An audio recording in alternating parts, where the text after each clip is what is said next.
Hey everyone, welcome to Calling All Heroes. It's the big day, Championship Sunday, and we're at the end of the road. And I'm Lemon Kiwi, and this is Kenobi. We're best buds, and we get to cast together. So fun!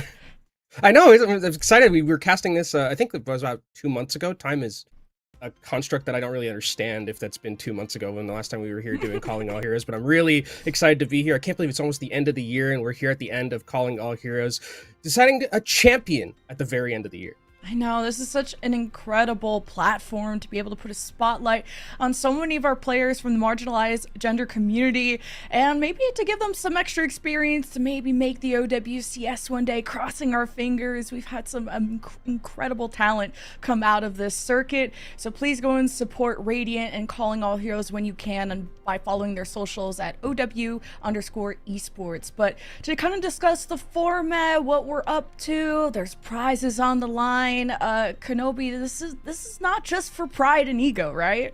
Yeah, I mean, there's some nice cash on the line as well. Also, drops. You know, I've not forgotten about you. There are drops. Okay, we do have to mention that because chat will get a little bit angry if we don't mention that there are going to be the drops. As you can see, there we go. Right now, we looked it up. Mitzi, I believe, was the name of the cat, of the Brigade's cat, right? I think that's what. Oh yeah, Mitzi and Mitzi Unknown. And Unknown. The other cat we did. I don't think the other cat has a name, but all of your cat-themed drops are here today for the viewership rewards. Mitzi is an absolute unit as well. I don't know if you remember like the in-game when she picks up the cat Brigitte, and it's just like that's a unit of a cat.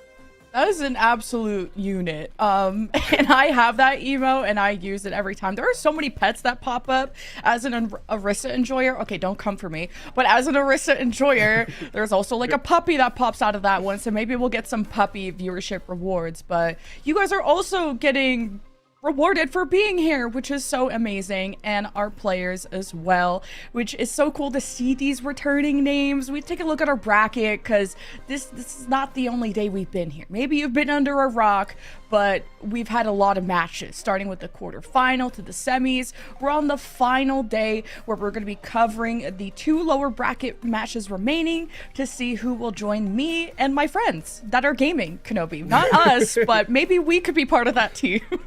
Yeah, I don't know what this me and my friends gaming smiley face at the very end there. Colon, is that colon like dash? I guess is what you would call that. But it's been an interesting tournament so far. You know, you have me and my friends gaming who have been sweeping through the upper side of the bracket so far, 3-0, 3-0, 3-0, all the way to getting into that grand final. We can actually take a look at the lower bracket here relatively soon, and it's been much more of a gauntlet. We had that great series between Nightmare Eclipse and Valentine. Valentine just barely able to eke that one out to go up against Exo Sakura here in our lower semifinals. So it's going to be interesting to see kind of what team out of the 4 that we have left is going to be able to match up against me and my friends gaming, who look like an absolute juggernaut.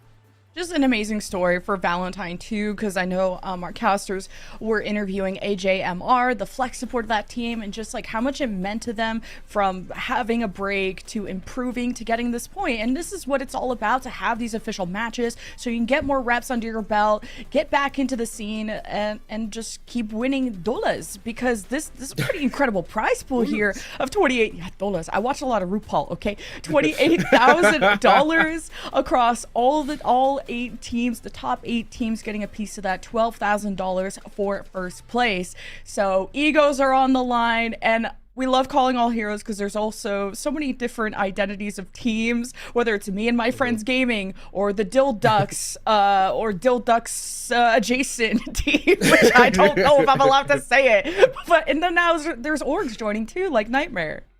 Yeah, I mean, EXO as well coming in, having the team soccer. Like, I really enjoy kind of this whole idea that we have of Calling All Heroes, where it's just such a great initiative to have a place for these players to be able to play and be able to show that they're, you know, up to snuff with a lot of the other competitive Overwatch things that we have. As we can take a look at the rosters, actually, right here, starting off with EXO Soccer, like we were talking about. And these are names that need no introduction. I think Mari is someone who I have been very impressed with watching her tank play throughout the time that I've been covering Calling All Heroes. She's been fantastic. Regime also I know from a little bit of collegiate play, and that's one of the other things I like about Calling All Heroes, where you have kind of all of these different areas of Overwatch, you know, collegiate, Face It League, OWCS, and they all kind of coalesce into Calling All Heroes, and it's really fantastic to see.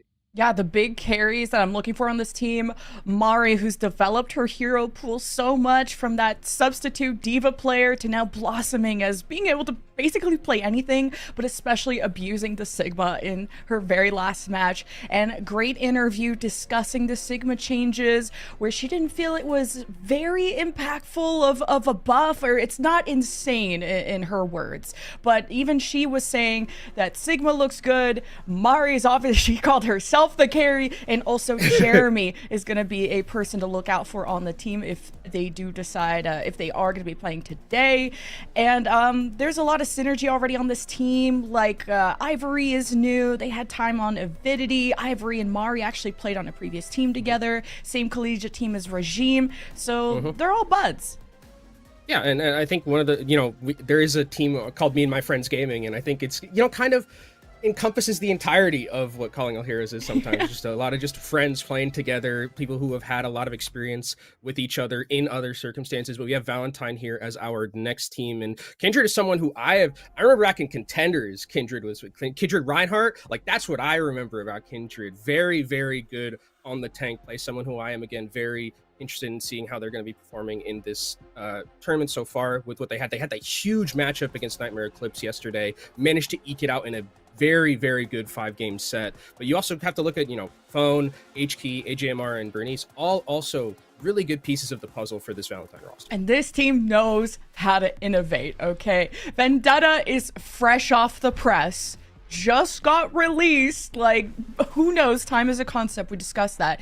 And we already have this team playing it, which is so surprising to me. I saw HKey running it a bit on Runasapi, and they're still working on that when they had their very last match. And Kindred, well, speaking of Kindred, will play the Zarya to enable that Vendetta. So I really hope we get to see that combo today. Or maybe they'll stash it for a different tournament next year, because sometimes you got to let these new heroes cook a bit more, and at least work with your team on how you want to work around that Vendetta, because it does seem like a composition that really revolves around that new hero. Yeah, and I think you need a lot of synergy to play around the Vendetta. It feels a little bit Genji-esque, where I think one of the things we saw was we saw a team yesterday play like a Genji and a Vendetta at the same time, and it feels like if you're a support or you're a squishy, you just die if they're running at you. So I think the coordination is going to be something that we have to be keeping a look on, because if you have a Vendetta and a Genji in your face all at the same time, and you're doing that 1, 2, 3 go, you're controlling the tempo, that's really where I think that Vendetta is really going to flourish in a lot of these compositions. If you have that ability to just basically be the initiator and set your own tempo, that's where I think Vendetta can really thrive. And it'll be interesting to see when we go through the matches today, Lemon, because you're right, hot off the presses, we don't know exactly where she fits, and maybe one of these teams. Yeah, and AJMR, just to mention them again, that flex support, that is the one to watch.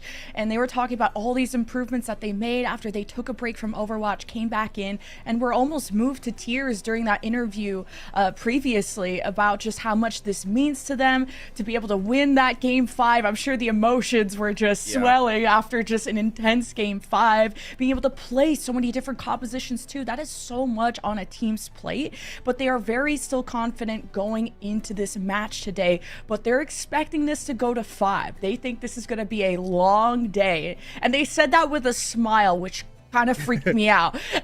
But they also called it a grudge match, so it's giving villain. I don't know who the protagonist is, who's the main character, but I'm stoked. If the players are hyping this up, so will I. So let's kick off our first control map. You guys know how Overwatch goes, but we got hero bans, so we'll see what's going to be taken off the table for Nepal. And remember, you can't ban a hero from that same role, so it's going to matter, and you can't ban it twice too. So you know the rules by now, chat. Yeah, by now I feel like we already got it, as Echo is going to be taken off the table. Interesting decision. I mean, Echo did get a little bit of some quality of life buffs a little while ago. Focusing being definitely very strong. That burst potential from the Echo, still something to be looked at. We're going to see what our other ban is. And if it is going to be a long day, Jen, I mean, what a better day. We got the drops. Like, the drops are there. We're doing it for you, chat. That's what it's going to be for. The content is for you. That's really what we're here for. And I think the other thing about Nepal is going to start things off, is it'll be an interesting like litmus test to see really what these teams are going to be doing in terms of compositions, because this is a map where you can have different submaps of where you go, and it kind of changes how compositions are played. You know, maybe we do see a Vendetta on something like Shrine, which is a little bit more of an enclosed map, and you have those abilities to get those dives deep into the backline, as we're waiting now for Valentine to get their second ban. Can't be that DPS like you mentioned, but chat, they're smart cookies, they know the rules. Very good cookies too. Chocolate chip, in fact.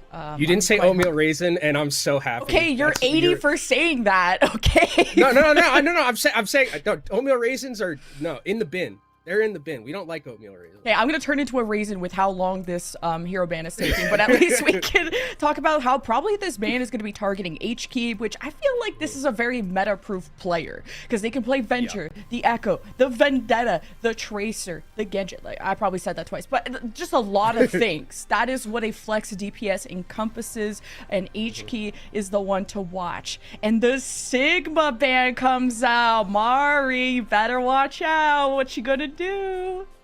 But we did say the thing about Mari that's so important about her as a player is that she can play anything. So yeah, you're taking away the Sigma, which is very strong right now. Don't get me wrong. There was a little hotfix that nerfed the Sigma to an extent, but if I'm Valentine, I'm like, okay, well, I'm totally fine playing like anything else here. We don't mind if there's no Sigma. That's not a big deal for us. We can play anything because we have a tank who is so adept at playing multiple things. So maybe that's a little bit of a target ban with how good Mari might be on the Sigma, but Mari can play pretty much anything else, and I would be totally okay with it. Yeah, I know Diva is super strong on control, and guess what? Mari, that's what I knew her for the longest time, and inspired me to get back into Diva, which I've been just beaten to death in all of my games playing Diva. But that's why Orisa, Ram, you know what? Zarya does exist, and that Echo is kind of a big tank buster, and the thing that I ban the most as a tank player, so mad respect to that. It's also going to be that DPS that can fly around a Sigma and be annoying, so we'll see what the fallback plan will be for the tanks, aka Mari in this case, who's being targeted, and H-Key, who could probably just play anything else. Yeah, H-Key, I think Hero Ocean is what I would call it. It's not a Hero Pool, it's Hero Ocean. I think the other, you know, it does work for that way in Mari when it comes to the tank play as well. I would be like expecting the Diva, like you mentioned, as Mari is so good at it. Zarya is something that didn't really see any nerfs at all, which was surprising to me because of, you know, Zarya's been kind of prevalent in the meta for a very long time, and I think that it was something that maybe just a little tap on the wrist, a little taparoo to the nerf of Zarya a little bit. We didn't see it. Didn't see that, unfortunately, but I think Zarya is still something that we have to keep an eye on, especially with like Vendetta and with Genji, because enabling those with bubbles is like really, really strong, I think. It's going to be about enabling the rest of your team, and you won't see Zarya too much in your ranked games, because guess what? It requires the power of friendship and communication, which most ranked players don't do. But hey, yeah, we're in our lower bracket, and these guys are all about friendship. Yeah, my solo queue teammates, they can't say anything that's going to be good to me. You know, I'm mute and I just pay phones. I like, Zarya, and that's how I try to win. It's gonna be about winning, because the lower bracket, you only have one life. And this is Exo Sakura versus Valentine, who went through the gauntlet. Valentine fresh off that game 5 from yesterday. Exo Sakura dropped from that Dreamland Starries, and they're hoping to have that rematch, which would be the opponent they're expecting in the lower bracket final if they come out of this one. But let's take it one step at a time, folks. Let's focus on Nepal, and we're on Shrine first. This is your first I would really much how it's going to be up. And then it got into a couple of different compositions. You had the Zarya, you had now with the Ramatra potentially looks like it's going to be so a lot more brawly style in this. So you want to get at, you want to carry it. On the other side, Valentine will do the same thing with their own combination of the Vendetta and the Genji. So far, posturing using that Ramatra, the Vendetta already the recipient of that bubble. So phone, actually both bubbles being used, and that's an important call out. You see Mari already getting aggressive with Jeremy, but at half health. Zoe not able to escort that Vendetta out. Beautiful headshot from Sen. And this is just becoming a bloodbath. But at the end of the day, Valentine had their squad remaining. And just dropping phone, you're pretty happy with how that fight went. Yeah, I mean, that's very good for Valentine. You're able to realistically get that aggression that I was talking about. And one of the things about this composition on the other side for Exo Sakura is you want to play it a little bit more slowly, but now you're actually just foregoing the Ramattra completely. Bring in a Zarya of your own because you know those bubbles are so important to be able to keep those members alive against this very aggressive dive that we're seeing from Valentine. Have to mark those bubbles from Kindred. Now Phone swapping to the Reaper. Pretty important to be able to burst down and pretty much run it down. As soon as you see those cooldowns being used, you need need a talented shot caller at that as Jeremy getting busy, getting active. And already the DPS are in trouble from the Valentine side. And you have to just focus on the Vendetta, which Valentine just weren't able to even scratch the surface of Jeremy. Honestly, one of the things I love about Vendetta is just the way that it looks when you're watching it. Like, it feels so just dynamic, the way that you're moving around, and Jeremy was moving and grooving in that last fight, being able to take down those members of the back line. And now Valentine going to have to be the ones to come back and recontest here. In terms of ultimates, I mean, you have Pauline relatively close to that Kitsune Rush, a little bit ahead of AJMR on the other side, so that might be the advantage XO needs to try and engage. Kitsune Rush. 1% can make all the difference. Pauline already ahead of the game. Furnace needs that sound barrier quick to try and help the sustain. And both Kitsune Rushes pop at the exact same time. And Ivory finds the headshot that matters. But the scales tilt in Valentine's favor. Kindred just blossoming with energy. Becomes the new raid boss. Oh, and just the cap goes through for Valentine. And Mari's about to get staggered. But wait, help is on the way. And Mari thinks this is winnable. Counter grab the Uno reverse card. And Jeremy just has to go for the all-in, but Burnus gets a double boop somehow. This was insane. I mean, those were two ultimates where it's like, oh, I can clutch. No, actually, I can clutch right there from the Zaryas. It was so close back and forth, and I think it was just a little bit more of the energy that was on the side of Kindred. Had way much more. Mari just desperately trying. Didn't think that the Graviton Surge was available on the other side, and it actually turned the fight completely. And look at Exo Sakura's ultimate economy. It's looking crispy right now. Valentine, they got to find a way to continue to hold it. So he's going to hold that barrier for the Blade. This is final fight for the round, and H-Key is just dumping it to this Cassidy. Deflect at the perfect time, and the chase down H-Key just isolated. Fantastic job from Exo Sakura. Now, just have to seal the deal as Phone identified with the Death Blossom, but Valentine were ready. I don't think they're ready for this fight, though. They are missing out on their Kiri. They're missing out on heals, vibes, and a sword to the dome will put the cherry on top for Exo Sakura being back in the game. Kindred had a lot of energy, but really good patience from the Exo Sakura line to just like hold and wait for that moment where you could all go in together, not just going and trickling by themselves.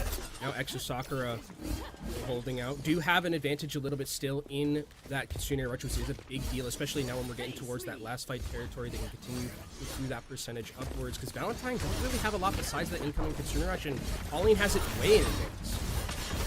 Oh, Jeremy looking for the right opportunity, especially when those bubbles are down hiding. And this goes to objects, and Kindred just takes the brunt of that and barely shivers. And Valentine just retaliates with the full force of a Kitsune Rush. And Pauline exchanges that as well, but the cap goes through for Valentine. Exo Sakura have to work their way back in, and they don't have a tank to do so. Almost a comeback, but now in favor of Valentine. Valentine playing that, I mean, it was really close between both of these teams. I think there were some clutch moments that we saw from both of them. That one Zarya versus Zarya Uno reverse card, like you called it, is kind of indicative, I think, of the power level of both of these teams, where I think you said yesterday that there was, you know, this was going to be a 5-mapper banger, long day. And based on that first round, I think we're definitely going to see something like that, because both these teams are playing at such a high clip right now with how they're playing in terms of their coordination and also the ultimate economy that we're seeing. The biggest thing was, I think, the difference that we had, where even though Valentine were playing at an ultimate deficit sometimes, specifically with the Kitsune Rush, they were able to disengage from those very effectively and not let it really completely destroy them. That way they could go back in with their own Kitsune Rush, and then they have the Phone has been the ultimate flex for Valentine now on the venture. Try and collapse on someone like Ivory, who may go unwatched while Mari's busy bubbling someone like Jeremy, who seems to be the spark plug of this Exo Sakura team. But controlling this choke, very nice, but quick to watch those rotations through main. Jeremy may think about having an off angle, but you need to be accessible to your Zarya. If things get hairy, you're gonna need the Zarya bubble at the end. Valentine taking some damage, and finally significant enough. That first blood from Jeremy, and now it's a fight for control. Valentine did manage to steal that away, and Mari's already at 100 energy, and that will be enough to put fear into the eyes of Valentine. As Mari, she had the most amount of damage. She is the one you need to watch. Yeah, and Exo played that so patiently. I love what they did where they were just waiting for those movement ability cooldowns coming in from Valentine. Phone specifically goes in very aggressive and then gets caught out, and then she's not able to get away from the rest of the team that collapsed from Exo Sakura. So really well played to start things off. Now going over to the Symmetra, we know that this has always been kind of the Symmetra map. Teleport onto that point and let those turrets work.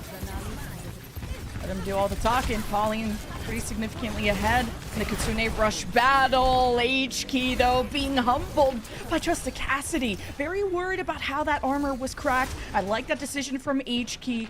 That's the same sort of playstyle around the tank as well. You got to keep an eye on your armor, and somehow these Lucios are going crazy. Noticing the work that Zoe has done, but now the Deadeye in the sky will start to dismantle and disrupt Valentine. Get a clean fight win here for Exo Sakura, and they got ults to boot. These fights are so strange because I feel like there's advantages coming in from either side, but then just one random pick comes out and it completely turns on its head, like on a knife's edge from between both these teams. And like you mentioned, Ultimate's really in favor right now of Exo Sakura. Kindred lacking behind in terms of that Grouton Surge charge because that early fight that we had. Mari sitting pretty with it, ready and available. Easy grab for beat. Now the Kitsune rushes. Can Valentine make the most out of this? The barrier is now expired, and Jeremy gets away, and somehow the Lucio is the one hunting them down. They'll be back soon, but a moment for Exo Sakura to thrive, and they get surrounded and conquered. It's pretty a good exchange, though, blow for blow, but H-Key was able to just break down Valentine so quickly. And, oh, the colors are reversed, so that's helpful. So now Valentine is still in the lead. A little bit of a bug there, but, you know, we'll make it work. We're professionals enough, me and you, Jen, to figure out how that's going to be able to work between these two teams. But for Valentine, it's really good for them that they still have the Graviton Surge available to them. It's really going to be looking out for Zoe on that sound barrier to see if you can negate that upcoming damage that we're going to be seeing, because that is going to be really the thing that blows this team apart. Grab for beat. See how it goes, and H-Key hopes to burn through all of that. No beat for Zoe, and no chance for Exo Sakura. And I don't know what happened there. I think it's the A word. The A word is unfortunately. Oh no, not happened. the A word. I think it has unfortunately happened for our Lucio, Zoe there. That is an unfortunate one, and one that Exo Sakura is going to want to have back, because right now with Valentine, especially with this Photon Barrier in this next fight, it's going to be so hard for Exo Sakura to engage here. Looking for targets, the rest scatter. Now Jeremy, King, Queen of the Hill, and on the high ground, but it's 95%. Exo Sakura have to take this fight to the point. Valentine know it. They already built up their defenses, but H-Key sliced and diced. And this is tricky when Exo Sakura don't have a lot of heals remaining. Pauline is gone. Valentine, all damage is permanent, but they don't have a tank. And the Zarya's gonna output a lot of that DPS, especially at high charge. But the supports are now being exchanged. Pauline may be able to get back in time to salvage this, but Exo Sakura will still win without them. Yeah, that seemed like a really weird fight for Valentine where, you know, the Photon Barrier went out, but it wasn't really with the rest of the team. It felt like it was very disjointed in how that fight was set up from Valentine's angle. And now when you look at the percentage, I mean, we're about even right now. Exo Sakura looking at that last fight territory. Kitsune Rush at the ready. Oh, good Suzu, but something Exo Sakura have to be aware of. Kitsune Rush be invested. Valentine have the resources. Do they have the kills? And Phone and H-Key just working together like peanut butter and jelly. And there's nothing Exo Sakura can do about it. That was just the fastest team wipe I've seen. And that means Valentine will come out ahead in our series. Valentine taking a clean 1-0 lead here. Very close. I mean, it was a 2-0 in terms of the submaps, but I don't think that's indicative of how close those two submaps were with what we saw between these two teams. And interesting that we're going to be seeing, I think we're going to be seeing more of the Vendetta. And I wonder if we're going to be continuing what happens like when Zarya isn't in the mix, because it feels like a lot of the time with Vendetta, the enablement of the bubbles like is something that is so important for a hero like this, because if you have those bubbles on you and you can just, you know, continue to slice and dice like you were talking about, Lemon, it's very hard to take down a Vendetta. And even if you because of the fact that then you can just cycle your defenses effectively, you can use your movement to get out. Like, I think that I'm wondering if Vendetta is just like always going to be paired with Zarya, kind of like a Pharah Mercy situation, or if you can play it, you know, by itself without having the need of the bubbles. I think you'd have to play probably a little bit more defensively, but if you've got a Zarya with you and your communication is as good as the teams that we have today, I mean, just going in, throw on that bubble, and let that sword do its work. That's exactly what HKey did, doing the Lord's work out there, and that's why the target bans seem to be towards them, starting with that Echo, which HKey is known for. Maybe trying with that Sigma ban, you're expecting the Zarya or D.Va to be coming out of Mari, but then recently experimenting with that Vendetta goes so well together, and you're just getting off the initial venture from HKey, going to that Vendetta, realizing they can just simply play this from front to back, especially when whoever you're diving as venture probably just gets bubbled by Zarya. A lot more push and pull that you can do with that venture. But hey, Valentine take our map 1 in a 2-0 fashion. We'll see what Exo Sakura have up their sleeve for their choice of map coming up, and I'm hoping for that map 5 banger. We're gonna get King's Row. I already know. Yeah. It's gonna be map two King's Row. Just put it in the bag. It's just what we're gonna be doing. But this is one of those moments that we had between, like, those clutch moments that we had between both these teams. And I mean, I think it was a good fight from Exo Sakura. I like that they brought the Cassidy to the table because it does offer a little bit of ability to deal with something like this Vendetta, because you can use that hinder to really make it difficult for the Vendetta to work. But I think also when we see the Zaryas play between each other, the amount of energy that you get from the Vendetta is going to be significant. Like, if you can just throw on your Vendetta that bubble and get 40 charge immediately, like, you're going to have such an advantage when it comes to that battle, and the squishies that are going to be behind the Zarya aren't going to stand a chance realistically with all that damage you're pumping. Yeah, fairly back and forth between Jeremy and HKey, but I feel like Jeremy also went the extra mile, but sometimes not in a great way, where they would find themselves on an island with no raft and no help coming, and needing to kind of dial that back. And fairly close, though. We'll wait what Exo Sakura want to do in terms of the map, and then how they'll adapt their hero bans to that, and see, is there a way to make Maria uncomfortable or HKey uncomfortable, or are we going to start looking at those supports? And I mean, we also do, now the Sigma can be played throughout the rest of the series, so that is something to keep an eye on, because, you know, we did see here in that interview that maybe the Sigma isn't as, you know, broken as it was before the hotfix, but is still like a pretty good pick, as it actually isn't going to be King's Row. I was wrong. It's New Junk City we're going to be going to as our flashpoint for the second map. A very enclosed map, which to me like screams, okay, Vendetta could get a lot of value here with the amount of cleave that you can put through with that hero and the ability to just move around the map effectively. The Symmetra ban is going to be taken away, so that does mean Vendetta will be here, since that DPS is off the table. It's a good tracer map too. This is also the last map I expected anyone to pick, because for the longest time I swear Suravasa was the only flashpoint, because that's all the teams would ever pick. Oh, yeah, but that's true. That's true. But now being able to have more difficult rotations, definitely going to need someone to provide that speed. Lucio, Juno, and I would imagine if you have a good tracer player, this may be a consideration. Benevolence, HKey, both capable of doing that. I'm sure Jeremy can flex to that too. Ivory was impressing me with the mechanics to be able to use that Deadeye to create that space, and then just that split second of calling that engagement. I loved how Exo Sakura were moving, but just not able to close out some of these fights. And sometimes it came down to whose Kiriko was still left standing at the end too.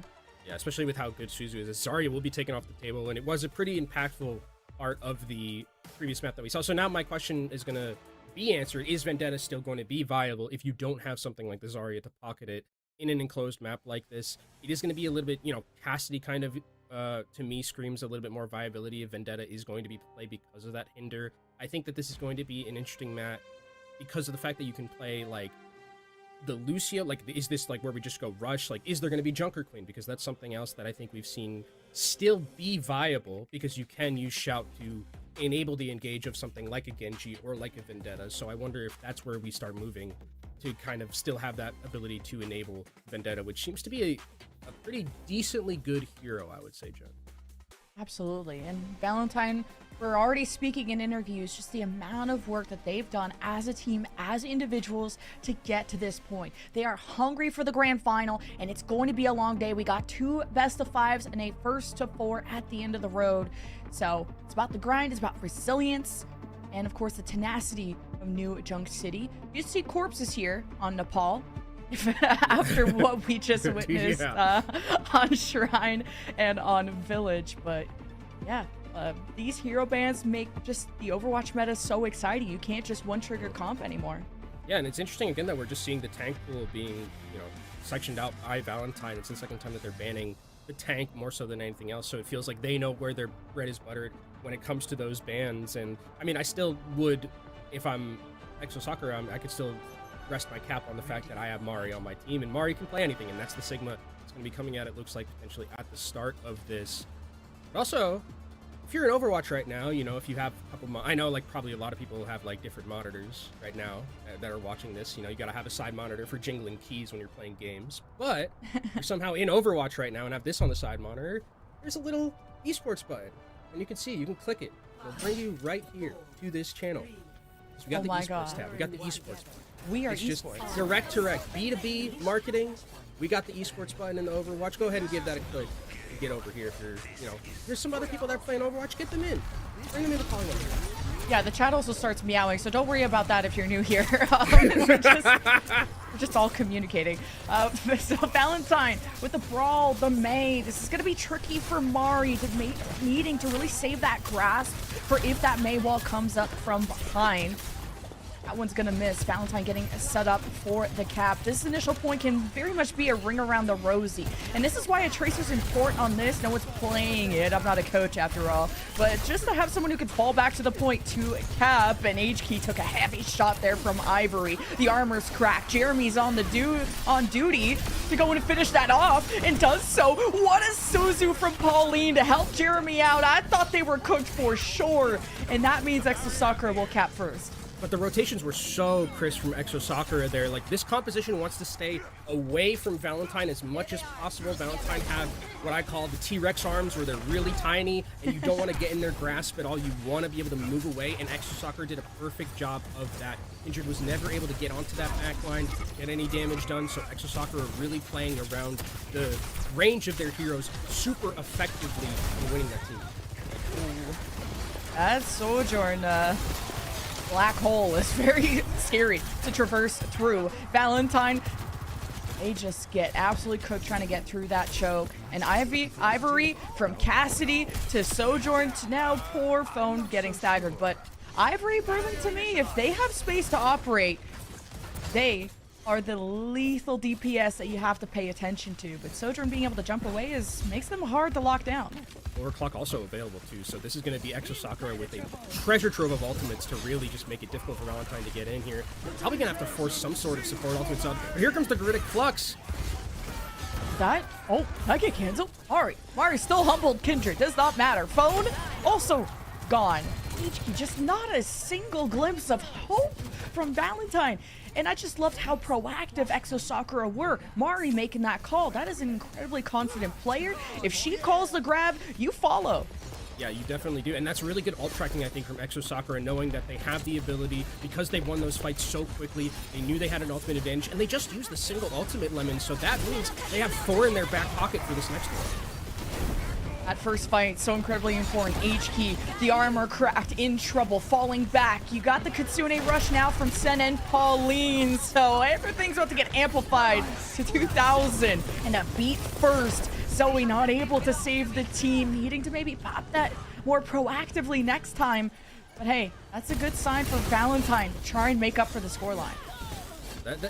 Zoe was an absolute freak in that last, like, going to a deal of vendetta like that with sound barrier, that takes guts, and unfortunately didn't end up working out. But I like the moxie of what I saw there. So Exo Sakura will come back into this fight still with the sound barrier in their back pocket. Support ultimate advantage so heavily in favor for them, but also those 2 DPS ultimates are going to be big to try and wrangle this back away from Valentine. Malga just brawling, just so perfectly paired with HKey, but Ivory does not care, but it's an exchange with the vendetta. Oh ult, and Zoe's gonna pop the barrier. They need everything they can get now that Ivory is gone. Jeremy is gonna be let loose out of the cage in front of Valentine and all over. Still, how did Valentine come out on top? Kindred already has to fall back so low, and you're able to send H-Key to kill supports. So Valentine come out ahead. That was an insane Sundering Blade from H-Key. Just assassinated Ivory during that overclock that we saw from the Sojourn, and it got no value whatsoever, and that's so much damage that's lost for Exosakura's comp. And Valentine, I think they're going to take this one. Is there a way back even for Exosakura to try and proc this overtime? It looks like they're going to try and get it.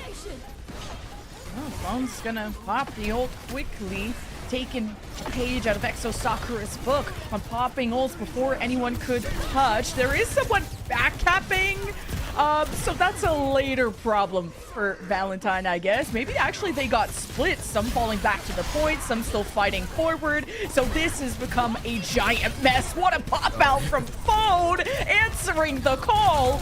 And as everything breaks down, Exosakura still have the capture point. So Valentine, we're expecting that to be 100-0, I think. Yeah, there's a lot of spaghetti on the floor right now from both these teams, I think, with how messy that fight got. It felt like it was just kind of happening all over the place, and no one really had a foothold. It just was a couple of different clutches at the very end. But Exosakura, I mean, with that back cap, managed to get 50%, so this is kind of last fight territory for both of these teams on this point with how it's going to be teaming up for Exosakura. Ooh, Kitsune Rush first from Sen. Pauline, few seconds away from theirs. That may make all the difference. DPS exchange. Kindred said, you're locked in here with me. And Mari gets overwhelmed. Jeremy tries to make up for it with the Vendetta ult. And Pauline saves the Kitsune Rush, really believing in Exosakura's ability to take this fight. But they have given up the cap. And Pauline, I guess, is going to save that for the third point. Yeah, Valentine are going to let out a huge sigh of relief here that they were able to come away with that point, as Venture's just going to be cracked down, taken down. Nope, actually going to be able to get out of there. So now it's 1-1 here. Exosakura, like you mentioned, still have that Kitsune Rush, so that's going to be good for them coming into this point because they're going to be able to engage very aggressively, move forward, especially with Ivory, get those rail shots, and potentially make it difficult for Valentine to hold. Ernest needs to pop the barrier in time. Suzu being used at the moment for Exosakura to get active. And H-Key slams the door shut on this first fight. And that could make all the difference. Again, Pauline not finding the perfect moment to pop that Kitsune Rush. Valentine took the initiative and it pays off. And I'm really liking what I'm seeing from Valentine with the tempo that they're setting. They're the ones who are being the aggressors, especially with the Maga, where you have that ability to get very active and not just let Exosakura's composition poke at you from a distance, because that's one of the things, especially in these enclosed areas, they're going to have a hard time doing. So Valentine really being the aggressors, and never see Phone going into the backline, looking for an assassination, doesn't manage to find it, but will be getting out safe. Phone off on their own, pops the ult in front of the Kitsune Russian barrier. Phone is fearless. That is what the F stands for. Mari hoping to take advantage. Prophetic Flux, now that those support ultimates are off the table, and wipes the table clean of Valentine players. Yeah, Phone had a really good engage there. I mean, the amount of just mental RAM that it took to deal with Phone, especially using both of the support ultimates just to try and deal with the Tectonic Shock, was just fantastically played from Phone. Gives their life for it, but it doesn't matter. Point is going to be secured for Exosakura.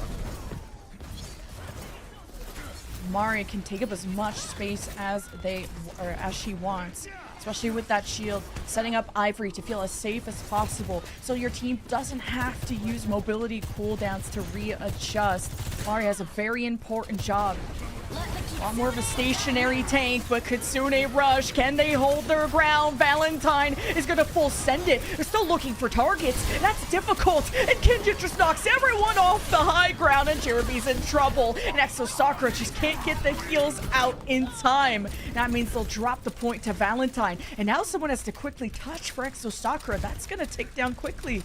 Yeah, it might even have to be the Lucio, because there's not really a lot of... I mean, Mari's going to actually go over to the D.Va just to try and get there quicker a little bit, see if he can proc that overtime. Zoe's going to, I think, have to be the one to really get this overtime if they're going to try and stall. And they do get the overtime just in the very end of it. So Mari is back now. Now it's a full 5v5. Yeah, this Matrix can only last for so long. Who's going to be important? Kindred's going to trap everyone in with the ultimate and beat down Ivory, who cannot jump through enough hoops to get away.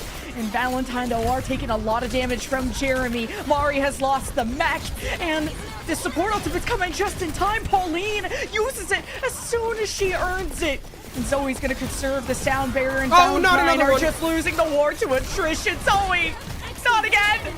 And this is gonna cost Exo Sakura very dearly. Oh no, not a, it's the A word. It's the dreaded A word again, unfortunately. For Exo Sakura, and Valentine will take the fight and take their lead 2-1 here on New Junk City. Is going to clean up some kills at the very end there. This, I gotta say though, this venture is just so impactful. I think the amount of pressure every time Phone is going in, Phone is at least getting out a Suzu, like every single time, and which is a fantastic trade just for the burrow into the Suzu combo. You will take that any day if you are Valentine's composition. They got to find a way on Exo Sakura to start dealing with this venture and not letting it get as much value as it has, because if not, this is going to be a 3-1 and Valentine's going to take it away. So Sakura trying to very carefully traverse through that choke point as Ivory lets loose. Valentine respond with a sound barrier and just the hammer on the nail. Say goodbye to Ivory, and Valentine will send each other away, I guess. Actually, HK and Jeremy are trading backlines, but Jeremy is getting hounded. Zoe's had very good boops to ward away that vendetta. But Valentine still come out on top. You can delay it, but you can't stop. I feel like HK, it might be a little bit personal with these Sundered Blades onto Ivory, because that's twice during this map already that Ivory you said, hey, I'm going to use this overclock, instantly assassinated by the Sundering Blade. But really good heads up play from HK, saving that cooldown to make sure that the overclock can't get hit. Sune Rush, I like this from Valentine. The chase is on. What a collapse from Kindred. The stun, the spin to win. Doesn't matter if HK falls, because it feels like Valentine will thrive. The rest of Exo Sakura just gonna jump off the map to not really feed some ultimates. Also, maybe some have chosen, some may have not chosen to test out gravity. Few more seconds away for Valentine to take the win, and Jeremy, all they could do is watch. Valentine now go to match point. Valentine looking really clean. I mean, this we talk about the vendetta a lot and like how important the vendetta has been, but the venture here from Phone was, to me, the thing that completely turned everything around. Like I was talking about, the amount of resources that Phone by themselves is just forcing is just insanity. Like then that means you have to kind of change your entire way that you're playing around. You know, whenever Phone is going in, now you have to send the Lucio to try and boop it away. It was just really a lot of mental RAM that was exuded to try and deal with this venture, and it just completely changed the outlook of the map. I really like the decision making of bringing that hero to the table with someone who is as good as Phone is. I wasn't a believer of the Mauga until Kindred showed me. Just being able to stomp everyone, that moment of knockup, to have HK and Benevolence go crazy. That was a really good map to watch. Or, Phone to pop off on. And a lot of swaps again from Phone with the mystery heroes from May to Venture to anything else. But quite an even vendetta match too between Jeremy and HK. I think it comes down to the level of support that these DPS are receiving. Yeah, but I also do like, I really like what HK does, especially when you have like an ultimate that's as impactful as Ivory's overclock, like things like that. When you're just using the Sunder Blade to instantly take it down, like I think that's really smart. It kind of reminds me of how like in the olden days, Winston's would primal rage whenever there was an overclock just to make sure Shoguns didn't have fun. That's what it felt like here. And I think the ultimate decision making from Valentine was really strong in terms of that macro and economy wise, as we see testing of gravity that you mentioned there. Two people end up going off the map, but I think realistically for Valentine, they're playing very well in terms of their bans, focusing on Mari, who is kind of the impactful person of the Exo Sakura team, taking away very key important picks, and we're able to beat the Sigma composition, which is something that I think is going to be really important, because now that means that, hey, maybe we don't need to start banning the tanks, we can focus on some of the other things, and because we've beaten two very good compositions already with the Zarya and with the Sigma, and we feel comfortable on whatever else we're trying to run. Yeah, just that Zarya ban definitely changed how things were going to be enabled and set up when it came to those vendettas. I wasn't even sure if we were going to see the vendettas, but she seems to be pretty strong in the meta right now because it takes an enormous amount of coordination to take her down with the lifesteal and just how mobile she can be. So it was a lot on HK and Jeremy to have to adjust and balance how aggressive they wanted to be, which I'm already seeing those improvements from Jeremy from map to map. And, well, you're crystal ball was still correct, just a little delayed. I was a map late. Yeah. It's ping issue. Right. We're on West Coast. And this is wonder what's gonna go. We did see some glimpses of Ramatras, so that could be a ban to consider if there's still, it seems to be a lot of DPS tank bans. We haven't seen any supports targeted yet. Yeah, I was just about to, our caster synergy is so good because I was literally about to make same brain. There is no support ban, which is super interesting to me because it felt like at least like the Lucio now I think is something that I would be looking at because I think it is so impactful, especially with the ability to peel off vendettas. If you are going to be continuing to play vendetta, is there going to be that necessity to have something like that banned away, like Lucio? Do you just need the speed and you're kind of going to like handshake and say that we'll just take the Lucios no matter what, as it's going to be the Diva taken away, which is, you know, this is a map where Diva is very good. And the Freya also. So still no support bans from either of these sides, but these were both snap bans, so these ones were planned out, it feels like. Yeah, it's hard to target a hit scan when Sojourn, Freya, Ashe are all very viable right now. I know Freya took some significant damage nerfs, so it's been more around the Ashe and the Sojourns. Even people just don't like how much time it takes to charge up a shot for Sojourn, but hey, Ivory was popping off on whether it was even the Cassidy, I guess, thrown into the mix. So we'll see what Ivory decides to choose at the end of the day, and if we're going to see the return of the Sigma there for Mari. Yeah, I also am wondering why we haven't seen a Vendetta ban yet. It feels like that's like a handshake that we're seeing between both of these teams, where it's like, yeah, Vendetta is the new hotness. Let's just go ahead and keep playing it as much as we can so we can learn and potentially figure out exactly what we need to do as we go forward. Because, I mean, if you win, you know, to get to the grand finals from here, you got to play 2 more series, right? So this is going to be like something they need to really, really hone in on as potentially being something that they're going to need to pull out in grand finals or in lower finals. So I think that keeping the Vendetta here that's kind of where my mind would be at with these teams. Kings Row is a fine map for it, especially because I think that the amount of mobility you have as Vendetta, and in these like very narrow alleyways, Sundering Blade gets like an insane amount of value because it's very hard to miss, I would say, unless you're me, because I'm bad at DPS. But, you know, I could miss a Sundering Blade straight down the lane here in Kings Row, but these players are way better than I am. And with the ult that could just take up the whole map, I think you would still find a way to miss that. But I absolutely would. I absolutely would. You are so correct. If I'm on a DPS hero, it's chalked every single time. Yeah, I like the Ashe on defense Kings Row just because when you're going to be on the high ground, it's pretty significant how you can hit those dynamites, especially where a lot of people are running Ramatra, Orisa, Sigma, depending on what the DPS setup is. So Ashe can really output some consistent DPS, and you're hoping to be able to poke down that Vendetta or any divers that could be approaching, where Genji's viable for their ability to climb up to high grounds and really harass more isolated DPS. So both these teams have put in the work. We'll see what compositions they drum up for this. I do like the mention that you said of the Ashe. I think Ashe has been something that I think the last time, like in Collegiate and last time we talked, or last time we were casting Calling All Heroes, we did see a little bit of value. There's no way this is real on the defensive end, right? Surely not. Oh my god, it's real. The Pharah with no mercy. Well, I mean, she doesn't need the mercy that much more anymore. That's the bit of the unk in me talking, where it's you would see Pharah, you would see mercy every single time. But this is going to be super interesting because, especially because the fact that you're on the defense, I like the decision, especially if it's going to be like very much on the attack. You think they're going to be bringing out Vendetta and Genji. What are they really difficult to play against? Flyers. Like, that would be something that I think, but the problem is that they're on the defense, and if you're Valentine, you can just literally walk backwards a couple of steps and switch to a hit scan, and then the Pharah doesn't get that fun anymore. So I'm very interested to see how Valentine are going to be opting in to go for this, as actually they might just be going for a straight up flying mirror with H key on that.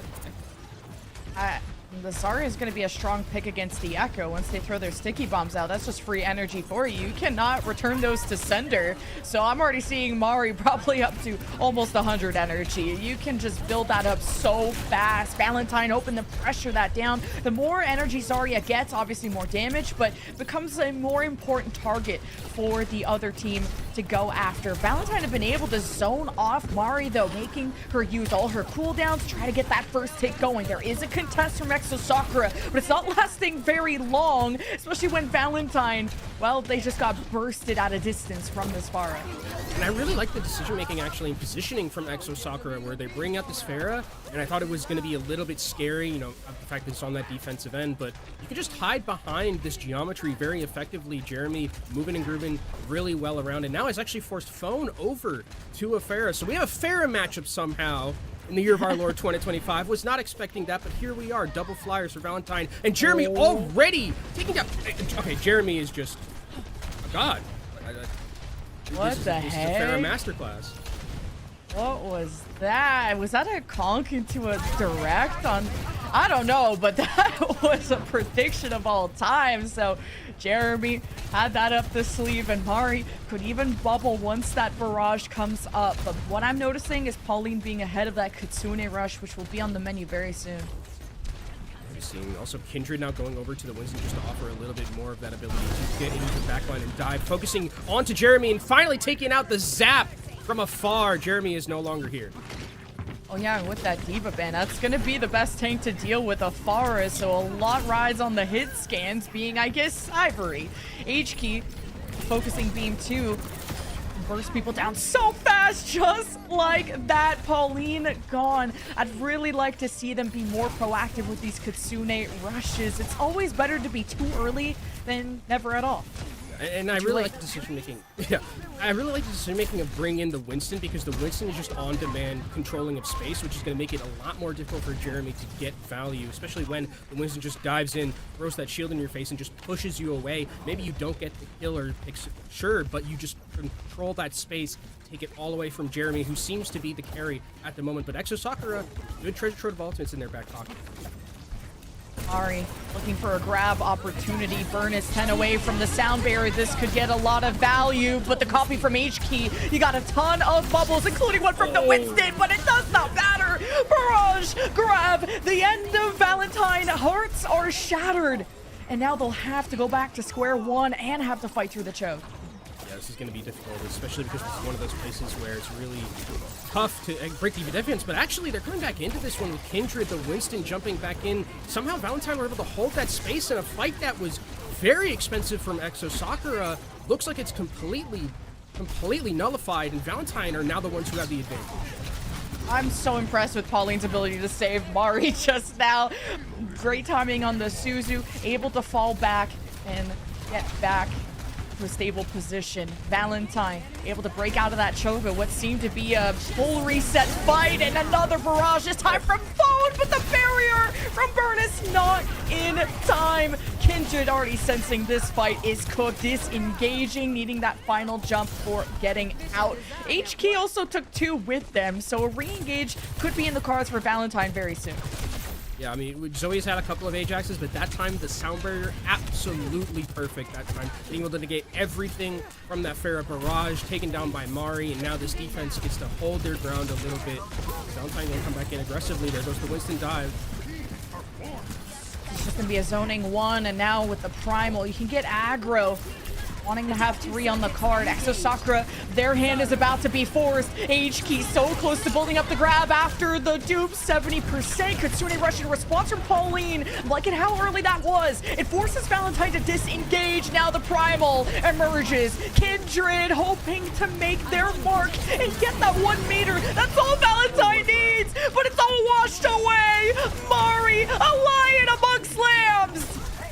Mari actually had an insane fight. The amount of damage and pressure put onto the backline forced Kindred to actually come back with the Primal Rage. Wasn't able to continue to get onto those backliners, but Valentine still want to try make something happen here, but Kindred will eventually dive back out. Mari, the savior, lying amongst lambs, like you mentioned, and is just melting the entirety of Valentine.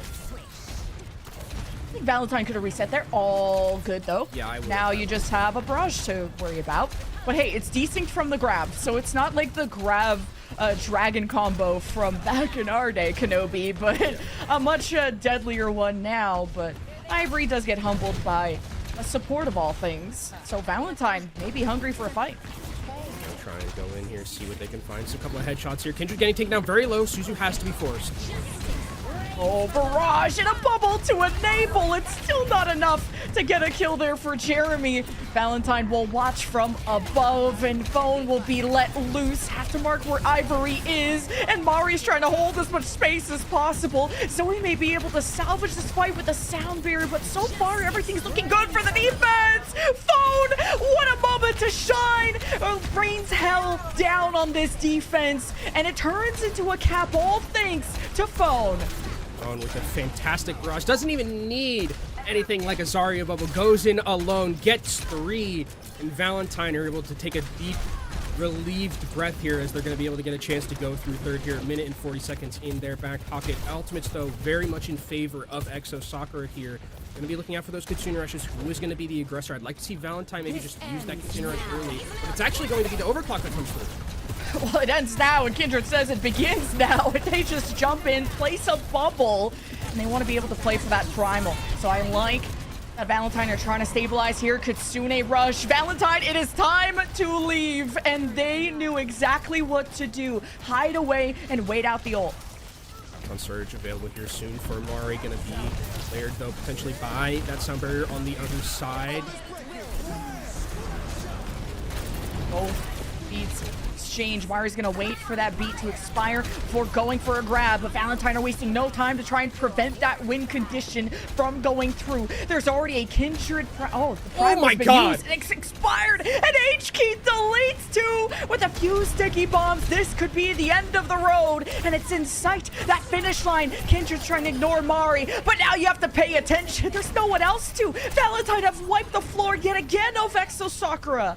Is there even a chance for Exo Sakura to get back in? It does not look like it in Valentine. They love fighting with under a minute left in the time bank as they complete with 31. That last fight, the observers had a perfect angle. Phone and H-Key, you saw like the supports were just like in a World War I trench, just hovering for cover as mortars and bombs and things continuously rained down upon them, and then eventually it was too much. They all go down. And Valentine are able to secure a cap here with that 31 seconds, like I was mentioning. I'm liking the double flyer that I'm seeing out from them.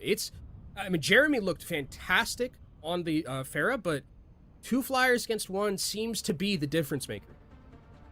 This is a scary sight for Exo Sakura, though, when they're on match point, and Valentine just full cap the map. It's not a lot of time, but a cap is still challenging to get.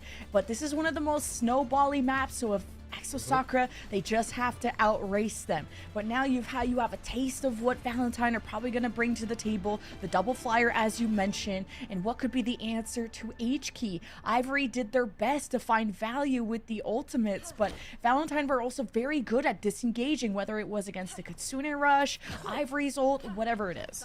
Yeah, and I would really like to see actually Ivory going over to Cassidy. Played it a little bit earlier, and it was very good. So I think bringing this Cassidy is a little bit more consistent damage against something like these flyers that we see in the air, where it's like if you're playing Sojourn, you have to farm up your rail, and then you have to like shoot in the air. It's not really greatly designed to deal against those hit scans unless you're something.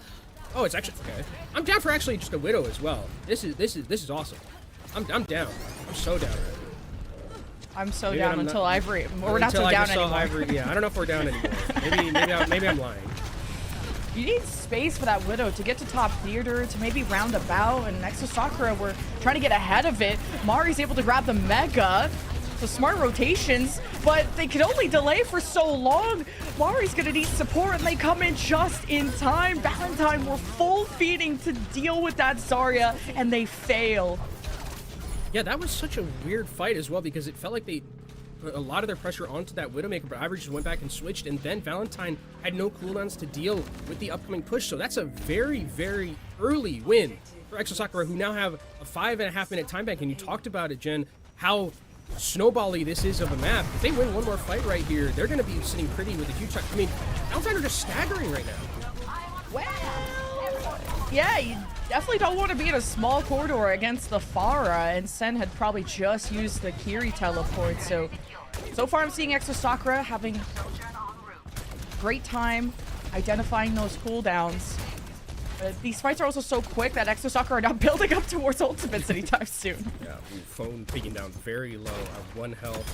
Oh, that is one of the worst feelings where you're just sitting in the corner, you're like, please help me, and a Zarya mortar just takes you down. And actually, we've seen Kindred switch over to the Mauga, but that means that Ivory now gets to switch back over to the Sojourn because you can farm rail so easily off this Mauga, and this map is looking so snowbally right now. What? How did Jeremy lose that? H-key is so wiggly. Fantastic time for the focusing beam as well. And Kindred having to mitigate just how charged Mari is, and now falling back. It could be a trap. The grab. Mari is tucked away in Mega, and Phone is chasing them all down, and the grab is thrown. Mari thought the team was around the corner, and they're all dead. These fights are just so weird. I have no other word for it. They're just weird with how they're playing. He is going to switch over to the Mauga, so maybe it's not, you know, the worst thing that could have happened where you threw that grab out, but probably definitely would have wanted that one back. But now we somehow have a Mauga mirror throughout all of this after we switching, which is interesting because I think it does. Mauga is pretty good against double flyer with you have that ability with the hit scan gun to just continuously poke down and pressure and have a little bit of that alongside Ivory. Ivory tell that their main focus is these flyers to hold that last shot. Okay, Jeremy is able to get the clean win, looking for barrage opportunity, but the barrier may make you think twice, but no, it's on top of Jeremy. So they just let loose. Kindred to swap to the Mauga to have some more pressure towards these flyers, but cage match, so much pressure on Valentine's shoulders to stop this relentless attack. It feels like this has just been a team that doesn't really... Oh, actually, Soundberry is going to come through, and they're going to try and re-engage, and they find Mari with the barrage. What is going on? And Phone is sent hunting. Valentine, I thought it was over for sure. But Exosakura have had such good pacing so far that they have so many ult cycles to get through to B. That takes a lot of guts to be able to re-engage without your tank in a situation like that. Like, that is some incredible shot calling and confidence to be able to do that. With where the card is, though, Jen, I mean, this is for Exosakura. They really need to win these fights cleanly, because if they lose a couple of these fights, it's so far away in terms of any respawn. Now Jeremy having to play behind cover, trying to adjust as best as they can. Ivory putting fear into the eyes of Phone and H-Key. Their eyes just more into the air, and Deadeye, some support. The Mauga stomped on top. Sen with the Suzu to keep Kindred anchored in. But the supports from Valentine paying a price for wanting to be aggressive with Kindred in that regard. A great clapback from Exosakura as they cap B. That was fantastic for Mari, just putting everyone in a blender for Jeremy to be able to take him down. And Exosakura now 3.5 minutes in their back pocket to be able to push through here. We talked about how snowbally this map is, and exactly what we're seeing from Exosakura right now is they're still just trading so aggressively. The tempo of Exosakura is so crazy. 4v4, and could see Kitsune rush. Both flyers out from Valentine. Exosakura are pushing the limits. Valentine should be trying to disengage. They just don't have damage, and Kindred did not get the memo. And this is going to cost Valentine dearly. You're wondering if Exosakura have that dog in them. Well, they're about to lock in a few minutes of a time bank if it keeps this up. Pauline did end up going down, which is a big... I mean, the Kiriko will be able to teleport back in time, but having that Kitsune Rush and having that healing is going to be huge. They need to get Pauline back into this fight very quickly, because now Valentine are going to re-engage. Mari has to be careful. Jeremy obviously not going to get enough heals with just a Lucio. Pauline teleports in, becomes an immediate victim of H-Key, and somehow Valentine were able to stand back up, and all thanks to that pick that you pointed out. Pauline missing made all the difference. Yeah, it completely turned the fight around, because if you have the healing there, you can maybe Kitsune Rush back in, but now, I mean, Exosakura have to try and re-engage themselves. They have a Kitsune Rush of their own. Duplicates, though, from H-Key, and also the Cage from Kindred could potentially stop that from getting a ton of value. If you trap that flyer thinking Jeremy He's looking submissive. There's a barrage that could be raining down and see who will be invited to the Kindred party. The barrier in, and it's a cage match from H-Key. The barrage emerges from Jeremy, but they could not live long enough, man. The damage from Valentine is insane. But Exo Soccer have more up their sleeve. Mari has their own cage match. They bring Kindred to the party. Zoe gets involved, and Valentine are just better coordinated at the end. And Jen, that was an expensive fight for Exo Soccer. They have nothing left. They have nothing left in terms of their ultimates. A minute and a half is about what they're going to have. That might be barely enough time for them to get their support ultimates back in time for a final fight. But look at Phones coming up, or has the barrage. There's also AJMR coming up towards a Kitsune Rush. Like, this fight in terms of economy is favoring Valentine so heavily, and they just need to win 1 or 2 more fights, and they're going to be going through. I thought Phone was going to hold that corner position and just go for a surprise barrage, and they still end up doing so. Off-screen, Phone near the Mega Pack room as Exo Soccer were hoping to take shelter. They find themselves without an umbrella, so quick reset. The minute time bank possibility is gone, and Exo Soccer gotta hope that they can just finish the map at all. Yeah, exactly. They just need to finish right now. That's all they have, and they need to play very patiently, because if they lose picks and they lose these very elongated fights, they need to find a way to get towards these ultimates. And we have a Bastion on the field. It's just gone completely up in smoke here. Emergency Bastion is out. H-Key, Suzu teleports in. Kitsune Rush from the dupe, and Exo Soccer ahead for the hills, but there just won't be a hole deep enough for you to be buried in. Valentine could just win it here and advance to the next match. They're away for Exo Soccer to get to the part and clock that overtime. They're coming towards Kitsune Rush relatively soon. Barrage, they're ready for Jeremy. 5 seconds, it's all they got. Can they get there? Someone has the touch quickly. Zoe was reliable to do so in the past, and Jeremy, the win condition is a huge barrage, and they sit above H-Key. But now Mari has to be in charge of keeping steady on the court, and Valentine know they've lost this fight, but they got one more up their sleeve. Furnace is 4%. Actually manages to find the sound barrier, so that's a huge deal.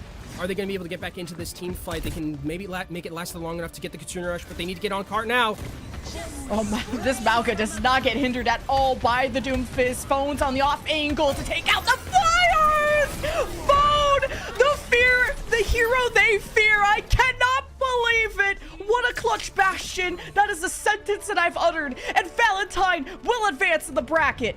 Valentine, crisp and clean at the very end. Their Phone with the emergency Bastion makes it work wonders, and they're able to stop at the very end. Valentine going to go into our lower final. A gutsy performance from both of these teams, but it's Valentine who come out on top. To the lower bracket they go. Valentine from the first round of the lower bracket to getting to the end. And guess what? They had dropped to Dreamland Starries in a Game 5 to be put in this situation. You thought this was a grudge match? We've got more in store. Yeah, a salty run back is what I think Valentine is feeling right now. They want to match up against Dreamland Starries, who sent them in to that lower bracket run when, like you mentioned, in that 5-mapper. They want their revenge, and with how they're playing right now, they definitely could get it, Jen. I think they got some get back in them. They got that dog in them. And I'm so sad for Exo Sakura, because they had at least 3 minutes for point C. And I thought they were just going to go all the way flawlessly. And they were stopped. Some clutch moments for Valentine throughout this, from a 3-1 New Junk City win to a Nepal that was 2-0. What a team, and what the improvements that they've made from going more even against Exo Sakura to sweeping them. I can't believe that.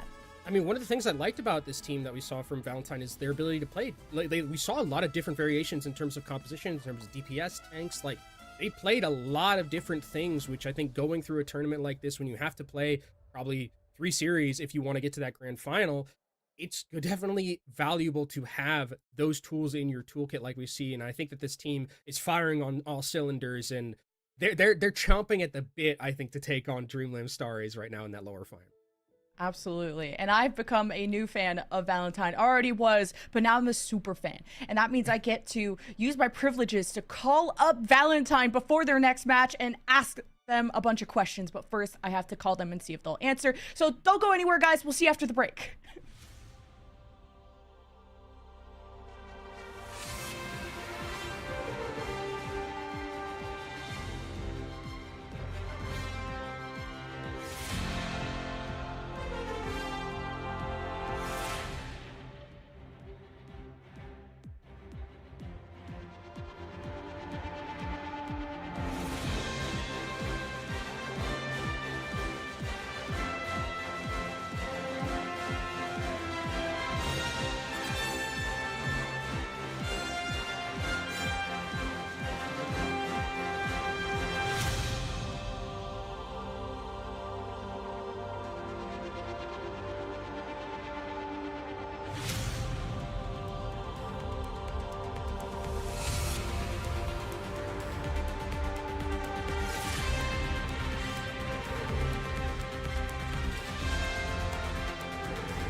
Welcome back, everyone, to Calling All Heroes. If you are just tuning in, well, you're missing out on drops.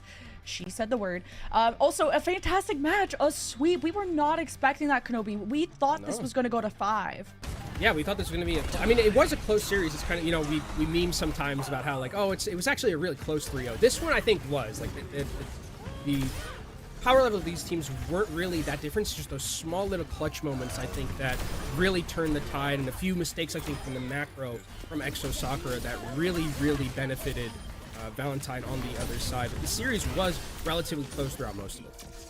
Yeah, Valentine just showed us just how deep their hero pools are, from the Vendetta Zarya to Vendetta without a Zarya to HK flexing to everything.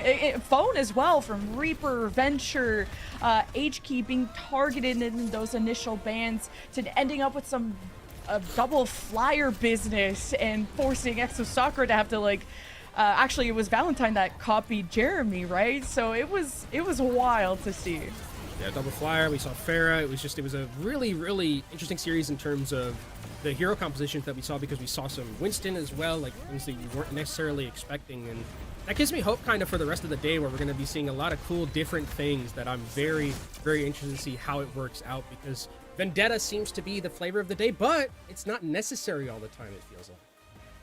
Yeah, they're showing us a masterclass of Vendetta, and guess what? I got someone on the line to talk to us. Well, not just about Vendetta, but the whole journey on the line. We have Bernice, support player from Valentine. Hello, thank you so much for joining us. Congratulations on the win. That sweep was so convincing. Oh my god. And the lower bracket must be so intense. How is your team handling that?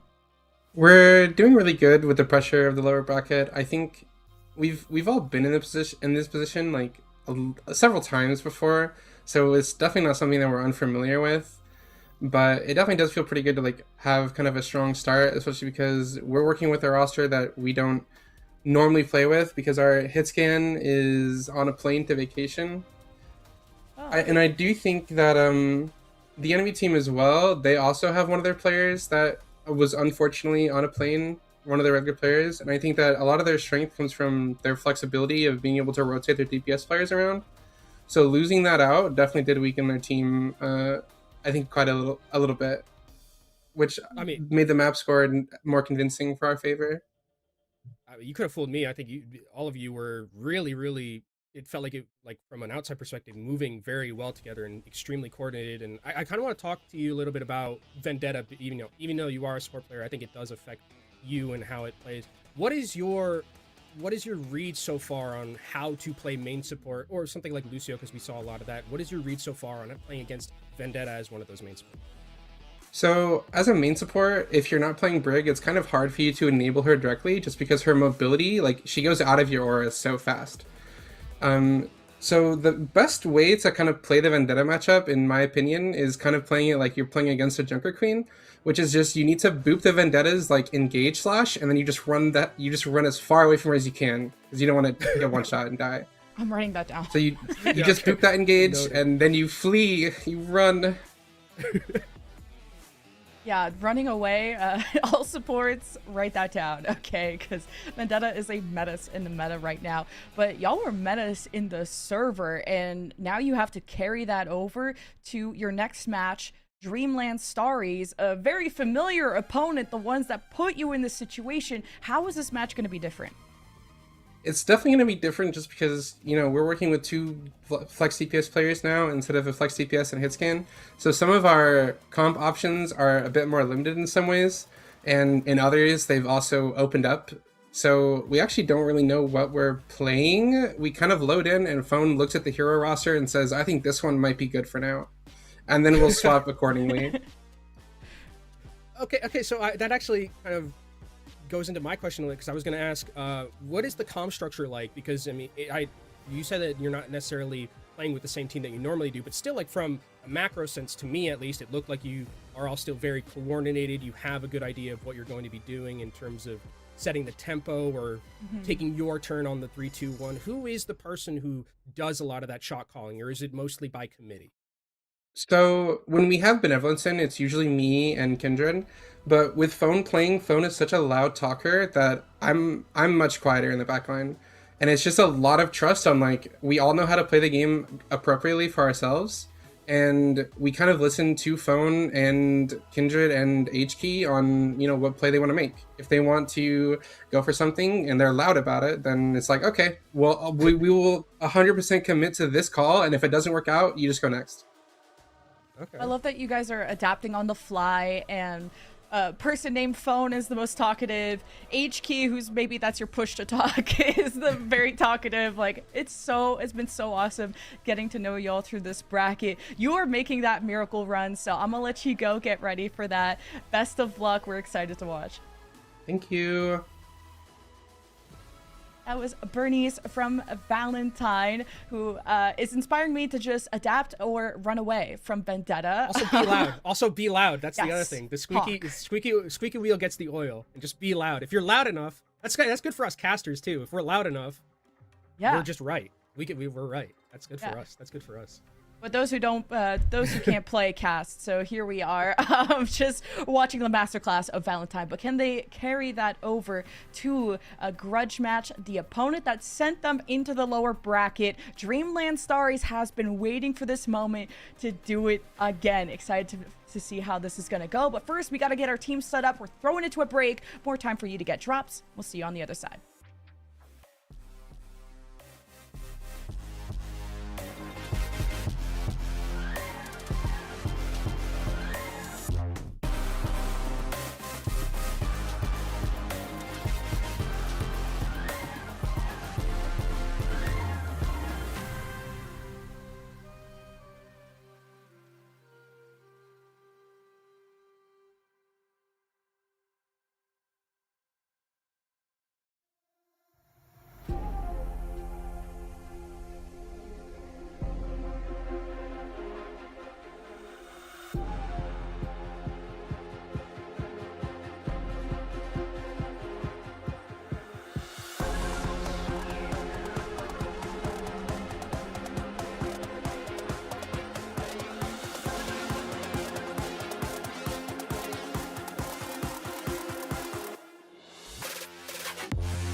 Welcome back, everyone, to the conclusion of the Calling All Heroes Championship. We got 2 more matches to go, but we have to solidify our top 2, starting with our lower bracket final between Valentine, who we just crowned winners of a previous series, against the rival from the bracket, DML Starries. Yeah, we're going to be able to see as we look at the upper bracket here. Eventually, the lower bracket is where Valentine have made a fantastic run so far, all the way from lower round 1, having that massive matchup against Nightmare Eclipse 3-2, then taking down Exo Sakura 3-0. The Cinderella run is continuing for this Valentine team. They're fighting up against Dreamland Starries like we talked about, and this is the grudge match of all grudge matches, I think, right here. A chance to get into that grand final. Both of these teams looking very good. And Starries, the last time these two teams played, it was a 5-map banger. Starries ended up winning, but it was a different meta. Vendetta didn't exist yet in Overwatch, so it's going to be interesting to see what these two teams look like now that that variable has been added to the mix. Yeah, let's see what these rosters are looking like. Y'all know Valentine by now. Dreamland features a lot of names from the Calling All Heroes scene. You know them, you love them. Who are we gonna feature first? Dreamland. Of course, they even got a manager. That's when you know you're legit. And if you've been around the Overwatch scene, you better know who Bun is, or I'm gonna come to your door. I'm gonna harass you because Bun has been the hit scan goat for too long. We're both gonna be there, and it's not gonna be fun for you. That's all I'm just gonna say, because Bun is one of one. I think that when we look in Calling Our Heroes and just the Overwatch scene in general. Like I remember back when, like in Contenders, Bun was just someone who I was always so very impressed with. They're gonna be playing under the name Mage for this one, but it's usually to me whenever I see Bun on the roster, I'm like already just honing in on that. But the rest of the players around Bun are very adept in their own right. And we'll see how kind of they're able to bounce back from yesterday's match, because they're now in the lower bracket, but this is a familiar opponent to them. Dreamland were the ones who knocked Valentine down to this very position. It was like a grueling game 5-2, and it went the distance. Like Runasapi was convincing for Dreamland, New Junk City was convincing as well, but pretty back and forth affair. Valentine did full hold them on Dorado, so there's a lot to look forward to of kind of what you're able to learn from how the bracket has progressed to what bands you want to change up for this encounter. Yeah, Valentine loved them some map 5s, it looks like, based on this bracket so far. Had one against Nightmare Eclipse, had one against Dreamland Starries. Now seeing if they're going to do it again against Dreamland Starries. They definitely would prefer probably to be on the winning side of that map 5. But as we go to Ilios as our first map, Lucio is going to be taken off the table, so no boops into the well, unfortunately, if we go to that map. And we'll see what Valentine are going to be banning. They banned out a lot of tanks in the last series, but now it's going to be the Freya taken off the table. So the tank line, everything available to be played here. It's interesting that people are still being intimidated, by Freya. Ton of other hit scan options with the Ashe, the Cassidy, Sojourn. Especially on a map like Control, you want as much mobility as possible. You're a lot more accessible to dives, brawls, anybody. Well, I guess less so when there's not as many good speed options. I know Juno got some love, more damage love, I guess, in the most recent patch, though Juno could also be that band-aid to speed. Yeah, and it does take away, like, I wonder if Zarya is going to be played at all, because Zarya without a Lucio seems like not very fun, because you're very, very slow. You know, you got that giant gun, you got all that armor on you. It's very hard to get moving, so I think that maybe we don't see as much of the Zarya, probably go to some more mobile tanks, like the Diva, like maybe a Winston as well, and we play a little bit more of those dive-centric compositions instead of much of that brawl that we see when we do see Zarya.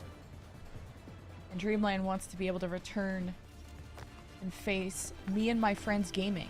But not me, but them. Them and friends gaming. You know, Dreamland have revenge, but they have to start with the appetizer. And Valentine are warm from a sweep. So can they continue to be relentless? We got the Divas rolling out. Looks like Phone is actually going to be staying on that Symmetra here. So it is going to be difficult for Hitori to kind of stay in these tank matchups, because if you let that Symmetra just farm up the beam, it's going to be so much damage that you're not going to be able to deal with. And I like the decision making from Valentine, just move into this corner area here, try and put down those turrets and make it difficult for Starries to engage onto them.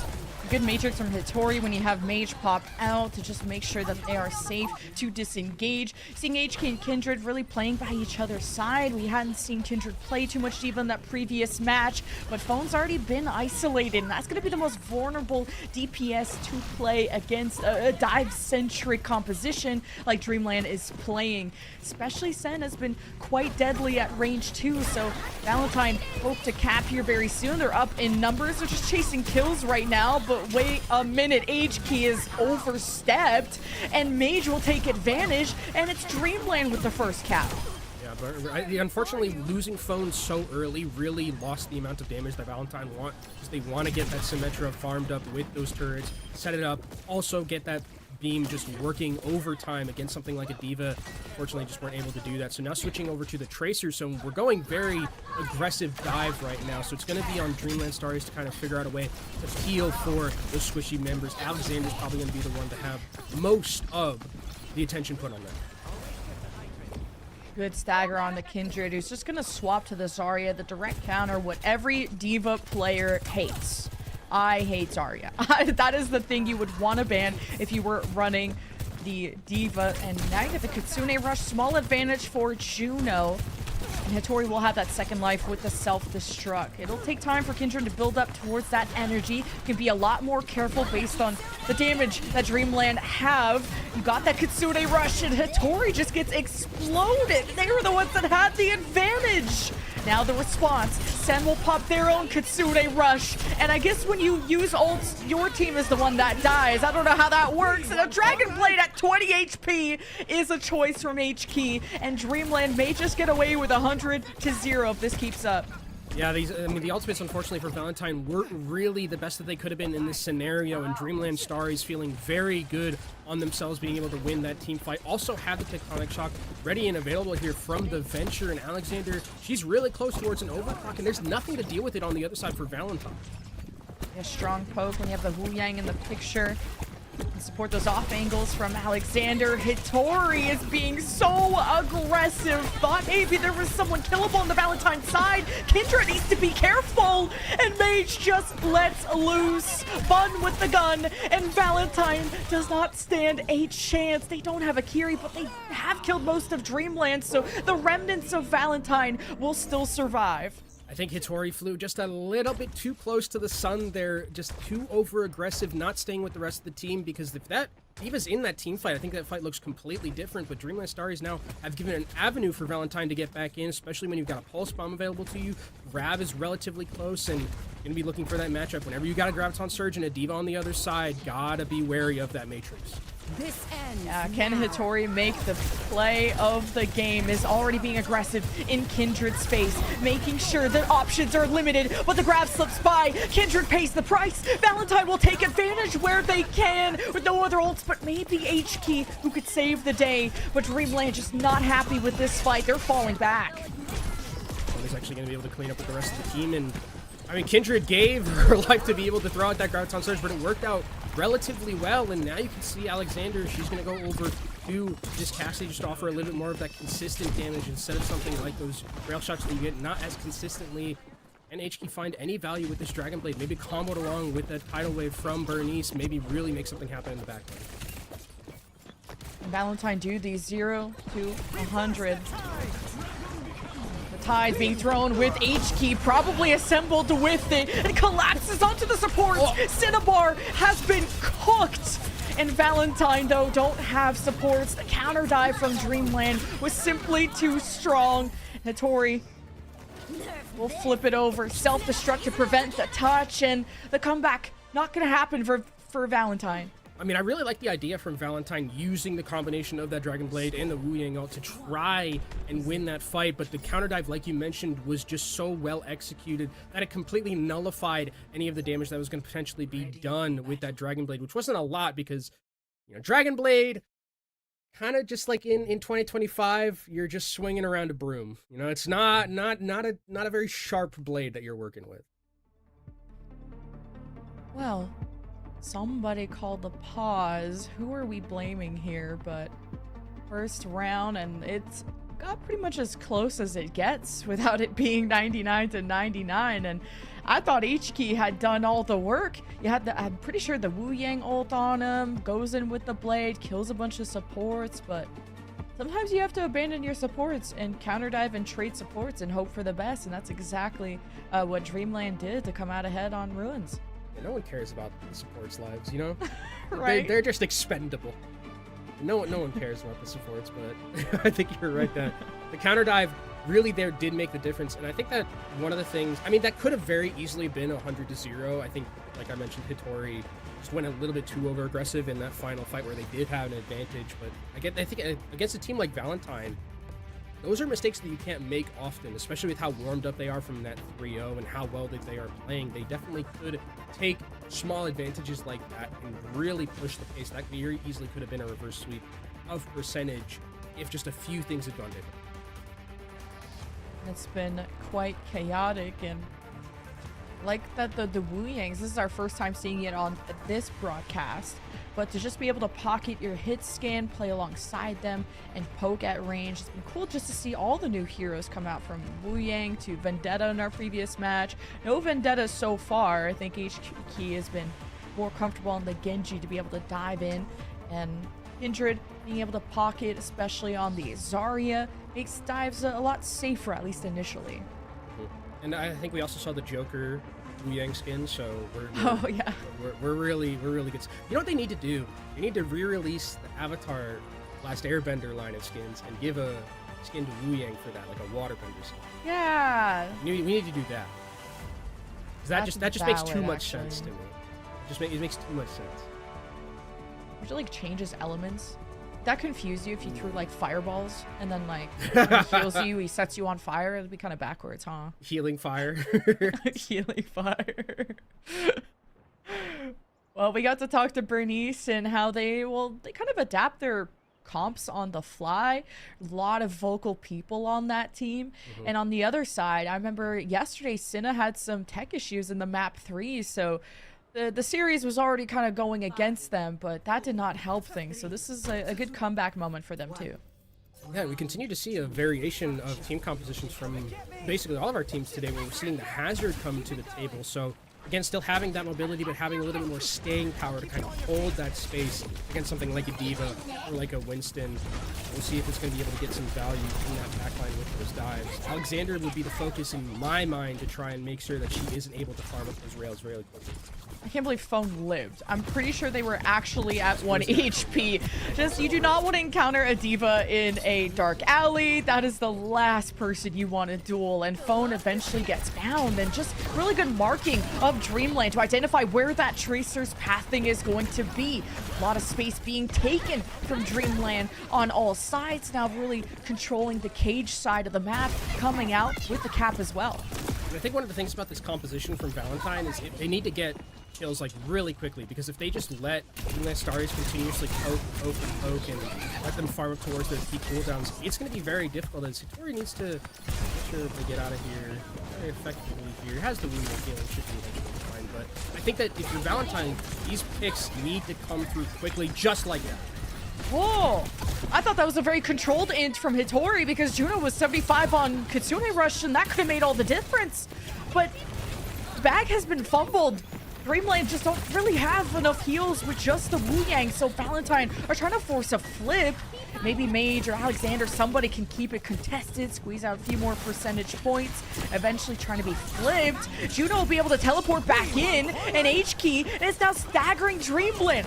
Cinnabar will throw probably the Wu Yang ult onto the Diva to disrupt Valentine's structure, and now Hitori's on full dive, has Sen and Bernice extremely low. Phone's trying to make plays, but I think it's about the pathing of these Divas and how they can find those supports. Now Kindred is the recipient of the Bernice ult. It's got some good staggering, good CC, but it is Valentine in control of the point. Trying to basically, this fight is also really in favor of Valentine if they're able to come out on top, because of the fact that they were able to flip the point. So at 30%, if they continue to hold, it's going to be really good for them. Now Valentine could steal away the lead. They can survive a little longer, and just that self-destruct has some breathing room for Valentine to heal back up their DPS. and Mage just retaliates. Valentine may have been breathing for too long, and HK is done with you. It's the clapback. The DPS ults from Valentine this time. And the HK just needed to do some zoning to prevent the flip, because the point almost got turned in Dreamland's favor. And Valentine will keep the lead. It's like the magic pixel of health, like when you're fighting in a Dark Souls boss. It's just like right there, and unfortunately, Big Stick doesn't manage to find the pick, but Hitori's life is extremely low right here. Valentine keep getting away with it. Someone is still contesting the point too. Alexander, the overclock, having to escape away from the Genji's deflecting. Eats their own shot, and Kindred couldn't have enough Matrix to stop Alexander, but still enough to only make that a 1-kill ult. Dreamland, though, still need the flip, and that means eliminating everyone from Valentine. This Ilios well is so contestable. 93%, Valentine are very happy with that. They are happy with it, but one of the things that is a little bit worrying for them is when you look at the ultimate economy for Starries, looks a lot better than what Valentine have. Those support ultimates need to come here relatively soon for this Valentine composition, or they're going to have a problem. But Juno is able to find Phone. That's a huge pick in the neutral gen. Yeah, you need every second you can get if you're Dreamland, and see that they're lurking around to even see if they can be more aggressive. Hitori, very much that type of player. You need to be careful. They're going to even go more aggressive because they have the self-destruct. They are going to get Suzu. They know where the Mega Pack is. You can tell that this is a master of the Diva. Mage is behind on the supports. Forces out the Suzu. Sen does get saved by the Wu Yang ult. And Sen will even pop the Kitsune Rush. Mage will still get something for their endeavors. And Valentine's backline is in trouble. The rest just tried to focus forward. This is coming down to pretty much a 99-99 fight for the map win for Dreamland or a round 3. And Mage cannot be stopped on this venture. She is the GOAT for a reason, and you better kneel and respect her. Phone is down. That's a lot of damage that's lost. HK is here just trying to deflect and stay alive towards that Dragon Blade. Has it, but Kindred's down. That means there's no tank. Mage just went on like a 20 kill streak. I can't believe it. Dreamland Starries get away with map 1 after they had so many issues contesting, but when they were in the driver's seat, everyone got run over. Whether it was Hitori on the front lines, or that allowed Mage to also take some angles, and even sometimes some flanks. What a map 1. It felt so weird, that second map of well, because it felt, ooh, that's really nice from Juno there. It felt so weird because it felt like we had like 2 fights maybe? Like 2 real fights, because the rest of it was just like continuous fighting and just never stopping. And that's where I felt like actually Valentine, when it got like very chaotic and wasn't like, you know, setting up and the tempo was on their side and they could continue to have these very chaotic fights, that's where they really thrived. But like you mentioned, when Dreamland Starries had like control of everything, when they had footholds, they were the ones who were always in control. So I wonder if that dynamic will continue throughout this series, because I think Valentine might have found something. Even though it was a loss, might have found a way to beat out this very aggressive Dreamland Starries team. You're just like, what is this? Sometimes you have to stop and appreciate art, okay? If you don't understand it, it's probably art. And that's Sip TP from 2 inches away. That's art. That's a Genji's on me, and maybe I need to just bounce between 2 TPs to confuse them. Confusion tactics did not work for Valentine, although I would say both maps were very close. I would consider a venture ban, perhaps, after what I saw Mage do. I agree. I think definitely take it. But the problem is, it's like, okay, yeah, get rid of Bun's venture, and then Bun gets to play like anything else. And I think that's the other thing about Bun, is that throughout the entirety of the time that I've seen Bun, her hero pool is just, it's a hero ocean, like I talk about, where it's like there's just so many things that Bun can play at such a high level. The venture looked phenomenal, though, like you mentioned, and I think it's definitely worth copping a ban. It's cool to see how the teams were flexing away from the Lucio ban, going towards the Wu Yang Kiri. It's not really needing the speed with how small the map ended up, well, is. So now it'll be Valentine choosing our next map, where, well, we didn't really get to see that in the previous series because they swept, and now they've experienced their first loss of the day. And I wonder if we start seeing some, you know, tank bans. That's definitely something that I'd be interested in, because weirdly enough, we did see a lot of tank variation in that map in particular. We saw like a hazard for a little bit, which I think can work, but just against like the amount of poke, it's just really hard to have hazard just be good at all. Is I'll say that as five as it sounds, where it's like if you just have so much long range poke, hazard isn't gonna work. I think the Diva was nice. Zarya though, if you're gonna play something like a Diva, I think taking away Zarya is definitely something I would be looking forward to. But as we go to Runasapi as our next push, it's weird that we're not seeing map 2 King's Row, because I feel like that's all I ever see. But we're switching it up a little bit here. It's very deja vu from their first encounter. We're kicked off on Ilios. Maybe they don't have control over that. But Runasapi was picked by Dreamland as their very first pick. So it's interesting that Valentine want to return to that, because it was 127 to 77 in favor of Dreamland. And the Sojourn is already off the table. So you're stuck on some more, some less mobile hit scan, if you even want to go to that. And the Malga is going to be taken away as well, so that means that this is one of those maps where it is very brawly, and with how narrow a lot of the alleyways are in this map, Cage gets a lot of value with how Malga can also charge into the backline effectively. So I think this is a good ban. I would expect now this leaves open Zarya as a potential possibility, especially because Lucio is back. Now that means that Zarya can actually move in a fight, not like a grandma with arthritis gets to actually move. So I think that that's something to keep an eye out for, is the tank battle going over more towards that Zarya. I'm interested to see what we see with the DPS, because we haven't seen Vendetta yet, and that means that could potentially come out on a map like this, where in these enclosed areas, those slashes with the sword get so much value. Seeing like a lot of teams just copy what the other team is playing too. So it's like maybe Valentine was more inspired by what Exo Sakura were cooking there, but we'll see what they end up doing. And maybe this could be a safer way to run some Symmetra, which was a ban consideration in the past on this map, something we've seen Phone do, but Phone can also play anything. I'm excited for this map too, because we were expecting a game 5. I thought it was going to be the previous one, but it'll be this one. He's here for the drops, so we can get all of our great chatters out there, their drops. And if you know someone who's like playing Overwatch right now and kind of just like not doing anything with their time, have them click on that esports button that we have. Yeah, that esports button's there. Make sure that you get it and get it good. We're here supporting Calling All Heroes, and make sure that everyone around you that plays Overwatch, this great game of Overwatch, is hitting that button and getting into the chat right now. Yeah, because we have viewership drops. Don't mind the hours. Also, Mitzi, there's cute kitties. There's even a banner and icons, all the things. Make sure your accounts are synced. I don't know. I'm not IT though. So focusing now on Runasapi, because we're casters. We have the Zarya. We have some initial Symmetra. We'll see. That's just some early positioning. And the Vendetta that we've been excited to see.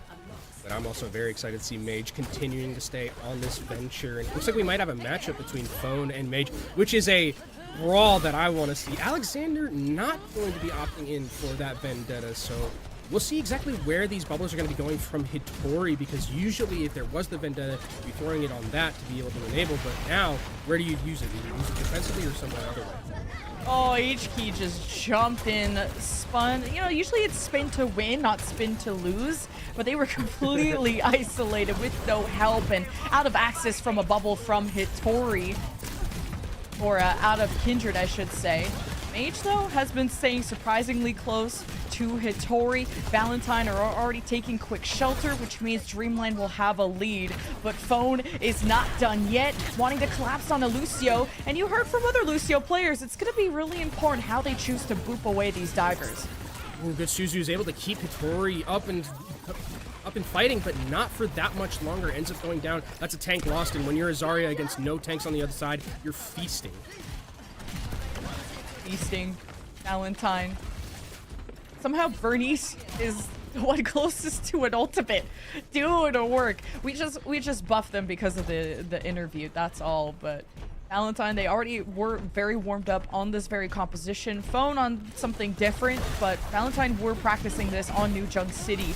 So really, oh, Mage just took a sword to the face, needing to burrow underground, preferably not 6 feet underground, wants to stay in the picture because Dreamland Starries do not want Valentine to get too much of a lead from this. The positioning from Dreamland Stars is pretty good. They're still able to hold and moving around here as the sound barrier comes in very aggressively from Valentine.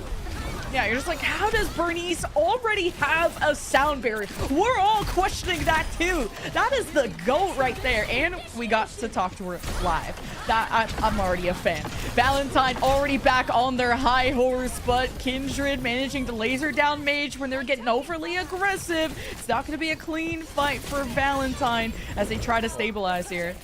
Oh, that's that pulse bomb is going to go wanting there, unfortunately, for Dreamland Stars, and it's like Hattori will eventually have to regress here just a little bit. Valentine will come back into this fight. They do have the Tectonic Shock available to them, but Dreamland Stars, I mean, the sound barrier still not here for Cinnabar, and that's ultimate that you need in these very brawl-heavy fights.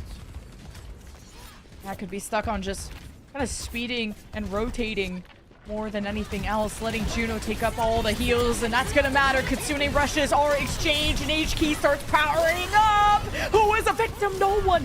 They just part the Red Seas. Now Valentine find themselves with the bot, but no kills, and Dreamland Stars taking up the space and going for flanks. But now without your tank, Hattori is missing. The win condition is gone for Dreamland Stars. One of the things I'm really loving from Valentine is just the aggression from them. They're always the ones who are setting the tempo. They're the ones who are ulting first, and every time I'm seeing Dreamland Stars use their ultimate, it's always reactive, it feels like, in the worst way, and you don't want to always be the one on the back foot, and Valentine is putting Stars on that back foot every single time.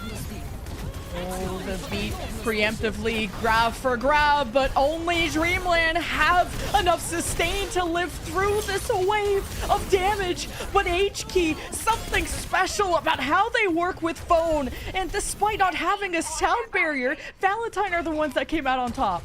Yeah, H-Key and Phone are moving like Kobe Shaq right now. Like, this is a fantastic DPS play from Valentine, who, I mean, that first map was a little bit, I think, favored more towards Stars, and now Valentine are just running the gambit right now. Hattori has to go over to the Ramatra just to completely forego this Zarya battle because it hasn't been working. It's 106 meters to 3.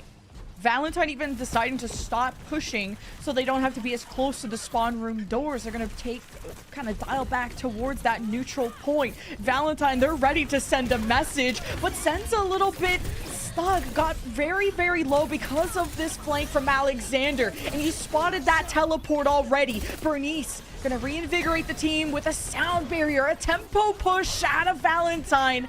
And Juno could be ready to retaliate with a Kitsune rush. That'll be next on the menu. Hattori could use some help. Alexander has to recall. And it doesn't matter. Dreamland Stars are raining down hell on Valentine. Mage just confirmed a 3K and can confirm Dreamland will see finally some progress. Yeah, this is one of those maps, Lemon, where you do have an ability to come back. I think this is one of those maps where if it's not done, you always have a chance come back in this one with how much you can come back with these lanes, with how well you can play it. And with Valentine, I mean, realistically, the only ultimate that they're going to have is going to be this Kitsune Rush. So this is where I'd like to see Dreamland Stars get a little bit aggressive with their own, try and go first and set the tempo so they can get that check.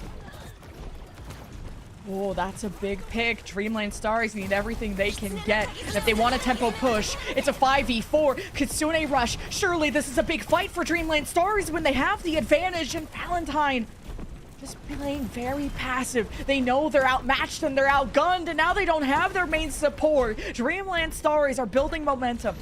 Hattori is playing fantastic on this Ramatra right now. That Vortex was the reason that Valentine lost that fight, because it was just up directly onto those supports. Then the follow-up from the rest of the team, beautifully played. And now Dreamland Stars have a chance to get their own checkpoint. Now they can move forward, try and get back up to 100. They have that Ramatra ultimate to deal with any engagement that Valentine tries to make. Dreamland Stars literally making the 0 to 100 comeback. No room for slip-ups. Hattori, Annihilation, and even if you want to throw the Wu Yang ult into the mix, that could be Picante, but Valentine ready to anchor them. Graviton Surge almost ready. It's all coming down to this fight to see if Dreamland Stars could get the lead, steal it away from Valentine, go to match point very soon. Lots of time left. Oh. Alexander tried to go for a cheeky, maybe dead-eye play on the high ground. Isolated. What a reaction from Kindred. And H-Key takes full advantage. Untamed, unbroken, and unstoppable. You can run, but you cannot hide.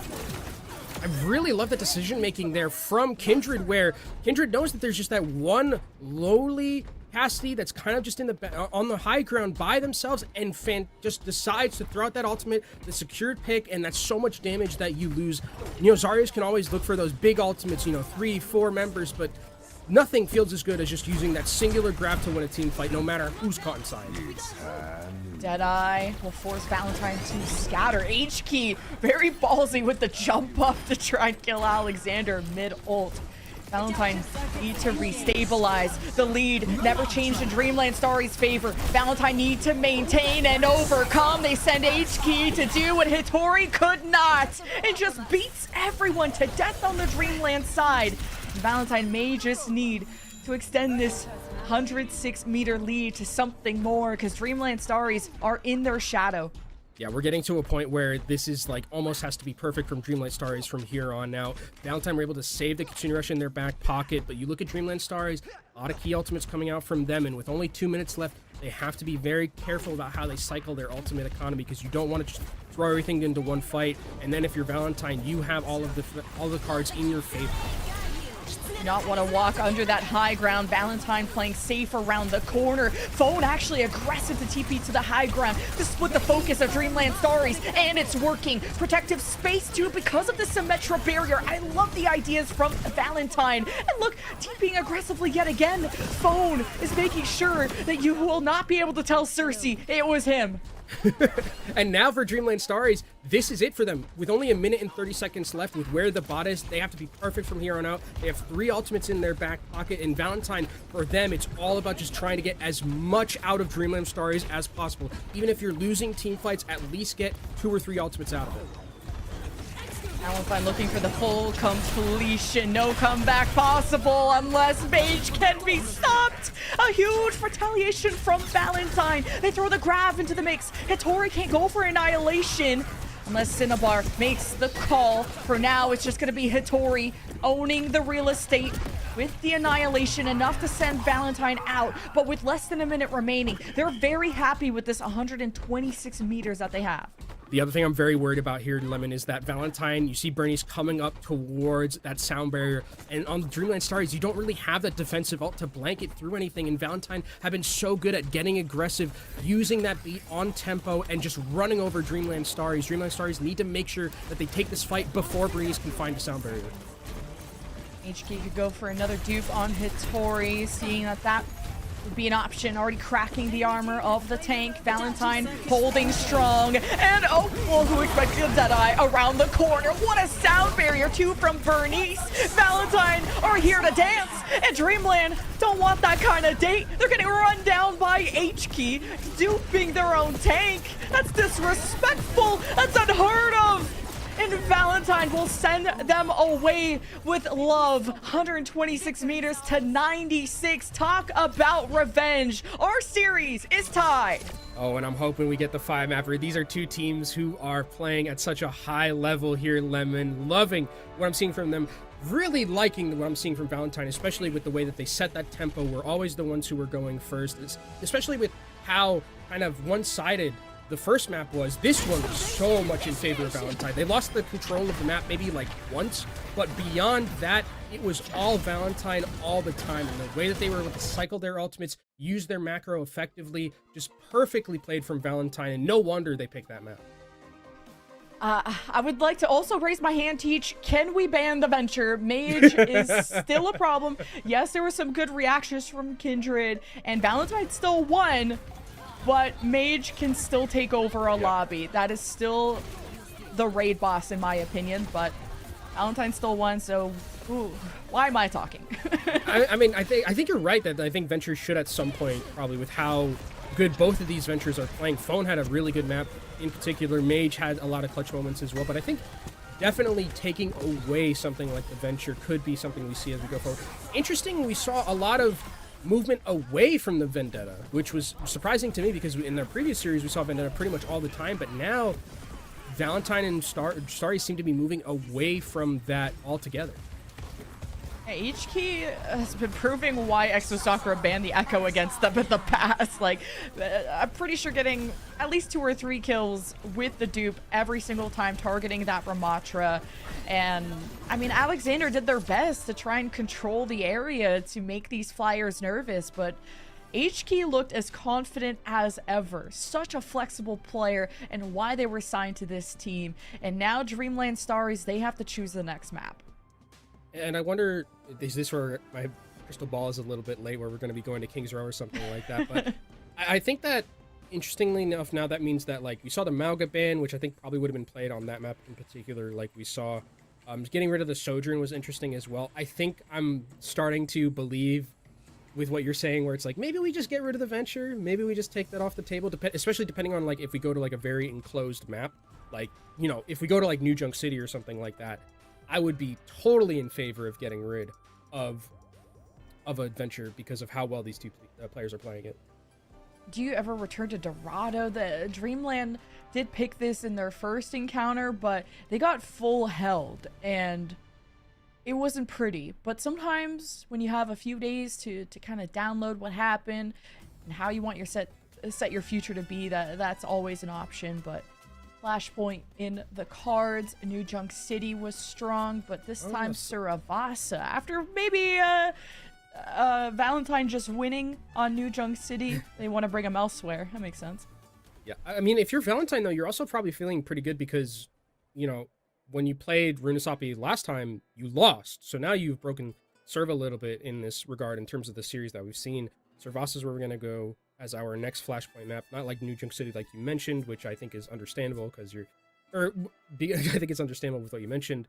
The hero ban, again, I think I'm still looking towards Venture probably. I wonder now, do we see, since we can't ban Lucio, that means that I think on maps like Flashpoint where you need a lot of mobility, Lucio is going to be incredibly important. Do we see a Kiriko ban or something like that? So you don't get to play necessarily the Kiri Lucio, because I think Suzu has been very important, and Kitsune Rush, the ability to use that as an ultimate to create tempo, but it's going to be the Symmetra that's going to be taken off the table for it. Yeah, that was a little scary how Phone was maneuvering around the map and constantly chasing down someone like Alexander, who was just trying to chill and vibe on the high ground and shoot some bodies, and all of a sudden a sim is teleporting in your face. So can also limit how you're getting around with the Diva ban coming out of Valentine. So we may just get a Ramatra mirror again.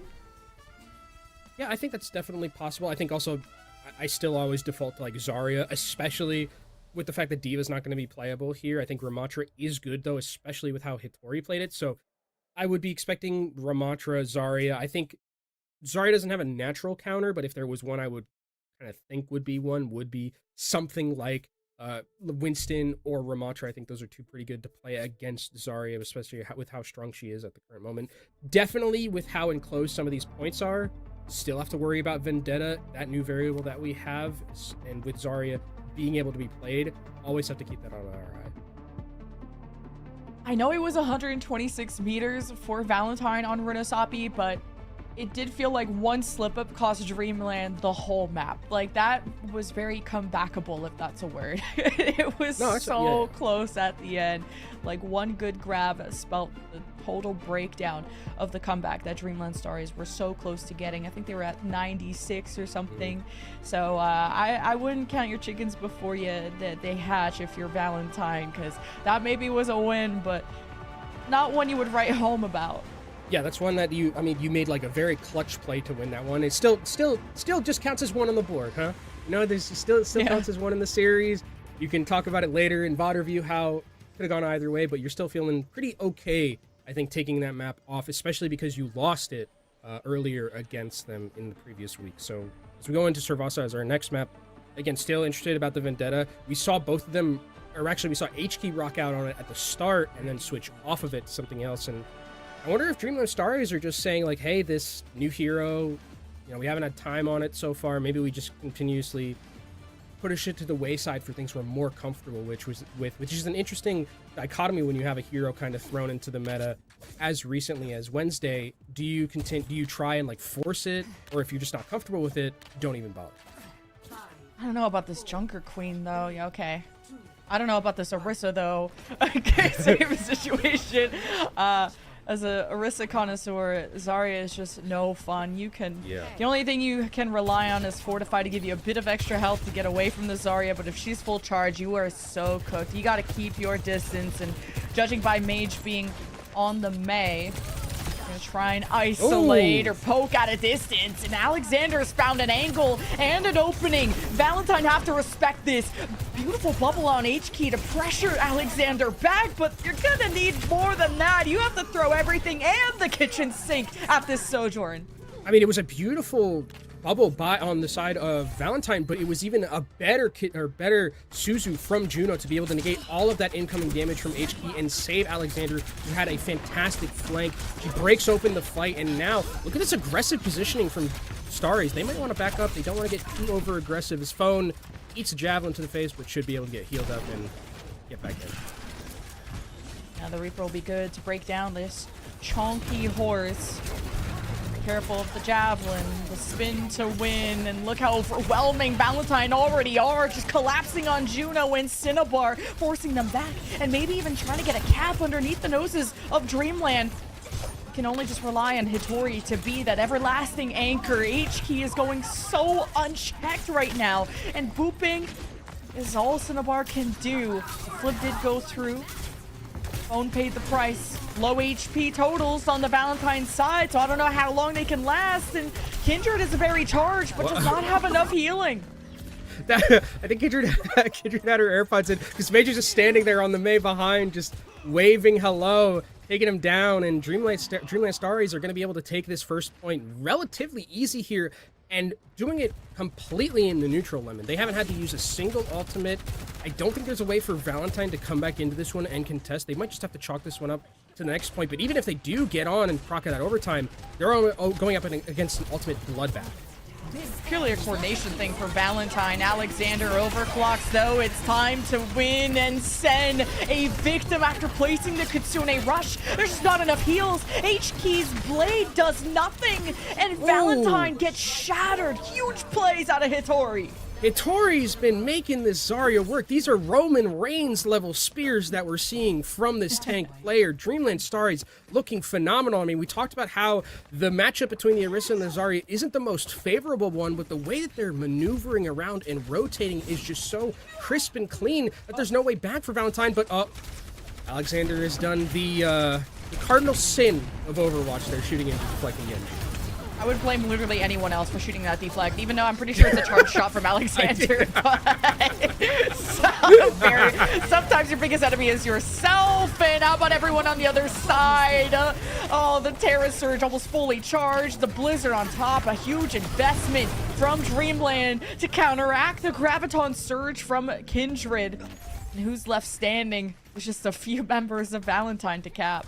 This is going to be a great position for Valentine to be in, though, specifically because this point in particular is so enclosed that Dreamland Starries are going to have a hard time really rotating around and getting into the point. You're going to be having Kindred here fully charged up, having those mortars just continuously go through. Really, you're looking for a pick in the neutral coming in from Alexander with a rail shot.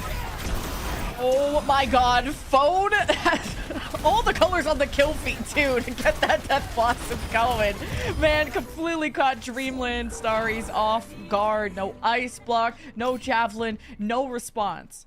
And that's I really like what I'm also seeing from Valentine with the usage of their bubbles, as they're actually just going to be going over to the Mauga instead, but using the bubbles to enable H-Key and enable Phone, kind of making them like pseudo off tanks to be able to soak up a lot of pressure and get a lot of space as Dreamland Starries come back into this one, 80% and ticking up. This is the last fight they're going to get. And this is to tie things up. Valentine needs to hold long enough for the Kitsune Rush Blade. Dreamland Starries will send Hitori do some important work. The jump force out of Alexander. Phone now focusing in on this Orisa. Already the Fortify used. Is a moment for HQ to let loose while all of Dreamland have scattered away. Clean fight. Flawless at that. 100-0. We're tied 1-1. I mean this in the nicest way possible. Phone is playing like a rat, and it's working phenomenally. Every time Alexander is trying to go on these flanks, Phone is right there, always in the area to just take a couple of shotgun shots to the head. That means that Alexander can't move on the side angles and try and get value with those rail shots from the side as the blade's gonna come through. Oh my god, at the perfect time. I thought for sure he was going to get a dash reset just off of Cinnabar and Juno being half HP. Wow, Dreamland Starries live to tell the tale. Now 5v4. They'll be able to get that first cap. It all depends on how this breaks down. Ichiki is on the Vendetta, looking forward to that. The Suzu, the charge in from Kindred, taking matters into their own hands. And Alexander still maintains the space, dodging the Mauga, dodging everything thrown at them, and delivers yet another impactful overclock. It's going to be a first cap point here for Dreamland Starries. They have a lot of key ultimates as well to cycle effectively, and you really like that they're setting the tempo here, pushing the pace a little bit with Valentine or against Valentine. They know there's not really a lot of things to negate the value of a Sojourn, so they're seeing if they can find Alexander with the amount of poke that they can get, see if you can find a rail shot and not have to use some of these key ultimates.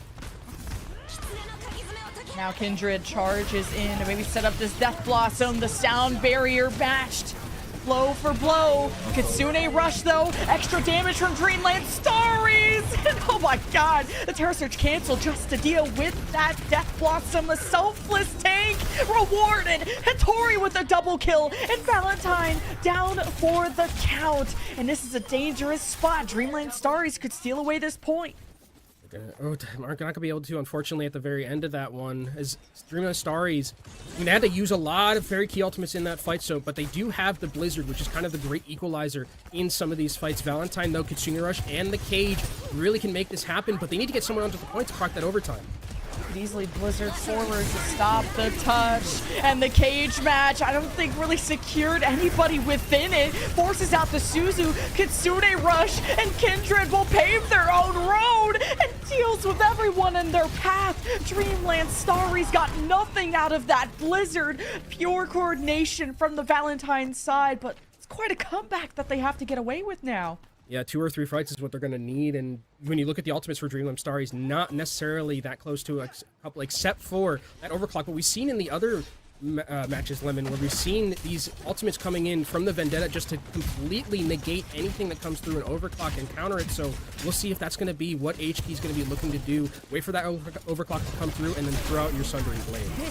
Lucio should be able to dodge his Vendetta ult surely, and the overclock at a distance, watching carefully for prey. What? HK make it to the Kiri and the Mei, a 4K at the end of the day. That is a force of nature. I mean, you don't even need to take down the overclock. Just use it against the 2 off the back end. And is there a way for Dreamland Starries to come back into this one? They have no ultimates to speak of, and Bernice is still holding on to that sound barrier. 85% up and ticking. Valentine looks like they might make the sweep. Valentine want to stop the touch, and they have a sound barrier. Dreamland Starries just working with a paperclip, and nobody touches in time. Now Valentine will get to farm up some ults. They could go for the map win very soon, as Dreamland Starries have scattered, and they've just separated themselves. It's not going well. Yeah, it's completely scatter fight, but I think it favors Valentine with where the point is going to be flipped here at the very end. Yes, Dreamland Starries are able to get up towards some very key ultimates, specifically those support ones, but if you're Valentine, I mean, you're feeling very good about the last couple of fights that you've taken. Mage is going to be going over to the Pharah. Now, this is pod racing, Lemon. This is what I like to see. Just so much variation in the DPS pool, and there's not a lot to deal with the Pharah in the sky. It's rare to see someone make Mage nervous enough to want to swap, but HK just gets blasted with bullets. Valentine were not ready for that fight. They get overwhelmed by Kitsune Rush, and what's unfortunate is that Sen had matched it. So now they can't even use that for the next one. Yeah, that's one that they're going to want to have in the back pocket. I think they tried to just make sure that Kindred could get out of that fight and then re-engage potentially, but the gamble didn't end up paying off. And Valentine, unfortunately, throw that ultimate to the wind. Still have the sound barrier, though, luckily enough for them, but I am a little bit worried about this Pharah because of the fact that when you look at Valentine, there's not a lot to deal with the sky. Mage, there's not a ton of hiding spots unless you just play off with a .2, and Phone gonna pop the Deadeye in response from Alexander, I guess just to reload, to humble HK just a little bit on the Vendetta. and Valentine, the Salivary expires, and they're left without much damage except Phone that would have to have a legendary comeback, and someone has to deal with that far from above. Tori will help the safe disengage of Dreamland, but hopefully without giving up the cap. But at almost 80%, that's pretty fine for Dreamland to refight this later. Yeah, you're still in that last fight territory, and you're also coming up towards a barrage here, and are we going to be able to deal with that? HK taking down very low, should be able to get healed up, but I like that we got the Echo now to be able to deal with that Fair in the sky. See if Mage can find a moment for that barrage! And finally, Valentine turn and burn, but the damage is done, and Dreamland Starries are just suffering as Juno tries to piece everyone back together from the chaos that was trying to enable that barrage. Does not work out. Now Valentine hope to match the score soon.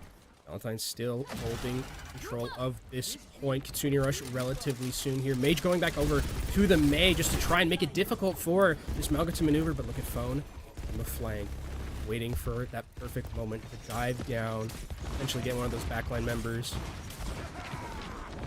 Phone is answering the phone, I guess, and now loud and proud in the back line, forcing out the Suzu. Juno has to make a decision to pop the Kitsune Rush, and does so. They'll have to handle this without Alexander. This is for the map win, and Dreamland are already at a disadvantage. All the ults in favor of Valentine, the dupe, the excavation, digging a hole for the burials of Dreamland Starries, who are left without hope, and now are left without a series lead. Valentine will take charge. What an absolute map from Valentine there. The way that they played, so effective. Their ultimate economy cycling. That last fight where they just had Phone on the flank, waiting so patiently for that one moment to go in, force out Suzu, then the rest of the team collapses. The coordination of this team is so fantastic, and HK had an absolute monstrous performance on the Echo as well at the very end. This Vendetta looks fantastic. Valentine is moving and grooving, Lemon. They look like they are so warmed up, and they want to just take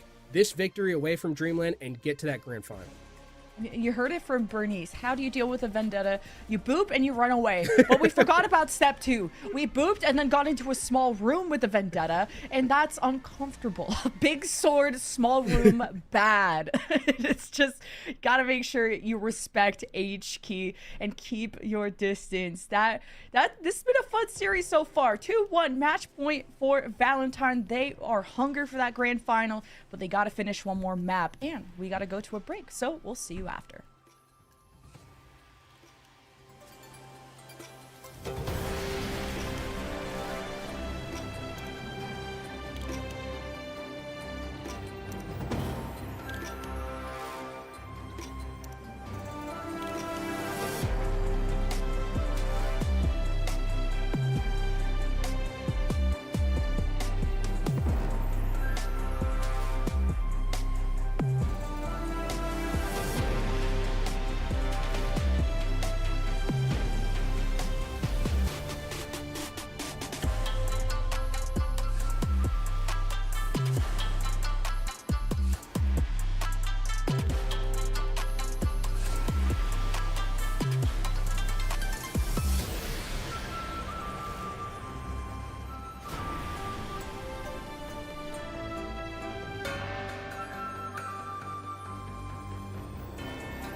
Hey everyone, welcome back to the Calling All Heroes lower bracket final between Valentine and Dreamland Starries. We're kind of living in a nightmare after what we saw just now on Suravasa.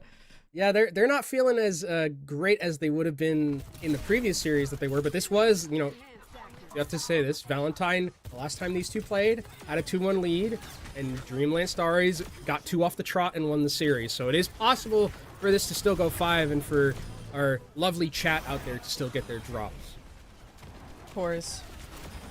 Phoned in the Reaper, of all things, to deal with the Orisa, which was so fun.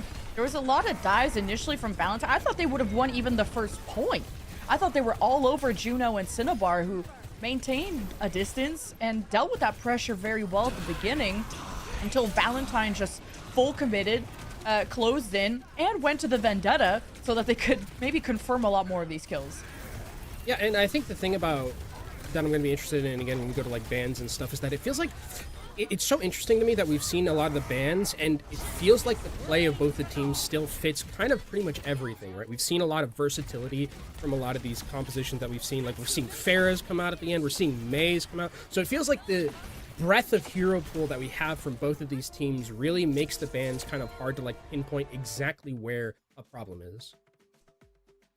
Well, the next problem that Dreamland have to deal with is picking another map.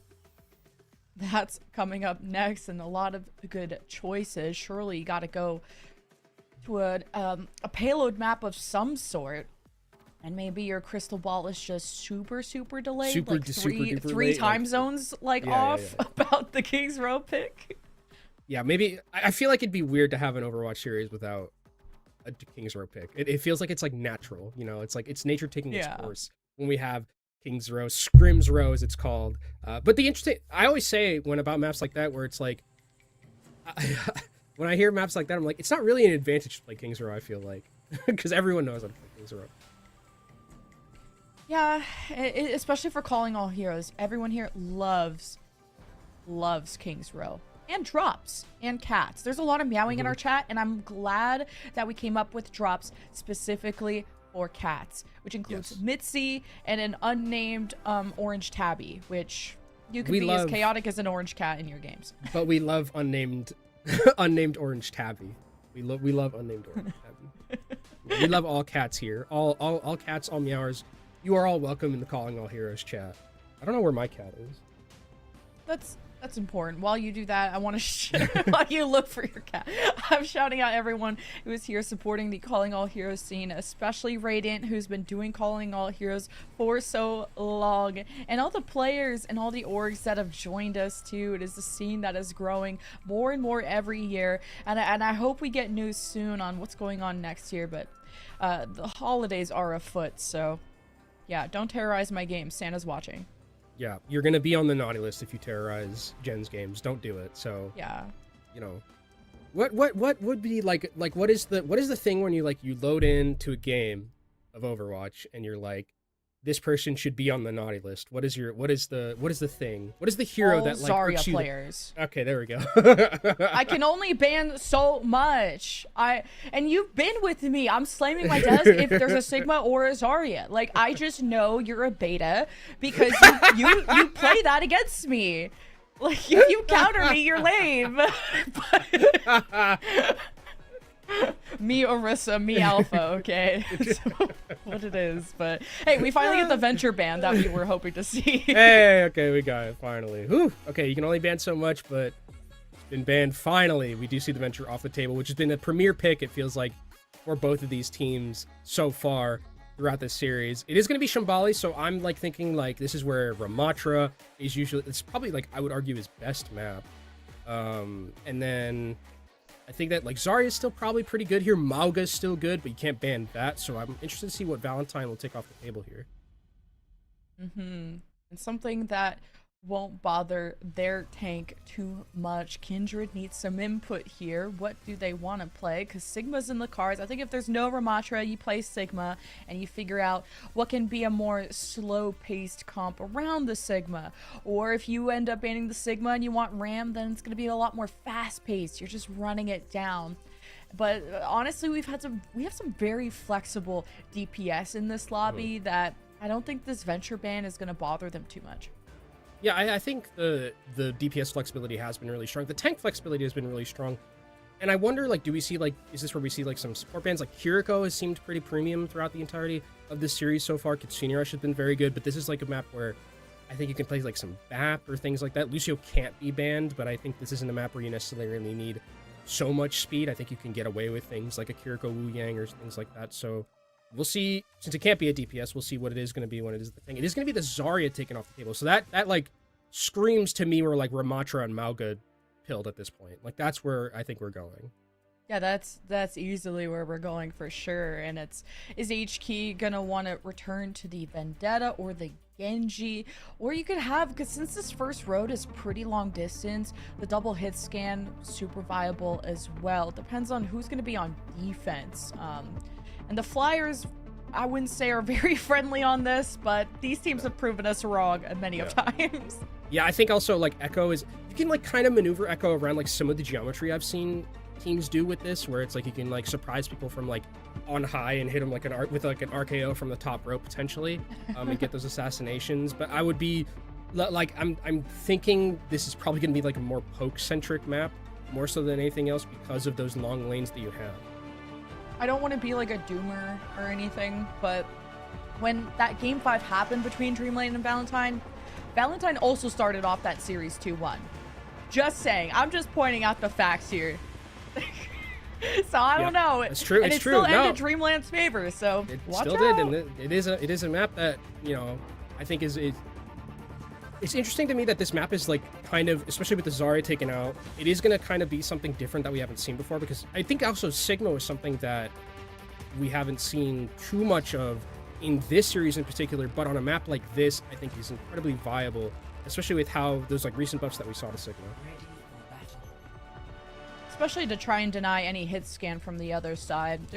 These roads are so narrow that Sigma shield just covers the whole thing, and this could be viable for a Tracer to get around. Haven't seen too much Tracer play. I think we saw a little bit on Runasapi, but I think it got checked at the door fairly quickly. So need someone to maybe abuse these flanks. And now that Venture's off the table, I don't know how comfortable these players are with getting a Tracer.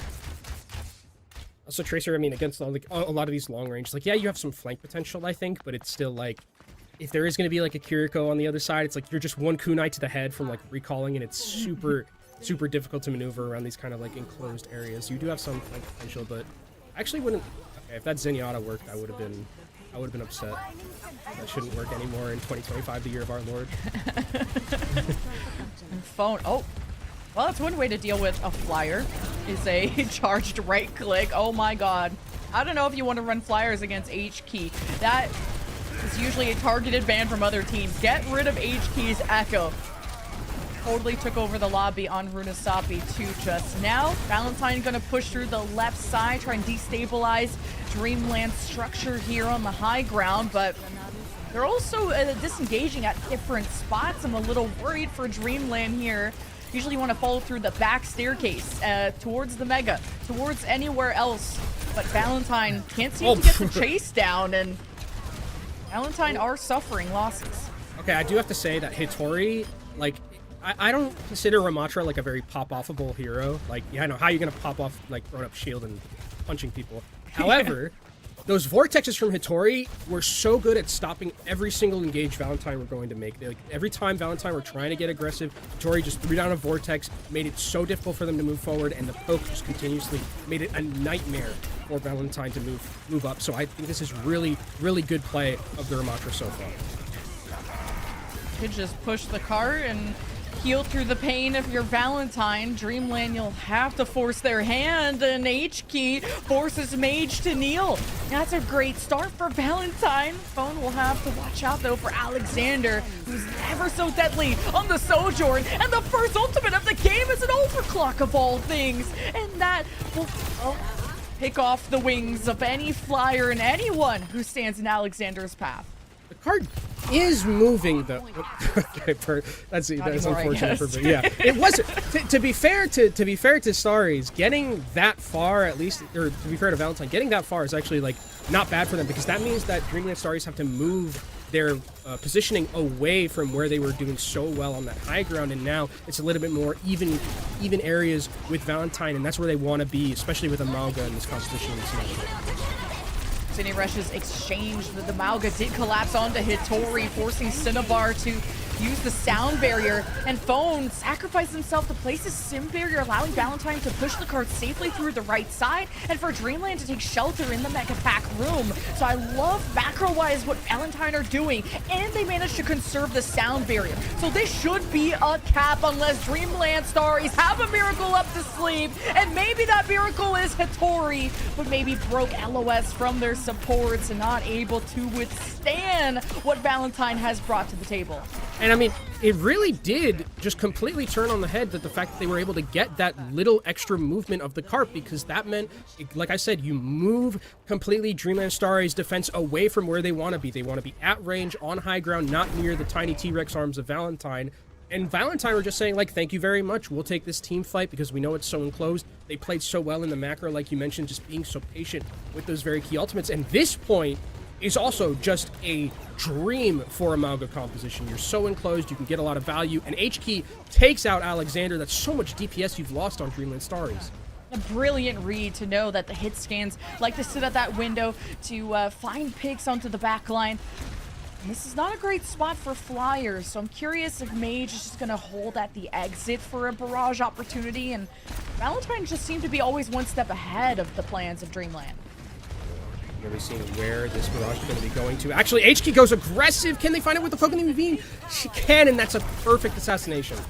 Oh, Mage tried to go for a big 180 play. Sometimes you just have to keep it simple. And Alexander has no targets. The escape so quick from Valentine. Not fully committed out of this entry. And when you have a Lucio, you're quick to leave. Now you got the dupe, H-Key, with another Ramatra play, just like on Runasapi. Will give them the backhand of the law and an annihilation to boot. Quite literally to boot these supports. And that's a quick cap for Valentine. You ever are you in a call with someone and then you have like admin powers and you're like, hey, what's the shape of Italy? And you say a boot and then you kick them out. Oh my god. New fun thing for Discord people to do out there. But Valentine, they're about to boot all the way to this third point with how well that they're playing. They're playing so aggressive. They're the ones who are the initiators. And Dreamland Stars, it feels like besides that one defense that they haven't had a singular foothold on this map entirely. You saw how strong Valentine were on Kings Row in the previous series. You know they have next level clutch potential. Mage now to the Echo, also a victim. Kitsune Rush, the run it down, the 5v4. Valentine are heading for the finish line, and Alexander is done with these flies, these wasps. And it's just a comeback for Dreamland, especially with the respawn advantage and all of the ultimates invested. Valentine have to take a seat.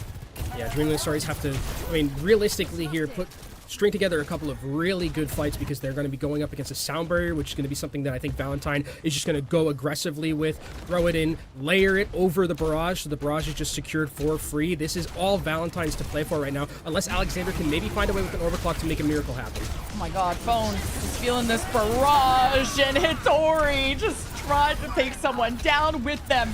Valentine have more than enough to push it all the way, and the sound barrier will confirm it. Valentine, they invest in the guarantee, and they'll at least get 2 minutes unless there's a touch. No, that is an enormous time bank for this map.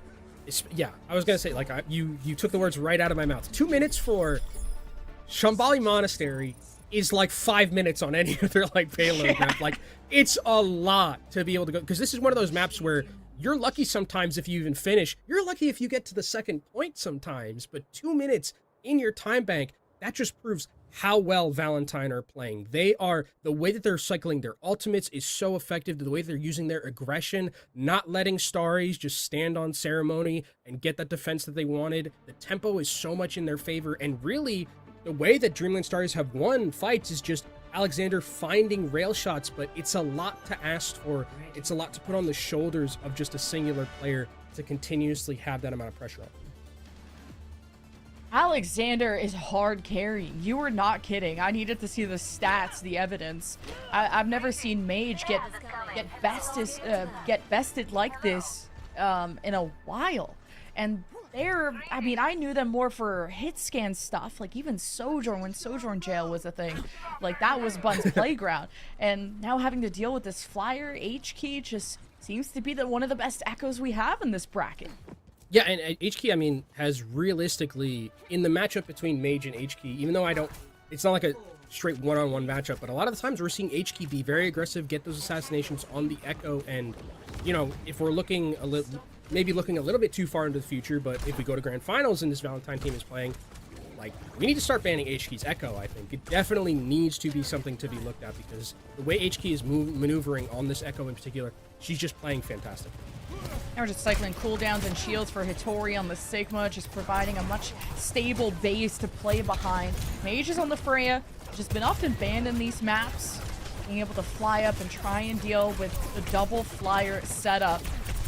You needed these hit scans to come into play. Instead of fighting fire with fire, just bring a bucket of water, which is, I guess, what the hit scans are supposed to do. But I'm seeing Valentine be the ones who run it down, but ultimately pay the price. Kindred went way too deep. Yeah, one of the things I am going to be worried about Kindred being on this Malga in particular is that, okay, well, I was going to be worried about something, but H-Key and Phone are just like, you don't need to worry about anything. We can still find picks in our own right, but there is going to be so much poke coming in from Dreamland Starries, like an insane amount of it, to the point where Kindred has to be very careful, because even if you aren't like getting taken out in these team fights, if you're not showing up in the kill feed, you are feeding over a lot of ultimate charge for the other team. And I don't know necessarily with a Lucio and a Kiriko backline if you're going to be able to compensate for that. As Hitori just gets absolutely annihilated. I don't know what happened there. Oh my god. Just these Echoes are such tank busters. And H-Keep just built a dupe, and you won that fight without using ultimates. And I thought Dreamland was going to get a lot more progress from that. What the heck? Yeah, I was just doing my like chill color commentary. I'm like, oh, I'm going to throw to Jen in like 5 seconds. It's going to be totally fine. And then Hitori just vanished from the server. I was like, okay, well, I guess. Unfortunately, we're a little bit off tempo, but we get back into it. Duplicate available for H-Key right now. DPS ultimate still coming in from Dreamland Star. I don't know if duping a Sigma is as sexy, but H-Key is gonna try and run it down anyway. You know, the wall had it coming.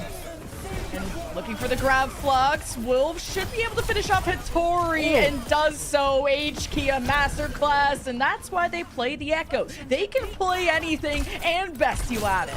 Yeah, I mean, H-Key, you know, Sigma dupe necessarily not the most sexy, but there, H-Key making it look fantastic. Very sexy. Very sexy. Like, okay. Brad Pitt? Is Brad Pitt sexy? Brand. I don't... Yeah. Is Brad Pitt sexy? Okay, they're like Brad Pitt style sexy. That's what HQ made it look like over there. Back in our day, he was anyway, but Dreamland have Alexander with an overclock, and I would say HQ maybe needs to sit this one out, because that's gonna hurt. Not a lot of cover where they are too, unless they dip and dive into the window, but HQ could be punished, and Alexander is hungry, bloodthirsty as ever, and Kindred also just uses the Sim TP to get behind Dreamland Starries and, well, live in their heads rent-free as well. I mean, that's basically what happened, is that ultimate got no value whatsoever just because Kindred was positioning in an area where you had to be wary of that threat. And look at the amount of poke that's going down onto Starry's composition. Cinnabar has to do so much in terms of that heal. Now the call is being made. Juno will advance. The sound barrier just barely saves Kindred, but for how long? You can delay it, but maybe you can't stop. What a grab flux from Hitori. And Kindred has re-emerged, and the sim barrier will provide some protection for Valentine to find a moment to send Dreamland Starries packing. There's 20 seconds left. You're not going to get a real good go at this. Not again, not a full hold, and not for the L. You're twirling. You're twirling on bodies.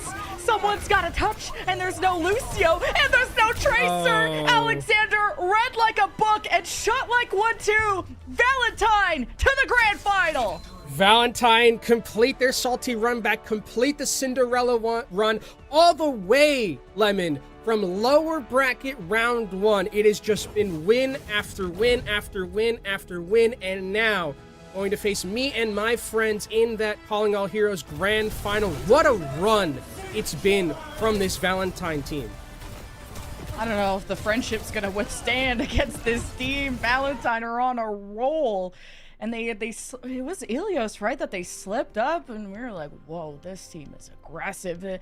I don't know if Valentine still got gas in the tank, and they came back stronger than ever. The tenacity to go all the way and to pretty much full hold on to get a 2-minute plus time bank on Shambali, to a full hold on defense. This team levels up every second you watch them.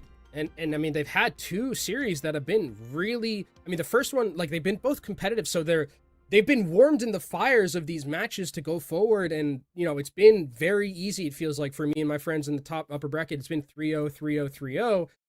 I'm thinking now, with how well Valentine is playing, it would not shock me if they put up a good fight against that team, that juggernaut, that Goliath that's in that grand final.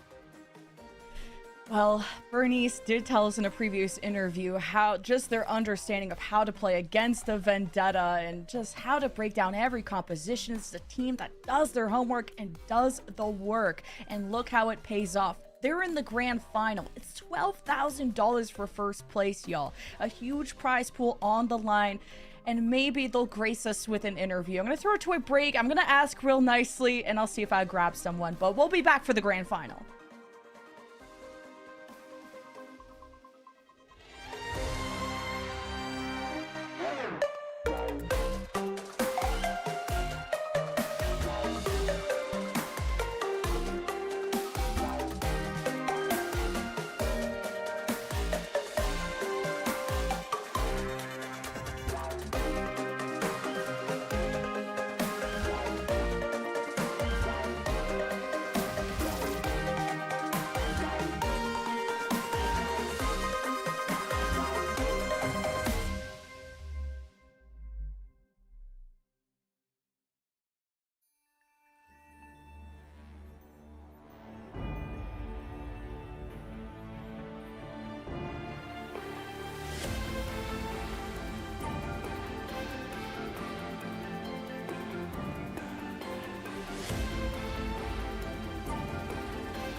Welcome back, everyone, to Calling All Heroes Championship presented by Radiant. We're going to have an interview very shortly, but for those who are just joining us, we had a banger of a lower bracket final, Kenobi. 3-1 for Valentine. They're on a roll. They are, and I mean, the amount of maps that they've played going into this, are they going to be warmed up? Are they going to be tired? We'll have to see in that grand final. But the way that Valentine has been playing, I've been so impressed with how they've been able to make some of the... I'm just laughing at the teleport. This is just too funny to me, but I've just been really impressed with how they've been able to move, especially with their macro and the tempo that they're setting. I really am impressed with how they've been able to play a wide variety of different things, and that's something that I think will benefit them going into this grand final. It started with a crawl for Valentine, dropping that first Ilios to building up towards a sprint. They sprinted through 3 maps in a row to advance to that grand final, getting 126 meters on Runasapi on Dreamland's map choice.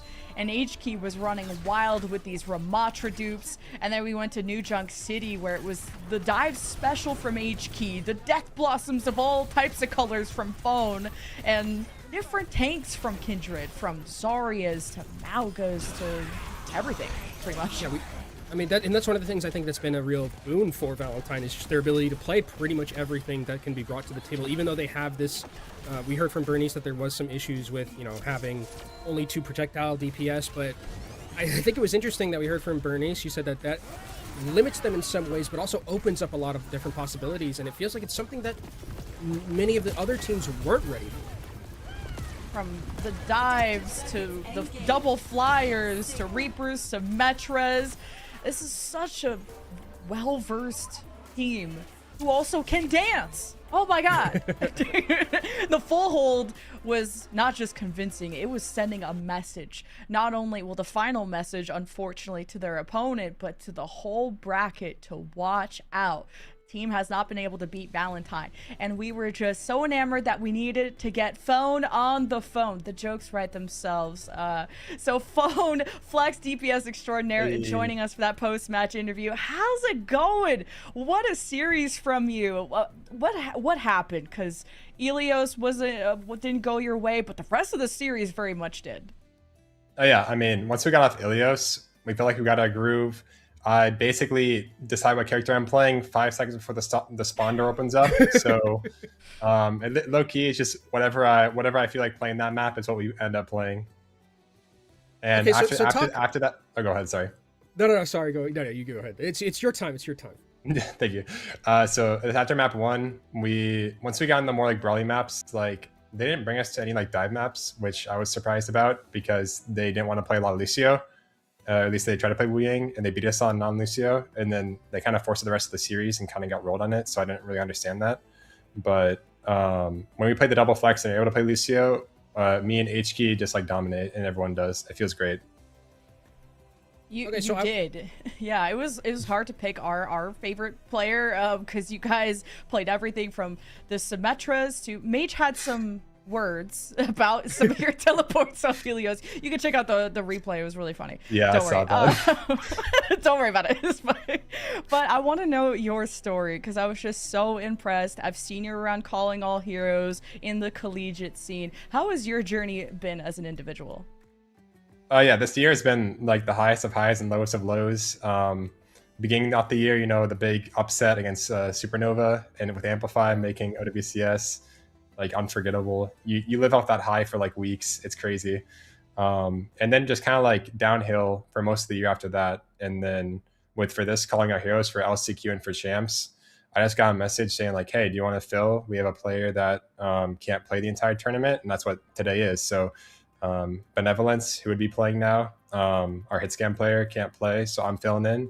And I feel like it's almost better to have a player that is as unique as I am in terms of hero pool rather than just like a copycat, because a lot of teams that we're playing, they haven't seen this look before, and we get to be unique and we get to play my style, which I love to do. So talk to me a little bit about kind of like there seems to be a great amount of trust, because obviously you are such a talented DPS player, and is it really as blatant as it is, where it's like you don't pick your hero 5 seconds before map, and then you just look through the DPS selection and you're like, I want to play this, and then the rest of the team believes in you? Like, how difficult is it to kind of have that much, I guess, power? What's it like kind of like having that ability to just kind of just say like, yeah, this is what we're going to be doing? Like, I bet it feels good as a DPS player to kind of like dictate exactly how you want to be maneuvered around in any position. I'm definitely a player with like historically my hero pool being the one that doesn't really like Tracer or Genji. I like every other DPS, like the Reapers, the Sombras, the Sims, and having that like respect and trust in my team just feels amazing, because they're like, for example, on Saravasa, I was about 3 seconds from going Sombra, and they're like, and then they said, no, don't go it, go something else. I'm like, perfect, I'm fine with that. They trust my sim, they trust anything I play, they trust me, and that feels great to have. Because then I know that whatever I do, if I ask for resources, if I ask for help, they're going to be there like without a doubt. And you're doing this miracle run through the lower bracket. You got your revenge over Dreamland, and now you have one final task. You've been flawless so far, minus Ilios. We don't talk about Ilios. But you've been flawless now to get to the grand final. Me and my friends, not me, them and friends, that's going to be your next opponent. You've been dodging them through the bracket. What do you think about them? Got a lot of friends on that team. They're a really good team. I don't really got much words to say for them besides I'm happy to face Winter again because old teammates on Amplify and ready to beat them. Oh, ready to beat them. Okay. Friends for now. We'll see how the server ends.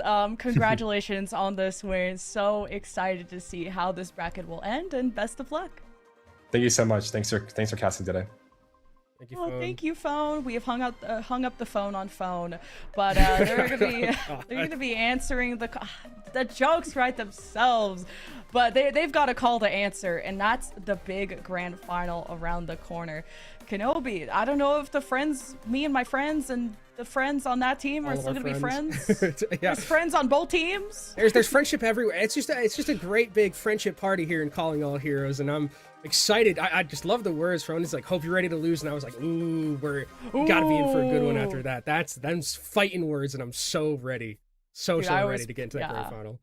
I always play better against my friends. Usually they're on my team, but well, the friends, we'll see if they stick together. Up next, we have that $12,000 grand final, y'all. It'll be first to 4. I'm gonna give you a few minutes to get your popcorn, and then you gotta sit with us until the end. We'll see you after this.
It's time for the grand finals of Calling All Heroes. Valentine are making that lower bracket run of a lifetime. And now they get to face Friends Gaming. I'm just going to say that because I'm not there. So Friends Gaming for that best of 7.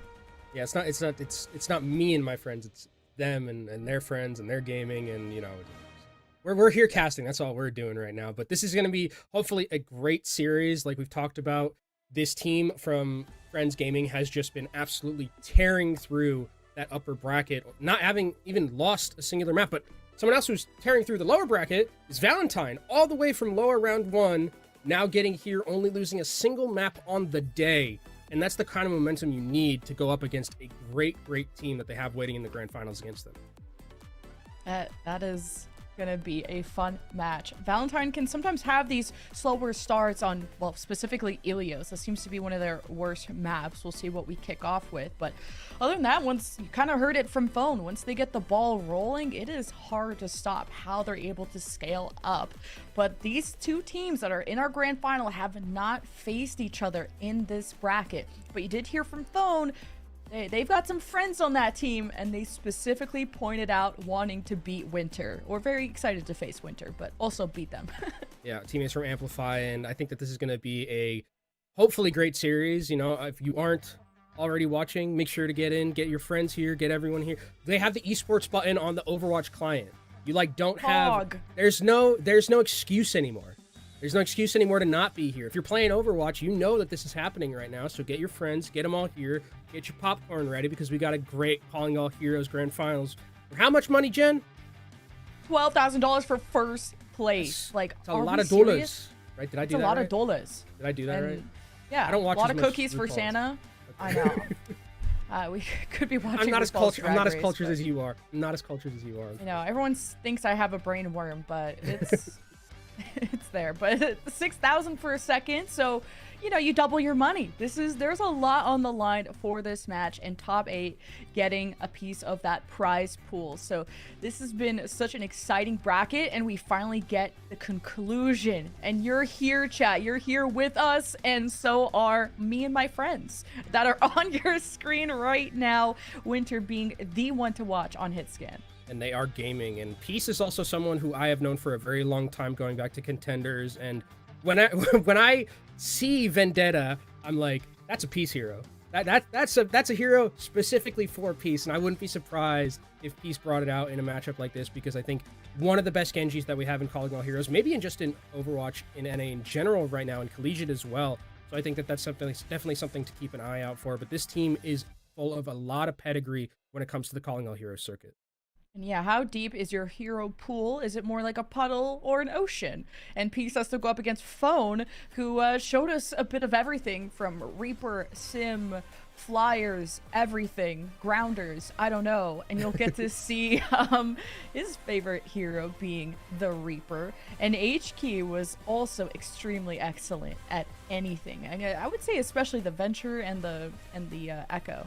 And what a story it would be, right, for Valentine, who lose their main HitScan player and then just run the gauntlet through the lower side of the bracket with Phone subbing in, being able to play all these various different things. And like Phone said in the interview, not many people know the look that Valentine was going to be bringing to the table. Now, probably, since they played 2 series already, you have the benefit of being in the grand final, where you could see that, okay, there is this double projectile look that we're going to be playing most of the time if we're on Valentine. But still, I feel like they still got a lot more up their sleeve with how versatile this team is in terms of their hero pool.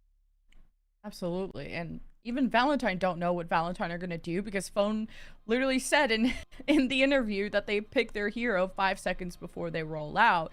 And I'm wondering how difficult that is to play around, but there seems to be that next level of trust. Phone was with Valentine during that LCQ, subs in for benevolence, and imagine coming back from vacation and your team is many digits richer after the match. So that's a nice gift during the holidays. And wow, quick on the bans. No Roadhog, no Freya. Yeah, Roadhog I think is a ban taken away just because this map exists here, the submap of Well. It has not really seen too much in terms of play, but I think that if there was a time where you were going to bring out a random ace up your sleeve like a Roadhog, it would be now. So just getting rid of it and just making sure you're playing good, honest, ethical Overwatch I think is good for the ban already from me and my friends gaming. And also make sure that you can ban all the other tanks on other maps where it's going to be more problematic, and you keep everything open. And Ilios, not as friendly to Valentine, who that was the only map loss they suffered against Dreamland. And they did win a Nepal against Exo Sakura, but then they also lost that Ilios against Dreamland in the first encounter of the brackets. So, but I think it's more of a momentum thing, at least according to Phone in that interview, of just how they get the ball rolling. Yeah, and they get to, go into this matchup here on Ilios to start things off. I think one of the interesting things that's going to be is that this is a first of 4 that we're in now since we're in that grand final. So the series is going to be elongated. That means bans, and you're not necessarily going to be able to catch people off guard depending on what map you're going to be going to, because you will get downloaded at some point. But we already see Valentine sticking towards HK and Phone. That's where my eyes are going to be, the dynamic duo that has brought this team to this grand final. The Phone was like, I don't really play Tracer, but maybe I could. And it's gonna prove to us that they could play anything, but Kindred is body blocked from getting out the door. Friends Gaming next level on that one. Claiming the tank first is huge as well. Presence of a Tracer so important on Lighthouse to be able to cap the point if the fight takes place elsewhere. Ilios can do that too, I guess. Bernice doing just that, now getting hunted by a Tracer. Wait, Sen's in trouble. The kills are going the way of Friends Gaming, and after claiming that tank, it's all in the cards that they would win this. Yeah, I mean, it was just a really fantastic body block that completely takes the tank out. When you don't have the Diva, you don't have that big health bar. You don't have Matrix either to peel for the rest of your team. So from that Diva going down, it was just a house of cards that fell all the way back. And that's really, I mean, this is one of the things about this team in Me and My Friends Gaming is that if you give them an inch, they will take the entire screen away from you. You cannot make these small mistakes. They will pounce on it. They will make sure that if you're out of position just even once, you're not going to be getting out. And Kindred actually is just going to forego the Diva matchup completely. He's going to be bringing over the old reliable counter in the Zarya.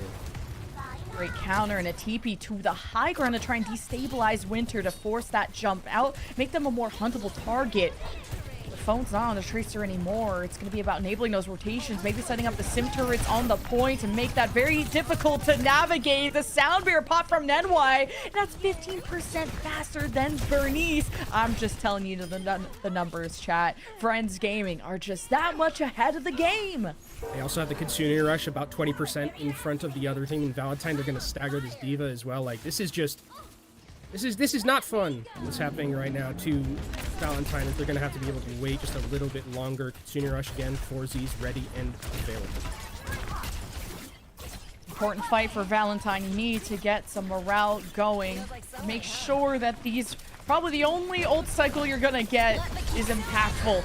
All eyes are on HK, and as ZZZ popping the Kitsune Rush. Valentine may wait for the perfect moment. The sound barrier does make connection to the whole team, and HK blades up, has to dodge the self-destruct, and denies the remake from Santana. That is a masterclass of the Genji, and Valentine are in the driver's seat. And they're also able to keep their Kitsune Rush, which is huge, because on the other side, Friends Gaming used theirs, so that means support ultimate's super in the favor right now of Valentine, and it's going to be difficult for this Friends Gaming team to impress here, because you're walking into asymmetric turrets, you're walking into these mortars from Kindred. Just so much damage, they have to be so very careful. Santana just, oh, I was gonna say trying to survive, and they've got brought down to half HP, which means Winter has to take over. The tip of the spear piercing through Valentine, forcing them to cower and hide, and still keep the point though.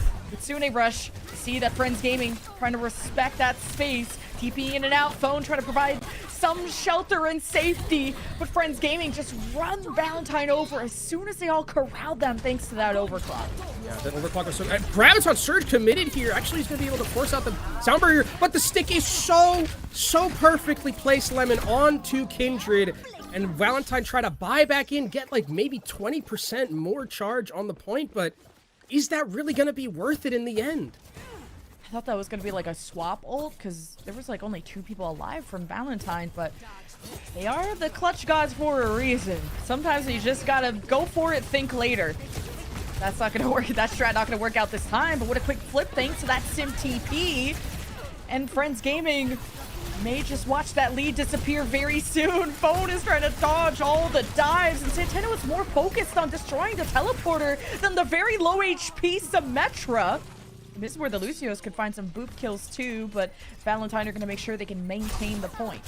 Yeah, well, and these fights, it's really going to favor Valentine if they're able to keep Phone and Kindred alive, but this is just a messy fight right now, but it seems like my friends gaming are starting to clean this one up. They will flip it back over. Finally, going to be able to take that point, and we'll see if there's a way back in for Valentine here. Soundbarrier at the ready. But look at this aggression from me and my friends. It's such an early beat, and then Friends Gaming can just disengage, and Valentine are making the most out of this. They surge towards the point. Kindred is just the recipient of all these pulse bombs, not able to generate any significant charge, and Peace is unleashed. It's only war when there's Tracers on the battlefield, and Valentine suffering yet another loss on Ilios for the first round. I mean, Valentine, they're so close in so many of these fights, but it's just those small, little clutch moments that really are putting this team over the brink. I wasn't the biggest fan of them trying to buy back in with that Zarya Graviton surge. I think they've been a lot more patient with their macro in previous series, but there just felt like there was that one chance to get back in, and unfortunately didn't end up mattering. We'll see going into this well map as our next map. I think we'll probably see some switches in terms of the tanks. I liked Kindred on the Zarya, but I liked also the respect I saw from Santana being able to maneuver around not only the Zarya beam, but the Symmetra beam, because if those two are charged up, Divas just melt completely. Good awareness of Friends Gaming. Identify those bubbles, so much focus into Kindred, just not able to build up any charge. Now towards Well. Similar composition, except Phone is on the venture to see if they can sneak by, coalesce with H-Key onto a single target. A lot more difficult to do if they're on the high ground, which is where Friends Gaming are, and Phone doesn't matter. As soon as Winter dropped, Phone was on top, and Valentine will be on top of this fight if it keeps trending in this direction, and H-Key starts to get busy. Phone getting active. Peace trying to maybe deny the capture, but Friends Gamer is still trying to get organized, and Phone doesn't have a mini. At least the mini is quite far away. All good, but Santana is now the recipient of all this damage, now trying to get Z closer to that Kitsune rush. The point has still not been captured, so we're pretty much back to a 5v5. Oh, it's not 5v5 anymore. There's a great big pick from Winter. That's no healing. It's only the Lucio left. That's fantastically done for me and my friends gaming. As Santana knows when to retreat away from the Kindred Zarya. That is very, very deadly at the moment, but so is Winter. Ever so impressive with these shots on the Sojourn. And just imagine when the overclock comes out, a huge reason that Friends Gaming even won on Lighthouse. And finally the cap happens. Yeah, and I'm a little bit worried for Valentine because if they don't get onto Winter and be aggressive, they are like someone like Winter cannot be just left to their own devices to hit these rails like we've been seeing, because in the neutral it just makes it such a nightmare. Santana is taken down low, but will be healed by the rest of the team. HK coming up towards Dragon Blade, maybe could force out some key defensive ultimates, maybe some key defensive cooldowns as well, because you're not really finding kills with the Blade in 2025. And having to blade against a Kitsune Rush does really worry me. You can easily get overwhelmed with damage, and the dash-in, spotting how low that Lucio was, isolates and conquers down Nenwai, and even prevents Santana from remecking. That is such a good collapse from Valentine, who have done that to Santana yet again. But Valentine are also without a main support, so HK's doing what they can. I mean, what more can this Genji do? And it's me and my friends gaming, continuing to do so. Peace is just getting a casual double kill. Pulse bombs, 100% stick rate, I swear. My friends gaming had no business winning that fight. Just absolutely no business. But Peace was able to turn it around with a huge clutch at the very end, and they held control of that point the entire time. So only 2 fights, and we're already at 70%. It's last fight territory. Here's the grab, though. Oh, not the grab, C9.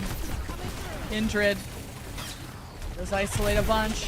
Friends Gaming falling back. They are low on health. They need to regroup, and Phone is on the hunt. And even is going to chase down these last few members. Where did that Lucio go? Oh man, who is fast now? And Valentine try to make that 0 to 100 comeback happen. It's a tall task though, because they had to use so much in that last fight. They have nothing in terms of ultimates. Neither do me and my friends gaming, luckily enough. But I'm always worried when I see Peace, especially during what we've seen on this map so far. The amount of times that pulse bomb hits pay dirt, it's been every single time, like you mentioned, and that could be the only ultimate you need to win this. But Phone, a little bit too over aggressive, gets caught by Santana. Oh, and that shove from Santana was beautiful. Valentine also have a very low Kiriko. Submissive and diveable too, if Friends Gaming can retaliate, and they send Peace to finish off the rest of the squad. No supports and no chance for Valentine.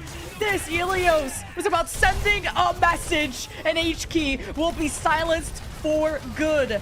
Friends Gaming now about to take over Ilios unless there's a last-second touch. Bernice buying as much time as possible. Emergency Doomfist will be sealed off by the bomb, and Friends Gaming will kick off our grand final 1-0.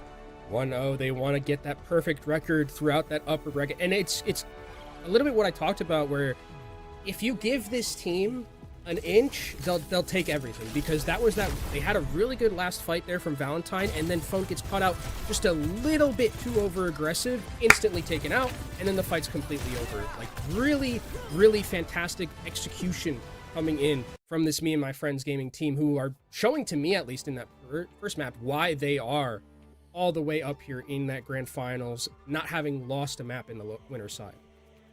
How important it is too to have such a fantastic tracer. This Peace person is next level. All the pulse bombs in Kindred's lap like they're Santa Claus, not able to build any charge at all, to solo killing supports, always in Sen and Bernice's face. Peace was doing it all, but it's also identifying the moments where you could get away with that. And Peace always knew how to coordinate with the team on when to converge on that Zarya when they were out of bubbles, to when it was time to hit the back line. Yeah, and there were some good moments from Valentine. I like that they brought out the Symmetra. I think that was something that they were really beneficial with. But this is also one of the things about My Friends Gaming, is that when we saw these moments where it was kind of just them jockeying for position at the start and fighting in the neutral, it always is going to benefit Winter, because Winter is so good on that Sojourn. And now my question going into this is, like, where are we going to be seeing the bans go to? Because, is there going to be something like do we need to ban Sojourn? Do we need to ban Lucio? Do we need to ban some of these heroes that are going to enable us to play a little bit more of those double projectile wacky compositions we like? And if we're Valentine, we also get map pick, which is really beneficial to us. I would almost consider a tracer ban, because there's not a lot of easy counters to a tracer, then literally another tracer. I mean, you could argue Diva, which is not going to be friendly on larger maps. A Torbjorn, but if you're running a Torbjorn, you're really cooked. But also Calling All Heroes runs like all types of stuff. So I would worry if I saw a Torbjorn anywhere. Yeah, I think we did see a Torbjorn yesterday, or one of the previous days on the broadcast, against like the Vendetta. I think that's another thing that we have to kind of think about. Always in the back of our mind is that Vendetta still being able to be played here. But I think if you are Valentine, it's like, okay, Peace is a big issue. We can ban the Tracer, but that means Peace gets to play Genji or gets to play Vendetta, and then it's like a very difficult situation in that regard. But I wouldn't be mad about a Tracer ban here, especially if we go to a map where those flanks are going to be really important. Now the ball is in Valentine's court, but it's a very familiar situation. They brought us to what? Surabasa, Runasapi, all over the place, and worked out for them going forward. They just need that map 1 warm up. At least that's what happened when they just went up against Dreamland. Yeah, I mean, I said earlier, they love playing map 5s, so they're just getting the content for everyone here, as it will be the next map that we go to. I wonder if it's going to be, because I think we've seen Push pretty much. It's been Push and Flashpoint were the two that we've seen. So I would expect in this series there is going to be a King's Row at some point. We'll see if my crystal ball is actually accurate this time.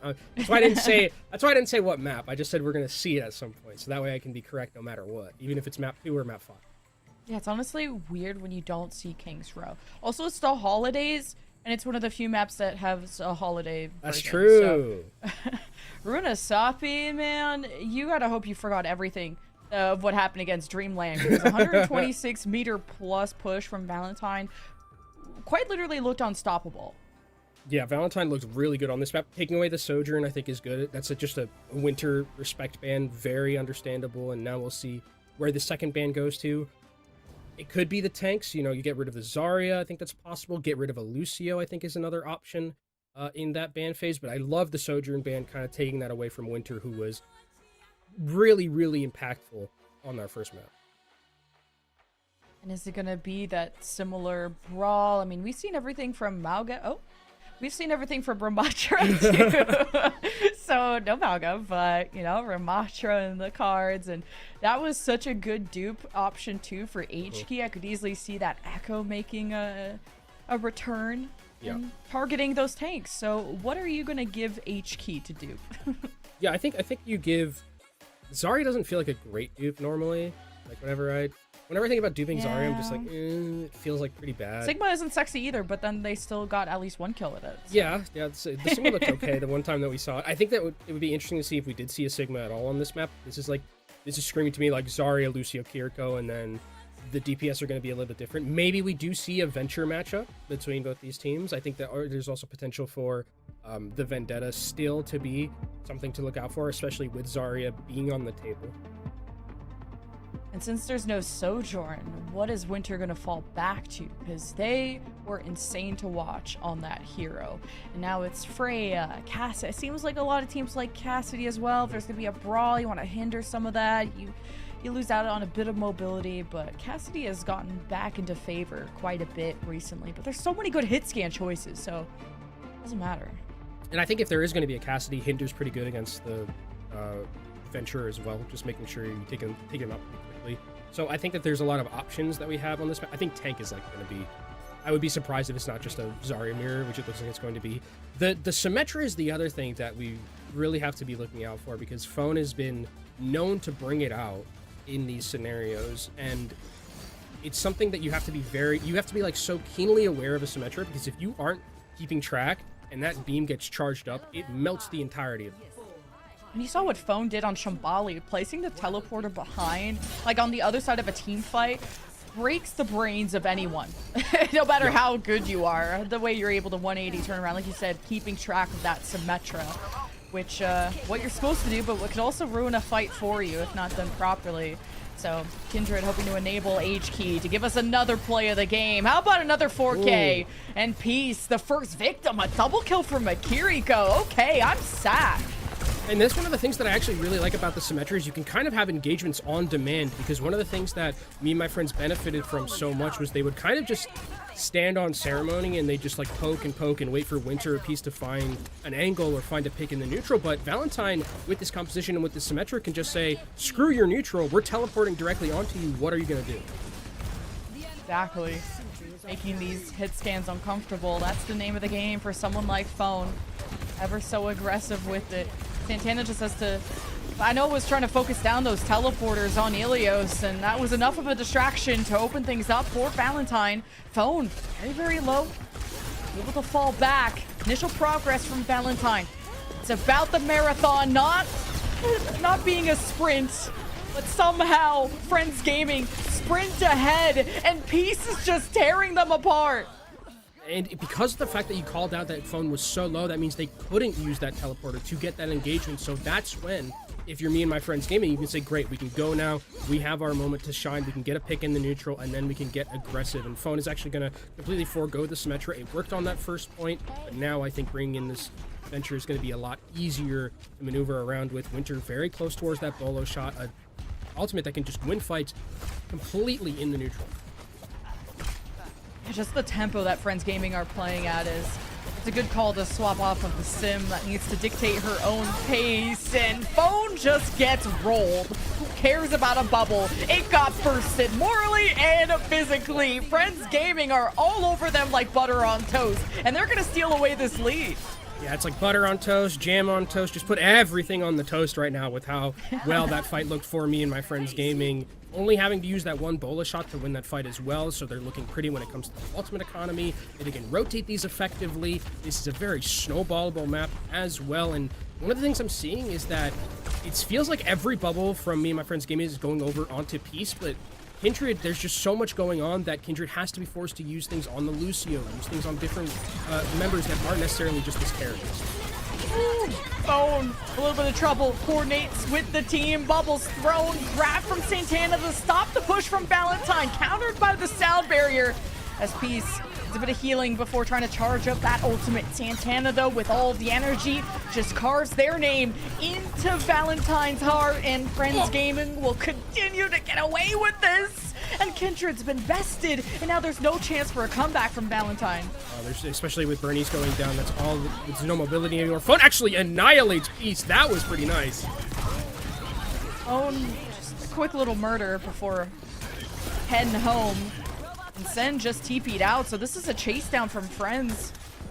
Friends Gaming hoping to stagger them out even more, and this lead is starting to get real dangerous, especially if it gets to the triple digits. Yeah, we did see though on the last time that we saw a map like this, there was a comeback of a pretty significant margin. So if you're me and my Friends Gaming, you want to put as much as you can into this. Bullet shot comes through. Can it find anything? The grab countered by the bolo shot, but Valentine, they laugh in the face of that ultimate. Valentine know how to come back into this and deny those 3 digits from being rung in here by Friends Gaming. See Friends Gaming, I mean, they still have this Sundering Blade, which is going to be an ultimate that can just ruin a team fight completely. Santana's close towards that Graviton Surge. No support ultimates to deal with this. So what I would like to see from Valentine is maybe just a little bit of tempo where they use Phone aggressively to go in. Peace has actually potentially been caught, but the block is there. And there comes the Excavation Initiator.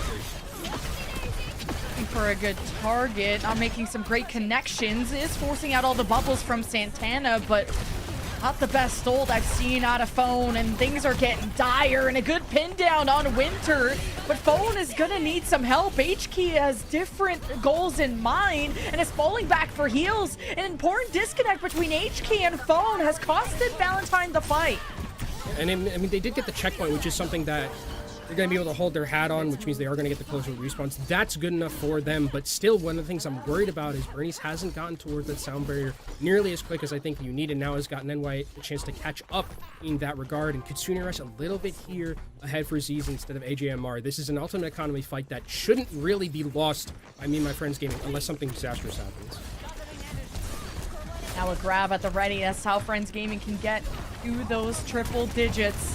Sending Peace to ruin the lives of Valentine, but so dangerously low. And Santana throws the grab to try and save Peace, but Peace just tests out gravity permanently. Valentine still in so much trouble, and Sen doesn't pop the Kitsune Rush to save the team. Valentine accept the L, and Friends Gaming will extend their lead. And again, from this POV of the Zarya, you can just see every single resource is being put into Peace. All the bubbles, all the Lucios are going over just to try and boot people away. And even the Graviton Surge, making sure that HK versus Peace is not a 1v1.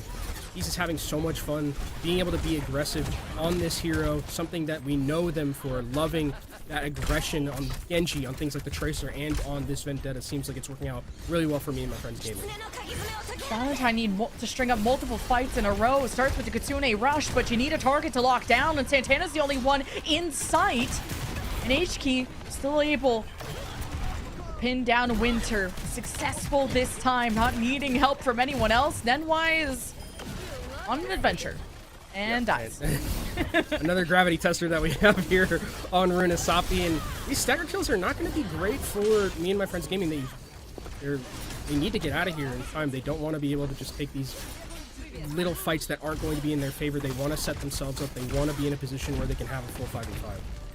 There's a lot of good ults for Valentine, and this could be the fight to steal away the lead. HK powers up. Soundbearer confirms it. Santana has no bubbles and no hope at all. And then NY has to decide about this sound barrier and whether they could salvage this fight. And Valentine will continue the progress. Friends Gaming just hope to regroup and use this barrier for good and for a chance to come back. Oh, Z's ends up going down. I mean, there's a lot of healing lost, so really now the pressure is on NY if you have to use this Lucio sound barrier very aggressively to try and go in. Last chance for Friends Gaming to stop the comeback. Valentine, you just can't count them out yet. Grab at the ready against the barrier. Phone identified, able to grab the Mega, but Peace knows nothing of it. And that's a grab on the high ground. How much can you really take advantage of that? At least it gets the barrier. That's all you really needed. And HK's getting melted, or I should say Peace is getting melted by Kindred. He's assembled so much energy. And this is still 5 meters is what separates both these teams. These vendettas are letting loose. And this is an HK playground. The Kitsune Rush is what you have to fight against. But there's only 2 people from Friends Gaming to take advantage. Valentine are about to steal the lead. Yeah, they're going to get the lead, and that's huge because with 2 minutes left, you basically, from here on out, from me and my Friends Gaming, have to be perfect. And they committed both support ultimates to that. And you see AJMR still has a Kitsune Rush of their own. This is looking great. For Valentine, they just need to play here calmly, cool, and collected, and they should tie up the series. Oh, I didn't know their favorite necklace was the choker. Friends Gaming, you are destined. You haven't dropped the map yet. It can't be now. Peace above flies like a butterfly, stings like a bee, and Valentine are just dead in the water. They're so low. They're missing Bernice. They're able to get back on their feet. Friends Gaming suffering from injuries and suffering from a lead that is ever so growing from the Valentine side. And it's also that get no value whatsoever from me and my Friends Gaming. They look like they are completely on the back rope right now. Winter, the desperation Bastion pick with only a minute left to stop this defense. And Friends Gaming only have a minute. Phone up to no good. Maybe trying to collapse some, maybe. After seeing a teleport from Z, we'll do just that. No teleport, gonna call that out to someone like HK who could spin to win, but Valentine are suffering. But really, it's Friends Gaming that have an uphill battle ahead of them. Regardless of what happens in this fight, they need to be flawless from here on out to regain control of the situation. I mean, flawless from here on out, but with what in the bank in terms of ultimates? It's just the Lucio sound barrier, and they don't really have heroes that can just instantly win a fight in the neutral. Maybe something like a Kiriko knife, but beyond that, there's nothing to deal with. Valentine are just in such a great position right now. They should be able to wrap this up in a neat little blow with their ultimates, unless there is a disastrous thing that happens on their end. It's the beginning of the end, charging up that Zarya. They know how important Kindred is to this assembly of Valentine, and Friends Gaming gotta lock in and lock down. But wait, HK has the ultimate, but is trying to get rid of the opposition. This piece has been unleashed, a beast in the server as well. But Valentine have been massacred, and Friends Gaming will have another swing at this. That's an insane clutch. Nenwai got the sound barrier just in the nick of time. Didn't hit Z's, unfortunately, but it didn't end up mattering as me and my Friends Gaming get a new lease on life, and they have a Kitsune Rush. Phone has gone over to the Bastion. Somehow we've managed to get Bastion v Bastion in my COD 2025 championships. How is that happening? But this is the fight to end all fights right here, Lemon. Would be quite the combo, but no, not even gonna wait for the grab. Just gonna make everyone from Valentine panic. Use those cooldowns. HK charges up with the grab. This is the end all be all, and this is the Valentine chapter that will continue. A heart that beats on, and Friends Gaming will break down and fall like dominoes. One last retaliation from the supports, but they've been split open, and Valentine will remain from 126 meters previously to 132, a new high score. Valentine get to take the first map off of me and my Friends Gaming throughout this bracket. The gods can bleed.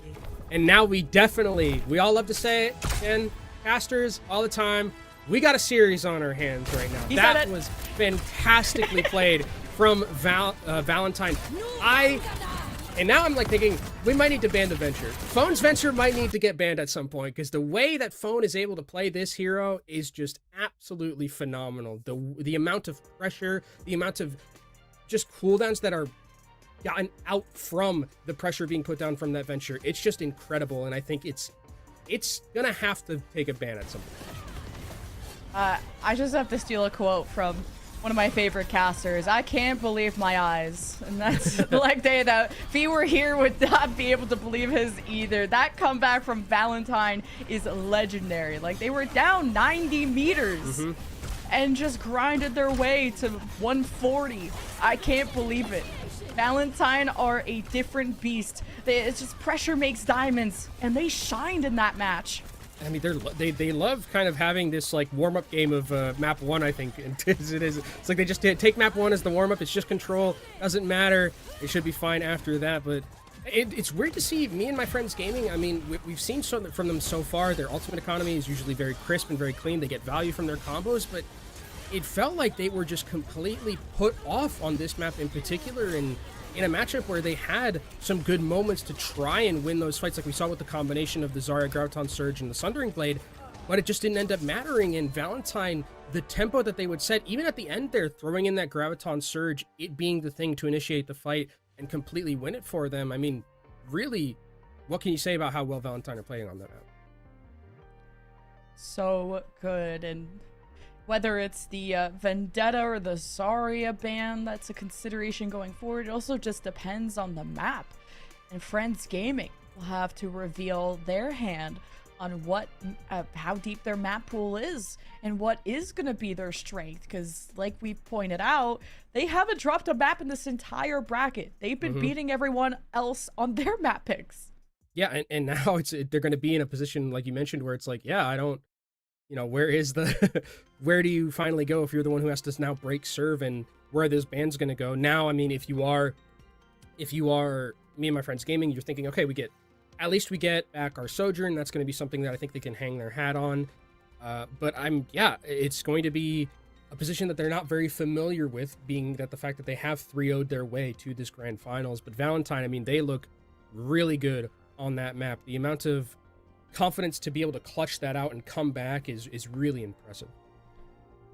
Just all the different comps too that Valentine can play, and there were some desyncs on some engages that I wasn't happy with, but once Phone and H-Key work together, they fixed that over the span of those few minutes.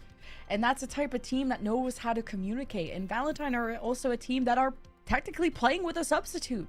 Like, Benevolence is the starter for this team, and for them to just integrate Phone back in so easily and to work around their hero pool and their choices is very impressive to me, to take a map from a team that looked untouchable. And we will be going to our next map. Hybrid is where we're gonna be going, so Don't say it. Don't say the K word. There it is. It's time to say the K word. It is. I was holding. I was diamond hands a little bit, but I saw Hybrid and I was like, surely it's that one. Then, what a way to kind of, you know, if you're gonna be, if this is the first time you're gonna have to pick a map, might as well just pick King's Row. Everybody's comfortable with it. I'm interested to see. I really do want to see a Venture ban at some point. I really do. And okay, there it is. Okay, I think this is great. It's been the thing that we've seen the most success from this Valentine team, where they can use Venture effectively with Phone. It's a total respect ban. It totally makes sense. I think here maybe, well, we can't ban Freya, so Freya's Sojourn's still going to be or the Echo. Yeah, or the I'm Echo. worried about H-Key's Echo. Yeah, I think it's a good shot as well. Something about a tank, and you got to force what tank mirror is going to be best for you. Malga, Ramatra. Oh, we can't ban the Echo though because we have the Venture ban. Oh, so it has to be. Yeah. Where do we go then? Like, do we ban the Zarya and just like handshake Diva or something like that? Like, oh, we do the opposite. We ban Diva, handshake Zarya. That's what we're gonna do. All right, handshake Zarya or some other brawl option, which I don't think we saw Vendetta on King's Row unless it was like we had all the flyers, right? Because it was Jeremy, and then you had Phone and H-Key flying all over the place, and you had these poor Cassidy players looking up like William Dafoe on like just trying to like look for someone to shoot. Like, I think we saw it either yesterday or the week before where we did, or well, not the week before because Vendetta didn't exist, but I think we did see it on a King's Row yesterday at some point. So I think it's possible. It is narrow enough where I could see it getting some value, but this tells me that there is probably going to be H-Key's Echo, like you mentioned. I think that that's something that has been incredibly successful. It just melts tanks, and I think that if it is going to be the Zarya, you don't have your bubbles. If you're not keeping good cooldown on it, you are relatively squishy. I wonder if do the tank players care if there's an Echo? Like, yes, they do, but in terms of their choice, like, do you pick Sigma over Ram because you're like, oh, well, the Sigma dupe is not as strong as a Ramatra dupe? I don't know if I'm too galaxy brain for this. I'll put my brain down for a second. But I think the compositions are going to widely differ based on also who's defending. Yeah. I mean, I think you know what happens to the long range mid range hit scans. You know, does Cassidy come back? Do we see Ash seems to have fallen out of favor like completely throughout at least this patch, where I think before we were seeing a lot more of that Ash, and now it's completely gone. So I think it's definitely interesting to see where we're going to go with that DPS. I think tank will probably be just like, I think handshake Zarya mirror, if I had to guess at this point based on how these two teams are playing. And if there is the Zarya, then I think you still have to be worried about a little bit Vendetta, because of the fact that you can just throw the bubble on the Vendetta and she gets a lot of value that way. Ready for battle. So Friends Gaming defending first, and you may have tried to nerf Winter with that Sojourn ban previously, but they're back in the fray, and I was so impressed by them on Ilios that I think Friends Gaming could get this. I think Winter pops off here. Yeah, I think Winter definitely has the potential to pop off. I'm really want to know what's going to come out of this offense, because it's not going to be Reinhardt. There's no way. If it is the Zarya, I think the thing about Sojourn into Zarya is that you don't have a lot of like great options for shooting, you know, getting your rail shot. But if there is someone who can make it work with like limited rail shots, I think it is Winter, especially after that first map that we saw. I was like, is HK gonna want a Genji to dive a hit scan, or is it gonna be the Echo? Flyer. Double Flyer is back on the menu. Ooh, we're eating good. And when you see a Vendetta, like, I think Peace should just hang it up, because Double Flyer Vendetta sounds like hell. Yeah, it does not sound fun. And Winter, I mean, he's gonna have some options to shoot it, like the Malga to try and charge rail, but you're not gonna be great at dealing with flyers in the air. Oh, what a Suzu to help out against the focusing beam from HK, but there's only so many band-aids in the first aid kit when HK is involved. Valentine also are capping throughout this, so unless Friends Gaming have Santana around to contest, this is going to be instantly gone. Well, I mean, they traded 2 over, but I think that you're right that this is most likely just a matter of time. But somehow, actually, I don't know, somehow they've brought this back, somehow, some way.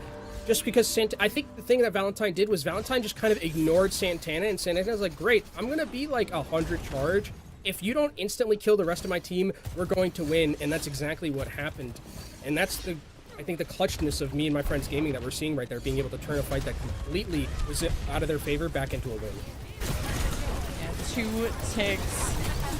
Basically just zoning off Friends Gaming. They really got to be able to anchor in on the point, or they're gonna C9. And Peace is killing flyers. My bad, Peace. I was not aware of your game. Yeah, I guess Vendetta is a counter to everything in the game. Yeah, Vendetta looks really good. Oh, stolen the health pack, but still doesn't matter. Peace still wins. Okay, that's not possible. That's not possible. What I've just seen right there. Check PC, I think. Oh my. Peace is at 9 health. This is why I ban Vendetta in all my games, by the way. So, like, you can just get away with so much stuff, the lifesteal and everything. They're also so fast. But grab, now the ults are going to play a big role here. Less than 2 minutes. Friends Gaming to try and defend this with a grab coming up. And HK says, I bet I could build mine faster than yours, I guess. Phone is barraging in Hotel. What am I witnessing? Valentine just needs to play on the point. It's impossible. A grab from the duped Echo is still not enough to tilt the scales in favor of the offense. Yeah, and somehow, some way, like, I think what they're doing for me and my Friends Gaming is just, they're not really worried about the flyers, and they're just taking down everyone else and putting that pressure down, because, yeah, the flyers do a lot of damage. There's no shot that I just saw that. No, Phone is the GOAT. There's nothing else to say. Phone is the go. Time to look up. Suzu used too early. And I don't think you can prevent the inevitable. Friends Gaming, I thought they were going to get rolled instantly. And they're on track to keep Valentine in spawn for the rest of the round. And I mean, Valentine luckily do have key ultimates coming up. Burnus is finally going to be able to get this sound barrier. Kindred is going to have the cage as well, so you can lock down one of the members and make it difficult to get that healing through. But maybe Winter is able to find an overclock early, and that's exactly what we're going to do. Sound barrier and everything thrown at Friends Gaming, and the hunt down HK, swapping to the Genji just to deal damage to their friend Winter. And that's what gets the payload unlocked finally for Valentine at a pretty big time bank disadvantage considering, well, how good the map started for them. Yep. And that's what we call wallet diff there, where it's just like, oh, I have sound barrier and you don't. I think I just win this team fight. And that's exactly how it went for Valentine. Really good patience from them, though, not throwing away any of those other ultimates, specifically this cage. Now you're going to be able to farm towards those DPS ultimates so you can get H-Key with the cage, throw them in a blender, and then Dragon Blade will actually get value. Cage match, you got the mitts out. Well, Friends Gaming don't want that smoke. Kindred. Oh, I can tell they're just not even done yet. I thought they would have wanted to chase down those kills when you got a Genji. You can go really crazy. Lucio too, they're down to Clown. But Valentine just want to maximize push. I'd like to see me and my friends gaming, though, here use this Kitsune Rush early because maybe they've tracked that on the other end. ADMR doesn't have theirs yet, so I think that this would be a nice moment to try and go through this lane and get a lot of value. Be an important fight. Valentine. Not a great spot for flyers too, with how narrow it is, how little cover, but maybe phone can go unnoticed. Kitsune Rush, the trigger pulled, and shots are fired. Valentine did not wear their vests for this one. Silver lining, at least it was quick. Yeah, and with a minute and 40 time bank and with where the card is right now, you want as much time as you can possibly get. Kindred actually going to be going over to that Zarya just to give that bubble either the Dragon Blade or this Pharah Barrage that's going to be coming through. Peace positioning very aggressively here, trying to see what they can find, but me and my friends gaming, Graviton Surge not too far away. Bernie's no sound barrier as well, so that means this Graviton Surge is going to get value. Valentine invests to be the best. Santana popped a few bubbles there at half health. That's the ghost side for the DPS. Holy cow! The polo shot right through phone to claim the tank too. H-Key didn't get any kills, I think. What a mess! It's a complete disaster for Valentine. Both the DPS ultimates get completely nothing right there. Yes, you're able to get back towards the Kitsune Rush, which is good for you, but Nenwai's got the sound barrier to basically blanket any of the damage that's going to be coming through. You also have this Sunder Blade from Peace that's going to be able to one-shot someone on the other side, so this is a very, very scary position for Valentine to be in. Friends Gaming are just so measured on how they approach this. I just can't believe they negated 2 DPS holds at close range. Winter's just the goat on any hit scan you put them on. That'll be a target of phone. No. The emergency Bastion would save the day on King's Row before. Oh god. Wow! Peace doesn't do anything either. Friends Gaming get a taste of their own medicine. I mean, when you need help, just pick up the phone. Phone's going to be there every time. An insane clutch, and that might give Valentine a chance to get second and a new lease on life. No touches, and wow, the barrier, super unnecessary, but sometimes you gotta aura beat. I don't know what else to say. Sometimes you just gotta send a message.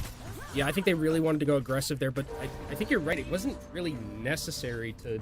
I think they would have had the fight win anyways if they had not used that sound barrier, but might as well just secure it as you can, as a minute is left on the clock, so this is most likely the last fight they're going to get with where the cart is going to end up being. They are walking into a Kitsune Rush, walking into another Bola shot, but they have a Graviton Surge and a Bastion Artillery Strike combo. Not something we see often, but it does hit like a truck. And no beat because of that. So that may bite Valentine in the long run. Depends if Friends Gaming have enough damage to dump in. Bolo shot into the grab. The Bastion ult. Bombs are raining down.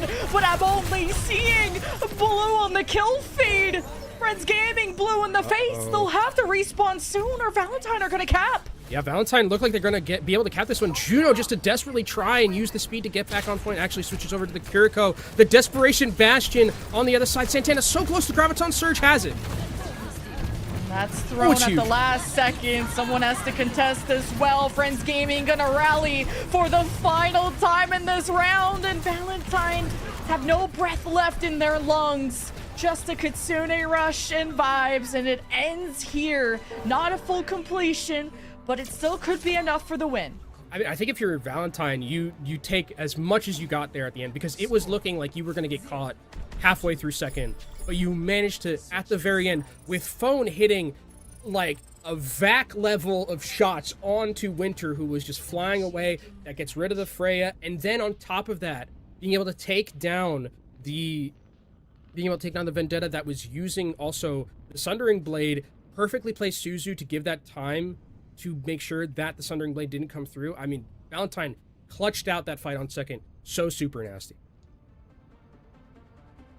That was nasty from Valentine. Going from, I thought they were just going to steamroll this whole map, to, oh my god, are they going to get full held, to Pog, they almost capped, to, wait, they didn't cap. Like, my heart rate is going crazy watching Valentine. And Friends Gaming are going to hope to keep this close. These Zaryas are something else too. 9,500 damage from Santana. They're the GOAT.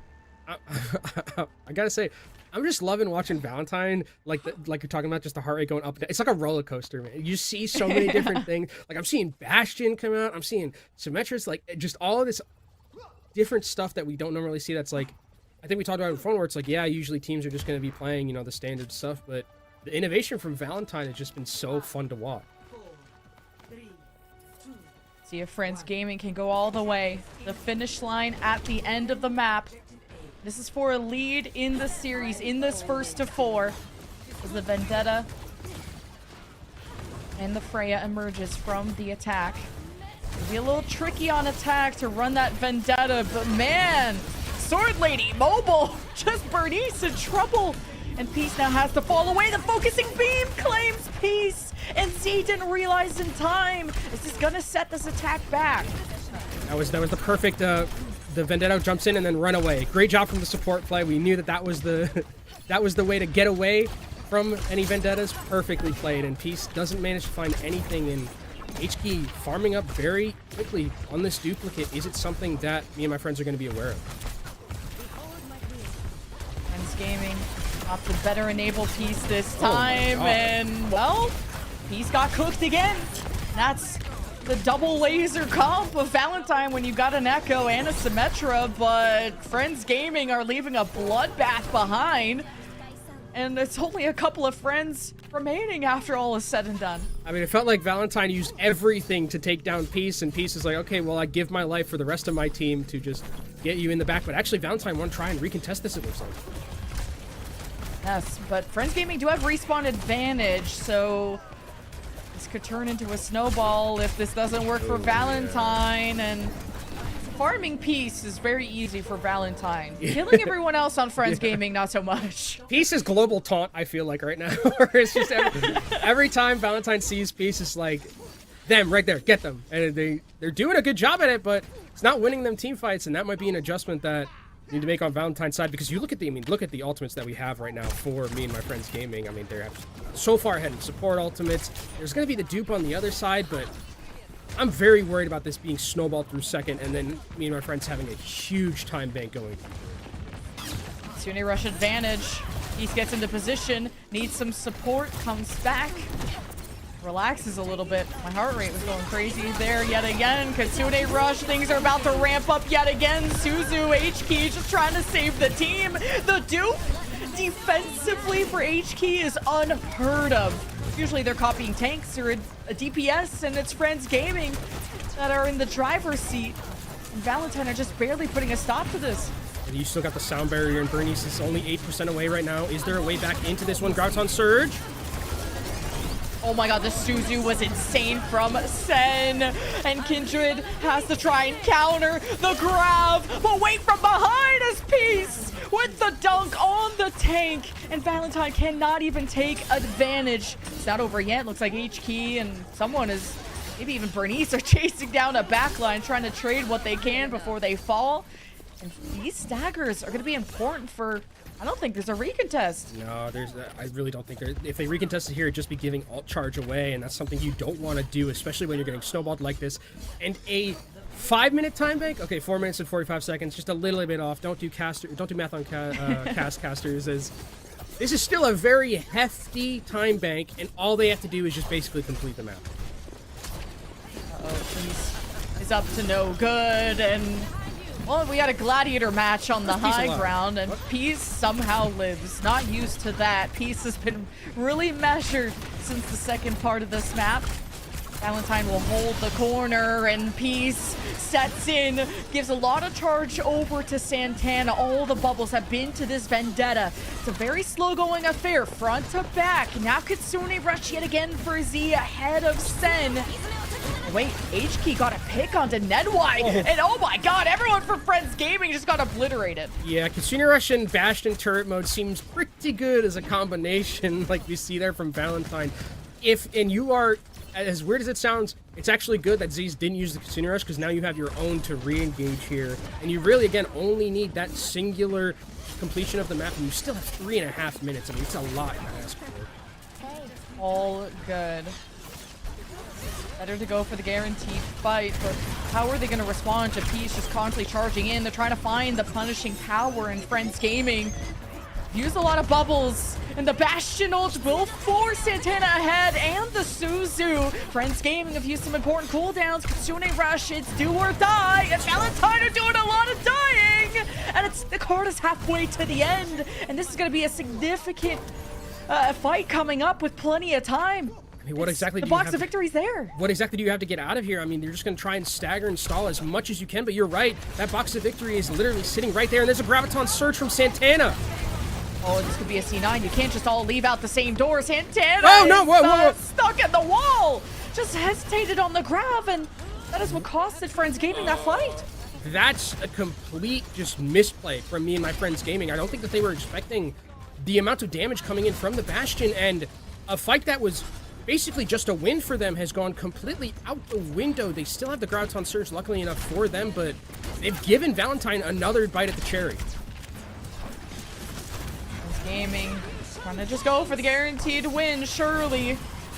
Charge up from HK, trying to claim some past the dive from Peace, who maybe wanted to C9, and look how mobile this new hero is. From one spot of the world to the other, stealing the Mega, I think, from Phone. Either way, it's the grab from Santana. Not netting too many kills. I don't think Friends Gaming were too ready for it, but Peace is ready to slam down. Phone has been hung up, and Valentine have no DPS to feed into this grab. Kitsune Rush will make Kindred look really good, though, and the barrier to keep this defense kicking. Less than 2 minutes, meters to go. This is for the series lead in the grand final, and Friends Gaming just can't be stopped. But the respawn advantage is something else. Birdies with possibly the play of the game right there. Bastion ult, but a C9, and Friends Gaming will take King's Row. My heart is just, it's going up and down. Like, it's so close. It's on a knife's edge. I felt like that boop onto Winter maybe could have changed the entire dynamic of that team fight, but not at the end, as Peace is going to get our play of the game here on this Vendetta. And what a map that was, though. Completely back and forth. It felt like there were just some small misplays from me and my Friends Gaming that is allowing Valentine to stay in this series.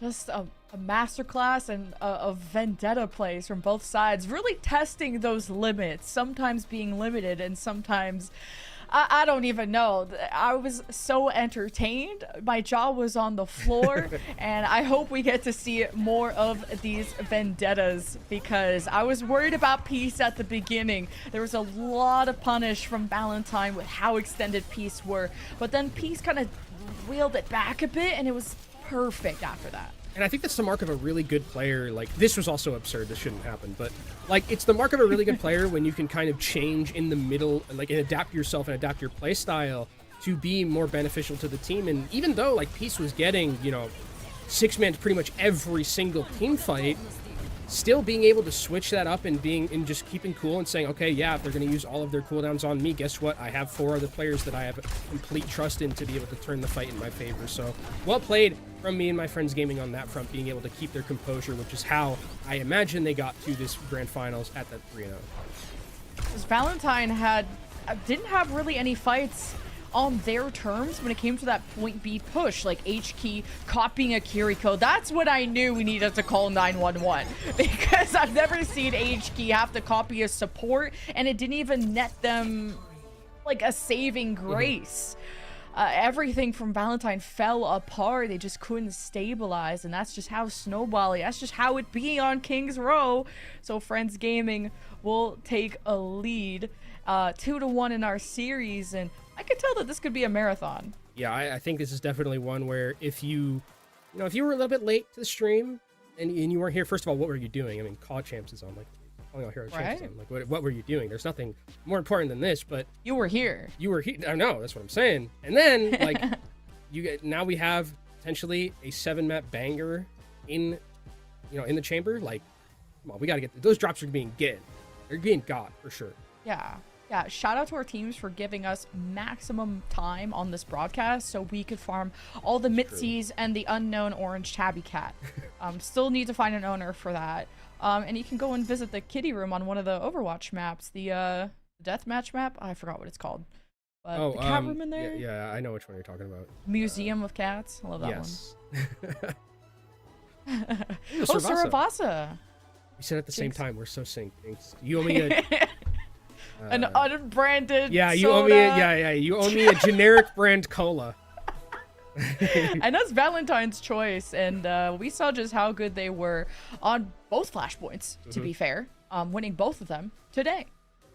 Yeah, they've been good, and I mean, I think the bans have been good from them as well, going into matches. Like, I think like the scary thing for me would be that now you're going to have the venture back in play, which has been Phone's pretty much like number one throughout all this, where we've seen Valentine have the most success when Phone has been able to play that venture. So it's going to be on the table here, but the Zarya is going to be taken away and the Symmetra is going to be taken away. So this is a Phone ban because they have been playing Symmetra throughout the time that we've seen them on broadcast so far with Valentine, but that leaves the venture open and that leaves that potential for it to completely wreck whatever me and my friends gaming is going to bring to the table.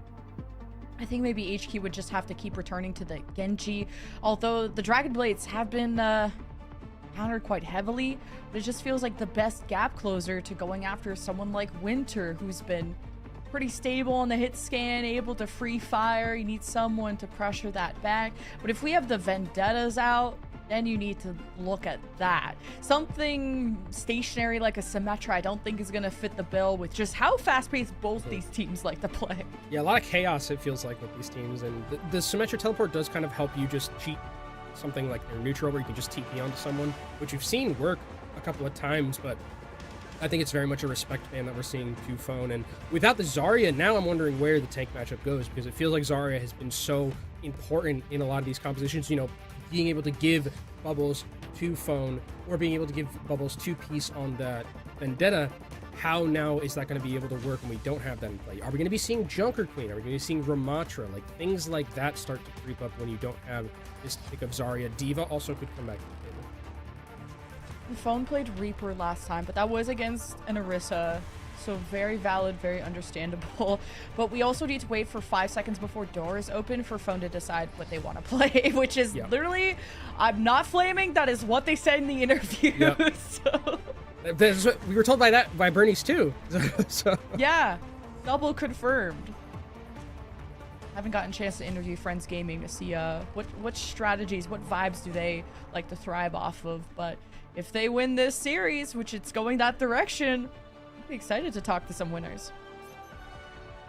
as we said, we were not going to talk about what Phone's gonna. Oh, we did. One of the funny things about the Sombra though is that we heard that on Shambali in our last series. Phone said, "I want to play Sombra," and then the team was like, "No." Don't. That's cringe. But maybe, maybe it is something that Phone is extremely good at. It could be, maybe a signature hero, if there is such a thing, with how big Phone's repertoire is of heroes that can be played. But looks like it is going to be the tried and true venture. He's sticking onto the Vendetta, which is going to be interesting to me because you don't have the free button of the bubble onto you, so Peace is going to have to play a little bit more carefully.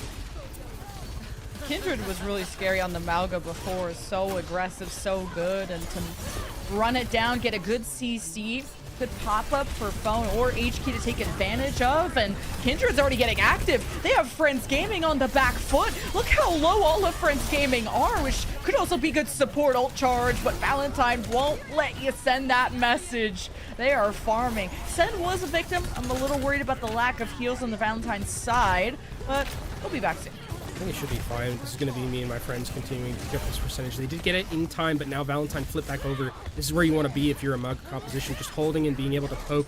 Z's ends up going down as well, so Valentine looking good at the start of this fight.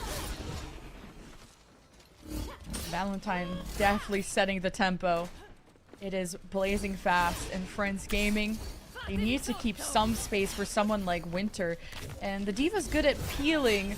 Maybe if you could disperse Valentine, Santana could chase someone down, but tricky comp for Friends Gaming to play. And you only have one dash if you're Winter here, so you really have to make it work, because if you don't dash effectively, Valentine will just run at you. Okay, H-Key just got absolutely dunked on. Hunting season for Winter.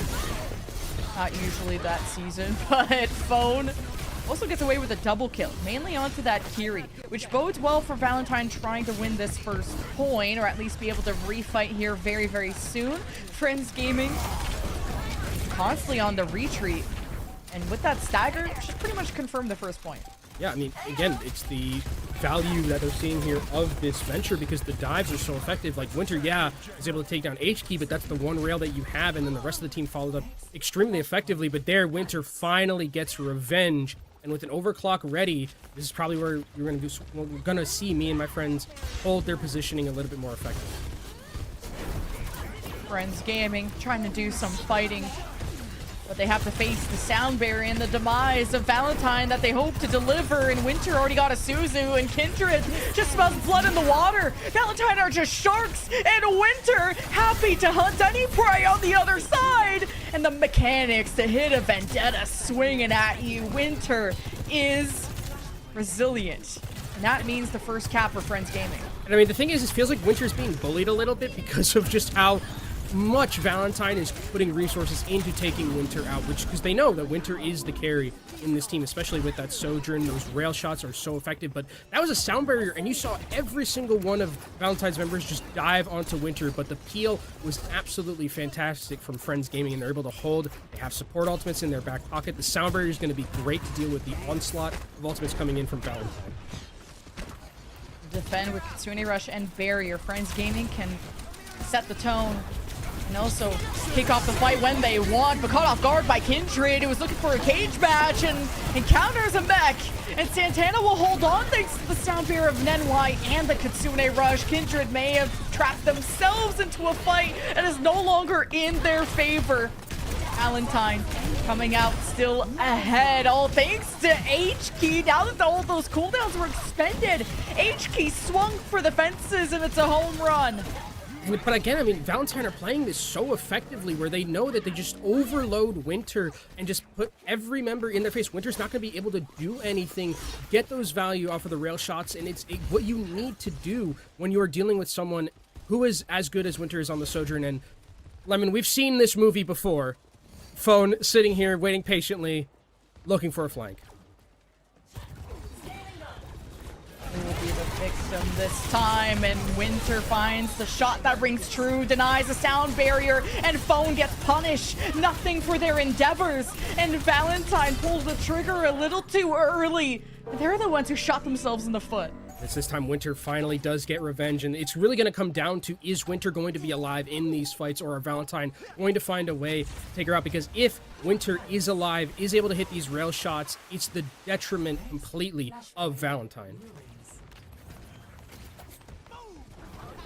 Friends Gaming going to series point soon if they could go all the way, but Valentine have been so good on Flashpoint before. Sound barrier, the tempo engage. Valentine are blazing fast. He forced the TP carry. Santana's out of mech and out of lives. Valentine definitely have this point first. He's gonna get staggered here soon, getting healed up by Z. Santana will be back soon, and H-Key wastes no time. But wait a minute, Winter, yeah, takes off this Kiriko. This means pretty much all damage is permanent from the Friends Gaming side, and Winter realizes this and just jumps into the action. And this blade is still enough to carve through Winter and shut down that overclock. And this is breaking down to pure chaos.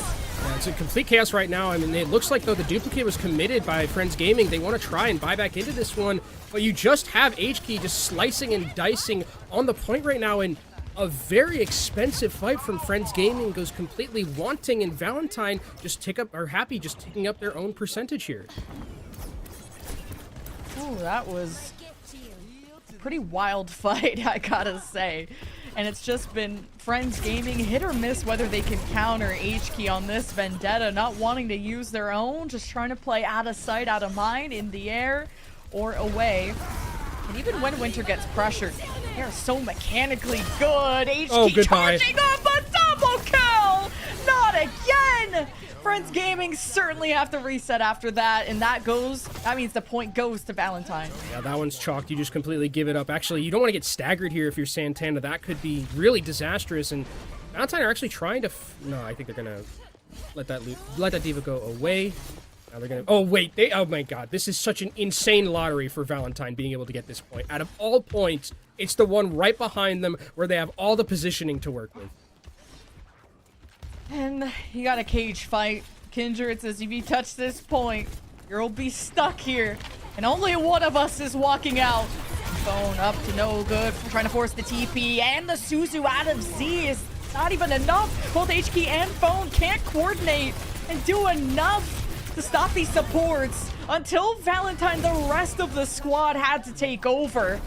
Thank God for Kindred and how good this backline of Valentine is. We gotta start checking our corners for Phone, because Phone in these corners is just completely neutralizing fights before they even happen in a lot of these scenarios. Like Z's and Nenwai wanted to get into that fight, wanted to use their support ultimates, but they can't. They have to commit Suzu, and then the rest of the dive comes through. I mean, they need to continuously check for where Phone is. And somehow, just all those cooldowns being forced, even if Phone and HK sacrifice themselves, Valentine still come out on top. All that support behind Kindred, but HK doesn't get to accomplish much. Just HK is lasering everyone to death, and Valentine gonna be giving up this point here very soon. Ow, my eyes. Yeah, that made me sick. Peace. Yep. That made me, I feel a little bit nauseous right here, but if you're Friends Gaming, you're feeling a little bit good yourself because you do keep 3 very key ultimates in your back pocket. On the other side, you forced out the sound barrier, which is the greatest thing for you, because you need to basically play perfectly from here on out, because you will be going to an even series if you lose this match. For the win for Valentine, if they can get back into this. Phone is just not able to lock down this Winter person. Oh my God, it took everything out of Phone. And HK gets pinned down by Kiri's hitting headshots. Z is no joke. No one is laughing. Valentine are flipping the point, and it's yet another war on the point of who is even remaining. This Diva will not be able to escape, but actually Santana says you're trapped in here with me. And Friends Gaming come out on top. That's crazy that Winter was able to survive that long. The peel was... Phone just wasn't able to find a way to get that pick, because then because you couldn't find it, so many resources had to be put back into that one, and Friends Gaming are gonna be able to take this to a penultimate flashpoint right here at the end. They still keep Winter with that overclock. They're looking great with their support ultimates, but Phone has gone over to the patented Sombra. This is what we want to see. Oh God, is it though? At least that's not what Valentine's team wants to see. We'll see if it'll be enough to kind of flank and get around. Valentine have been so committed to trying killing Z and Nenwai, who just seem untouchable. Ironclad. Oh, that would have been terrible. Phone was still out of the picture, so Friends Gaming are going to take as quick of a fight as they can. And Kindred did not realize what they just walked into. It's a crime scene when Winter is a part of it. Z's may have hit the best Suzu I've seen today. That ultimate from HK was absolutely going to kill Winter, but the Suzu was absolutely perfectly timed, negated all of that damage, and fantastically for my Friends Gaming, you're able to stay alive, and you have both your support ultimates still in your back pocket. Identified where HK is lingering. 2 pieces low, and man, I don't think HK expected the whole squad to be there, and still manages to escape. This is for the map win, and Friends Gaming have the Kitsune rush, so does Sen, but Kindred just gets melted. The DPS for Friends Gaming is simply too much, and they withstand the Valentine tidal wave. Oh, it's falling apart here a little bit for Valentine right here, Lemon. There's still the sound barriers on both these teams, but that aggression just doesn't end up paying off. Kindred got absolutely melted, switching over to the Diva, but Peace still has the duplicate for the extra life, and Diva is one of the best duplicates you can get. Absolutely. Santana diving and up to no good. 90%. Valentine needs to take the fight to the point. Bernice will lead them just there. The Soundbear advantage. Then White counters. H-Keys let loose. And there's no tank on the Friends Gaming side to defend. Oh, no! The impact has been felt. And Peace has been knocked out cold. Valentine have another chance at this. Peace duped and then just died to the water. That's awful. Oh no. It's one of the that's horrific because now you've just completely lost that ultimate. All things considered, and Valentine, they're the ones who have an ultimate advantage right now. That is a complete breakdown from My Friends Gaming, who had that all in their hands and they just let it slip through their fingers. Bones trying to find an angle. Has to be careful. Any slip up could be the end. Friends Gaming at 99%. Here's the dupe. The charge up from HK and it finds Winter. That's easy, an MVP for Friends Gaming. There's no DPS, and I'm not sure Friends Gaming have what it takes. Valentine still have to win one more fight. You gotta get out here if you're Friends Gaming. You cannot lose any staggers right now because it's the last fight. It's the difference between you, Valentine, tying things up or going up onto match point. It's all for this to play for.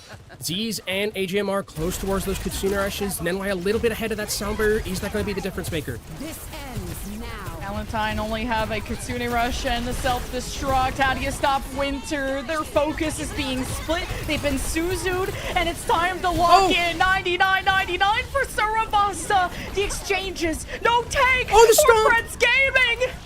Oh, all the bonds they break, and Valentine they relish. They send Friends Gaming reeling, and it's just the cherry on top to end it on their map choice. My God, Game 5 ahead of us. I mean, we're just continuing the roller coaster here between both these teams. Valentine make every single map entertaining and take a second one off of Me and My Friends Gaming, who had not lost a map going into this grand final, but now are down 2, and it felt like it's just a comedy of errors at the very end there. Peace dying very early, Santana getting demeched. Like, that was all in the palms of Me and My Friends Gaming, and it just completely disastrously did not end up working out for them.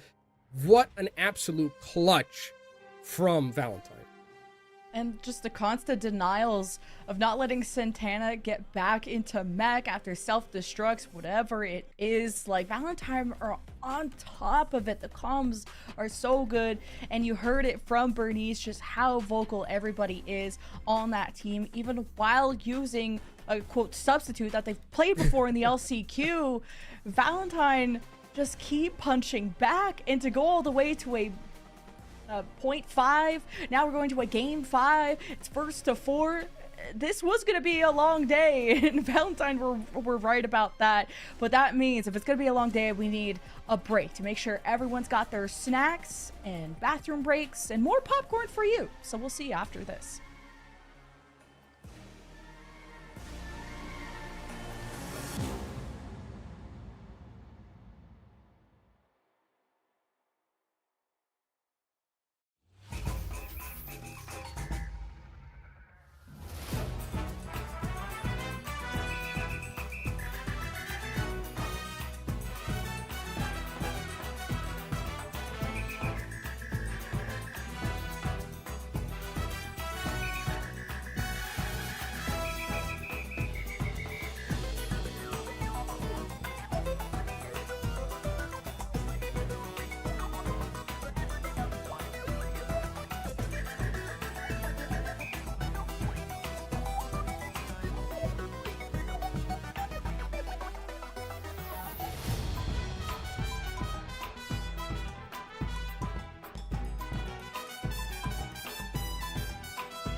We have a tie series in our grand finals of the Calling All Heroes Championship, featuring Valentine making that legendary run through the lower bracket, and Friends Gaming, who previously didn't drop a map until now.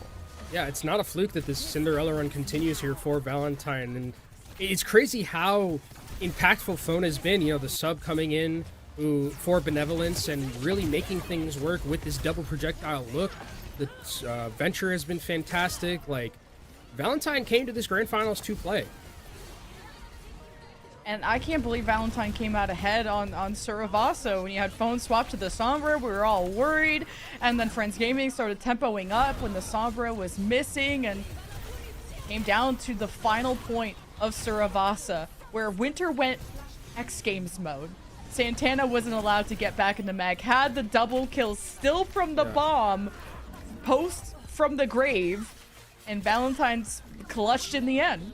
Yeah, I mean, it was an insane clutch. It was a kind of a little bit of a comedy of errors on the side of me and my Friends Gaming, who were probably kicking themselves because they had a 99-0, and it was all in their hands, like I was talking about, where they had ultimate economy advantage too. So it's one that they're definitely going to want to have back, but now they get a chance to pick their own map here and see if they can take us to map. I noticed in the replays, because there was like 1,000 things going on in that final fight, but Kindred killed the other tank, and I think that's aura loss. What do you think? I think that's yeah, I agree.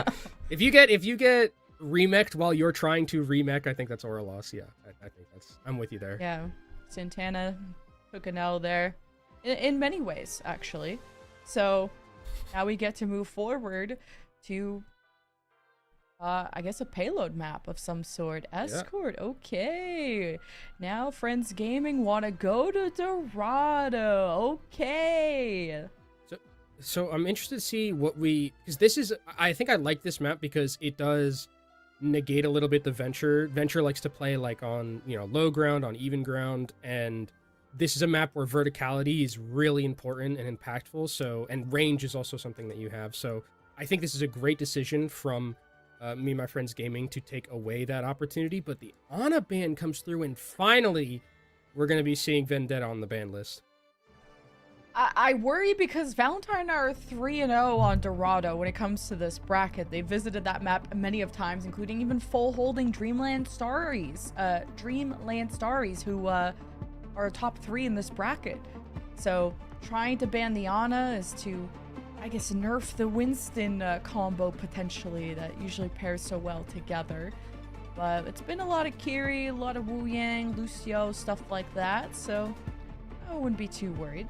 The worry for me is that this is a map where it's very like hit scan matters on a map like this. Like having long range hit scan matters, and we haven't seen that's one of the things that unfortunately we haven't seen from this Valentine team because of the fact that they had to bring in Phone, who is rated a lot of many things, but not necessarily that hit scan role that we've seen so far. So that's going to be where I think me and my Friends Gaming is going to try and take an advantage here, is that they have a range advantage. And what is there going to be from... They're really, I mean, putting the ball in the court of Valentine and saying, like, can you beat extremely long-range hit scan? We got a few more maps to go as this is a first to 4. For Valentine, they're pretty experienced on this map, but Friends Gaming will get to see how deep their map pool truly is. They've bested everyone on their map choices. Why not do it on their own map choice this time? It's really, I mean, it's going to be, that's the advantage of grand finals, where, you know, you always have that ability to have your map choice all the way until the 7th map if you get there. So now this best of 5 or this best of 7 has just become a best of 3 at this point. And Valentine looks like they're going to be bringing in the Tracer. Is something Phone is very good at, but is it going to be able to deal with the amount of range that we're going to be seeing from me and my friends? Peas was insane on Ilios on Tracer. I was even suggesting Tracer bans for Valentine just because of how... Okay. Well, that's an Omega caster. You need to apologize. That's my bad. Yeah, you need to apologize. That's really that's diabolical. All good. That's not apologizing, but that's alright. My bad. Peace is about to get farmed again. Wait, no, Phone. I may have just counter-cursed it, but Peace just went and grabbed a Mega, and we're back to square one. You want me to start play-by-playing? Because you're doing a lot of cursing right now. That's my bad. I'm just reading what the game tells me. I swear Peace was like 20 HP. Now Phone is getting hunted. Okay, Winter needs to help out Peace in these Tracer duels, apparently, and Friends Gaming will get to see the market side of the map here very soon, and Kindred losing the mech does not bode well. Yeah, not going to be great there. And this is one of the things I'm a little bit worried about. Look at Winter.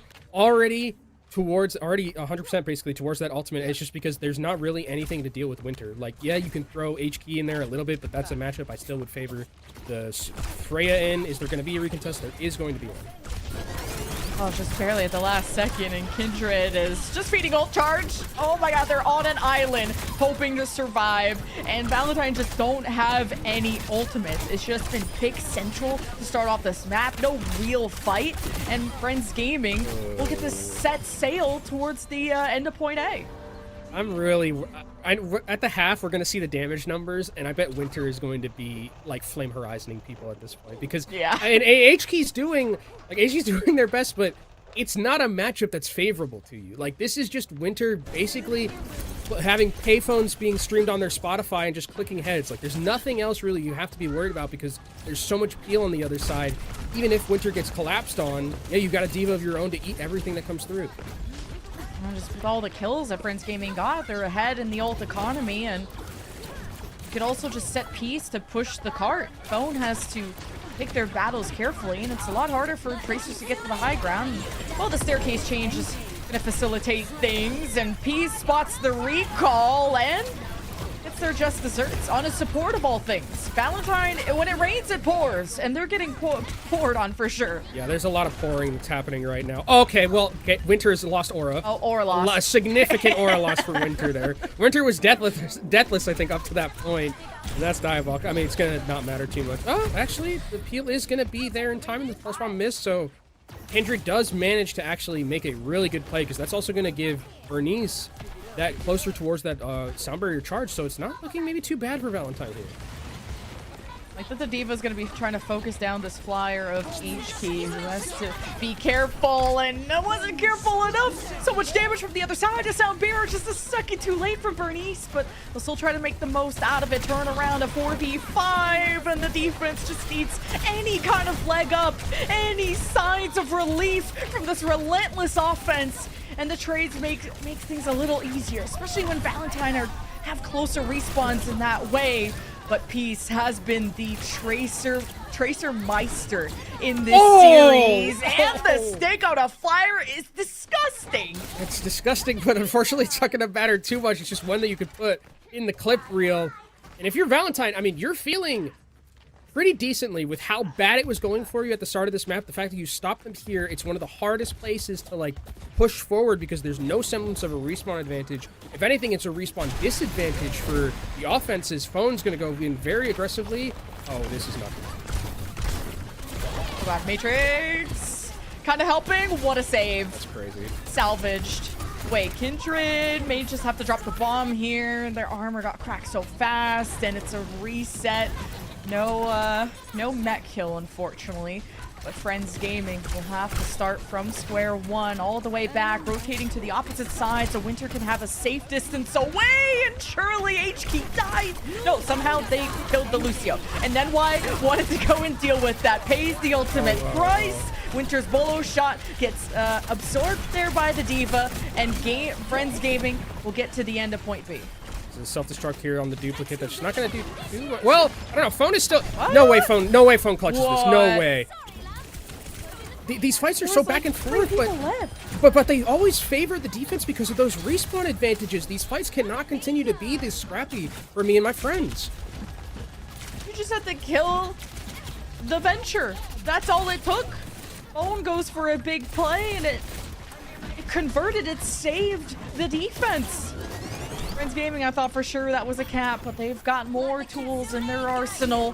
Talk about this Kitsune rush. Sen doesn't have theirs, and the Suzu doesn't come in time. Peace identifies their target. It strikes through both. A blink, a backhand. You blink and you miss it. Friends Gaming, now they get point B. The overwhelming onslaught from Friends Gaming is just too much for Valentine to deal with. Suzu not in time, like you mentioned, and Now this is going to be where I think you're going to have a little bit more value of the Venture and the Genji in this enclosed area. Winter's going to probably have a little bit of a harder time navigating through these enclosed areas, but you still have 2.5 minutes in your time bank if you're Friends Gaming, so you're still feeling good. Soon a rush from the defense, and everyone just blinks away, steps away, and they call a truce. Here patiently, they're both fighting, jockeying for position. Soundberry is available for both of these teams, so gotta be on the lookout for that. Winter identified in that main choke point, so Kindred's gonna pay attention, and HP on the Genji will try to dive as soon as that hit scan steps forward, but the sound barrier, Valentine has to respect it, and Peace does anything but that against the backline of Valentine. And Friends Gaming will get to see signs of life, especially when Peace is causing the havoc that they are. I mean, I love what I'm seeing from Friends Gaming, where they're just so aggressive. Like, they single out Bernie's, make sure that the Lucio isn't going to be in that team fight, and then, like fighter pilots, they just swarm onto the next person. They're really communicating well in these team fights, and have a minute and a half about to try and convert. Still have a pulse bomb at the ready. Peace finds H-Key! Oh my God. Goodbye! The Genji, I can't believe it. The confidence to go for that when you could easily have that deflected. I've had so many ults deflected at me, and Peace is just insane. You have a self-destruct being forced. One last touch from Bernice before the cap goes through. The bomb to zone 2. Kindred won't even get to live to see the light of day. And you have a minute locked in for Friends Gaming. What an absolute blitzing that we've seen from Friends Gaming. They're just completely... I mean, they had that, like, one mishap on second where they...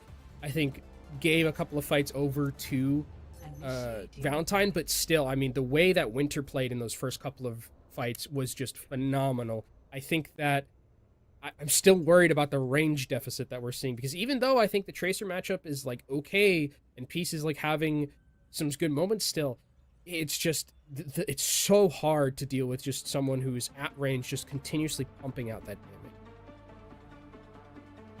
damage. Like I've said earlier, it's the best counter to a Tracer is a better Tracer, a Diva, and a Torbjorn. So, yeah. But don't listen to that third one. We've seen two of those. We haven't seen the third one yet. Maybe that's the key. I wouldn't hate the Torbjorn on this map. You could definitely post up on the defense, but that would also be admitting defeat against the Tracer. And I never do that. I don't counter. I mirror until I lose the game. Giga Chad. But, no counter. No counter. Giga Chad. Just stay. I'm also not the rank of these guys. Giga Chad. I don't counter. I don't counter. It's not counter watch. Come on. But it's like now that, Valentine have to go to the end. It's like that meme of like, I don't counter swap. It's like the Ratatouille meme where it's like, I don't counter swap. If I get countered, I die. Yeah. Well, Valentine, they're just gonna have to brawl this out using that Mauga. Just being this force to be reckoned with on the cart, and Force Friends Gaming have to try and contest it.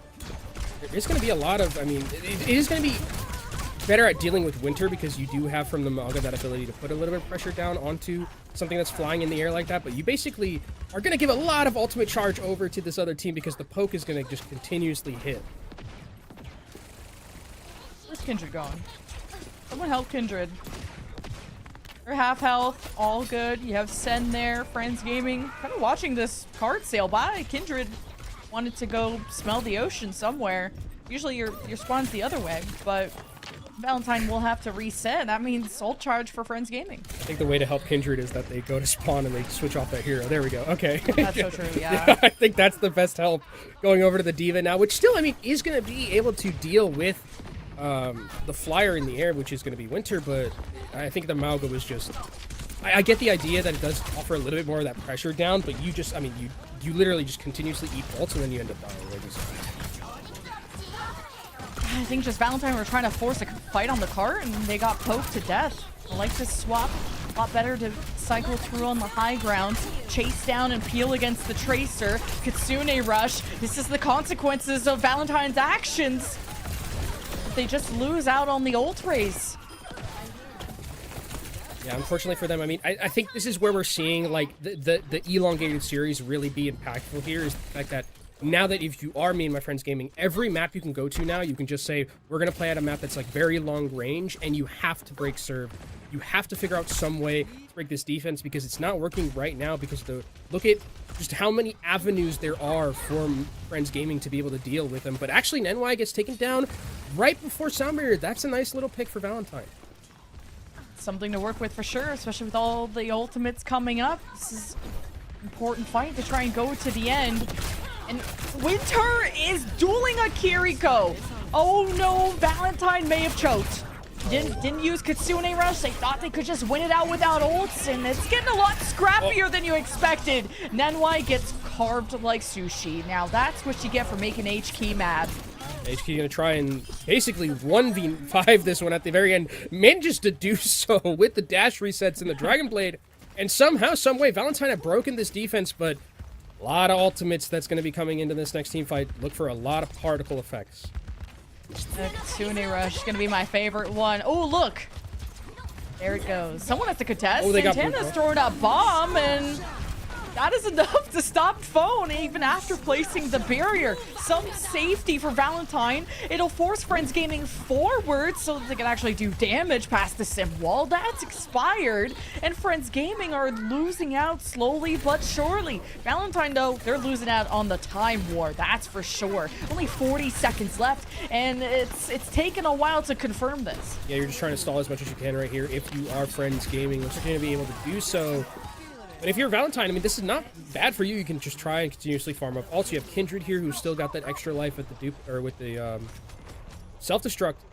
And now this is where it becomes a little bit more difficult for Friends Gaming to hold on the defensive end because this is always a moving part and you can't really like station yourself somewhere. And I like what Valentine have done, moving up onto that high ground to try and get positioning to contest as best as they can and eke out as much progress as possible from the advantage they have. I'm gonna use Suzu to deal with some of these shots from the Freya. That's important cooldown for Friends Gaming to watch as they sit on the high ground perch and watch as the card advances. And some shots from this Freya hurting these supports pretty bad, but it's H-Key that runs people down and gets to just work in tandem with this Defa, but Kindred can leave a present behind. Not what Friends Gaming asked for from Santa, and Kindred won't be able to get away with that, so Friends Gaming will have to keep going. Now that the tank's gone, nothing's stopping you. Yeah, they're feeling really good right now on the defensive end right here. HK trying to make a miracle happen, but not going to be able to do so. A minute and a half about when we get to this next team fight, but Friends Gaming have 5 ultimates in their back pocket, so if they cycle these effectively, it should be enough for them to be able to just completely take this 1 minute and 30 seconds down also to 0. Oh, 90 seconds is going to be the best chance for Valentine, and Peace finally gets negated. Will fade into the shadows. Valentine focus forward, try to take advantage and tempo up, and HK reaching for the stars and crashes down like a meteor. Friends Gaming have more than enough sustain, but Bernice matches band for band, and Valentine will have to make do with just a Symmetra who needs time to scale up. And Phone tries to play with the different geometries of the map, but also will be a victim. HK will be back as the Tracer, but this is not looking like a good fight for Valentine. Yeah, it's so scrappy, and it's taking a lot of time off the clock, which is the biggest problem right here. And if they can somehow stagger this Diva, it's going to be even worse right now. Exactly what they're going to do. The Diva has to take the long walk off of here, head away, back to spawn, and with 30 seconds left, Lemon, this is going to be the last fight that Valentine are going to get. They have the photon barrier from Phone, but that's it. Nothing else is going to be in their back pocket to be able to deal with this. Peace versus HK, the headliners of the team. You force the recall, you win the war, surely. And with the Lucio, kind of helps rotations. Oh, they walked into a trap. That's not good. Both Tracers gone. But it's the defense that sits pretty. Valentine trying to make this ugly, though, especially when Santana is so low HP. Valentine absorbing all of that space. And this is going to be the last fight of the map. Valentine will have the Symmetra barrier to try and protect themselves, but there's a lot more at the disposal of Friends Gaming. Phone tries to break up the fight, teleport from each side, get away from the Tracer, and Phone is charged up and ready to go. The direct counter to this Diva. Self-destruct, read like a book, sheltered away. Valentine re-engage, and it's the Diva that is the prime target of this Valentine squad. They're so close to this point B cap, and Phone is even infiltrating the backline. Are you serious? Somehow, some way, Valentine are able to clutch this up, and it's because of who else? Phone, supercharged on the Symmetra, melts through every single health bar, and Valentine get a new lease on life. Double support ultimates in their back pocket. Pulse bomb available from H-Key. And with this enclosed area, the Symmetra gets even more value right here. Winter has to play so safe because you don't want to get dove on. Valentine just barely squeaked out that cap. Gonna be a time bank disadvantage regardless. If they could even cap, H-Key just living in the shadow of peace, forcing the recall, knows they're vulnerable. Tracer win here would open up a flank opportunity for H-Key, and Phone drops down thanks to the sound bear burn. He saves the day, and Santana eats the pulse bomb. It's Friends Gaming that are behind, are about to let Valentine score until the end. They're about to full cap the map unless Winter pulls off some heroics, and a bolo shot for Lucio. You'll take those. Sen is 2 HP. They've teleported away. Kindred is missing. Valentine are also running out of gas. Oh my god, the punch at the very end from Z's is able to bring it back. There's another photon barrier from Phone. Is that going to be enough? 15 seconds is all that left. The cart needs to move faster, but there's so many missing members, and respawns are in favor of Friends Gaming. And I'm surprised Phone lives with just how stationary Symmetra can be, and Phone puts on a masterclass and now has to help the team stay together. Valentine don't have the numbers. They're piling in. H-Key could only buy so much time. Kindred will buy even more with the self-destruct, but Friends Gaming have a chokehold on Valentine to respond after Surabasa. Friends Gaming will live, thrive, and stay in their lane. They'll take Dorado. They go to match point here. Valentine made them sweat and made them work for it, but they win on their map choice of Dorado here. Phone trying their absolute best to make some miracles happen, but it just didn't end up working out. What a series we've had so far between both these teams. I mean, I'm loving every second of it, Lemon. Easily the best series of the whole tournament. Incredible work from Friends Gaming. I mean, it looked like it was gonna go their way just based on already forcing Valentine to shift compositions from the get-go, limiting Valentine on time throughout point A to point B. I didn't even know if point B was gonna get capped at all. Friends Gaming, they're starting to show their strengths, and that was a very good map for them. Yeah, and now I'm thinking about like long range and Winter on the Freya. I think Freya's been banned already, so we can't take that away. But now I'm like worried about like, we need to go to a map that's like super close, like enclosed, like a very close quarters map, very brawly, because we can't let Winter just be able to just continuously click heads and click bolts on this Freya, because Winter was the key factor in that matchup. Yes, they at some points were able to forego that with the Symmetra and with the TPs and with how much damage Phone was able to pump out, but if I'm Valentine, I'm thinking I just need to go to a map where there's no long-range hit scan potential. I totally agree, and there just hasn't been a significant lead in this series. You're really just trading out on maps, and now it's Valentine that have to pick the next one. And I gotta say, Peace had such an impact for me, from Ilios to this map, all the sticky bombs being hit, even on, I think, one on H-Key when they were on Genji, which is already a hard talk. Oh, yeah. Wow. Ask and you shall receive. Thank you, Prod. Like, right there. Go Prod. That was crazy, that stick right there.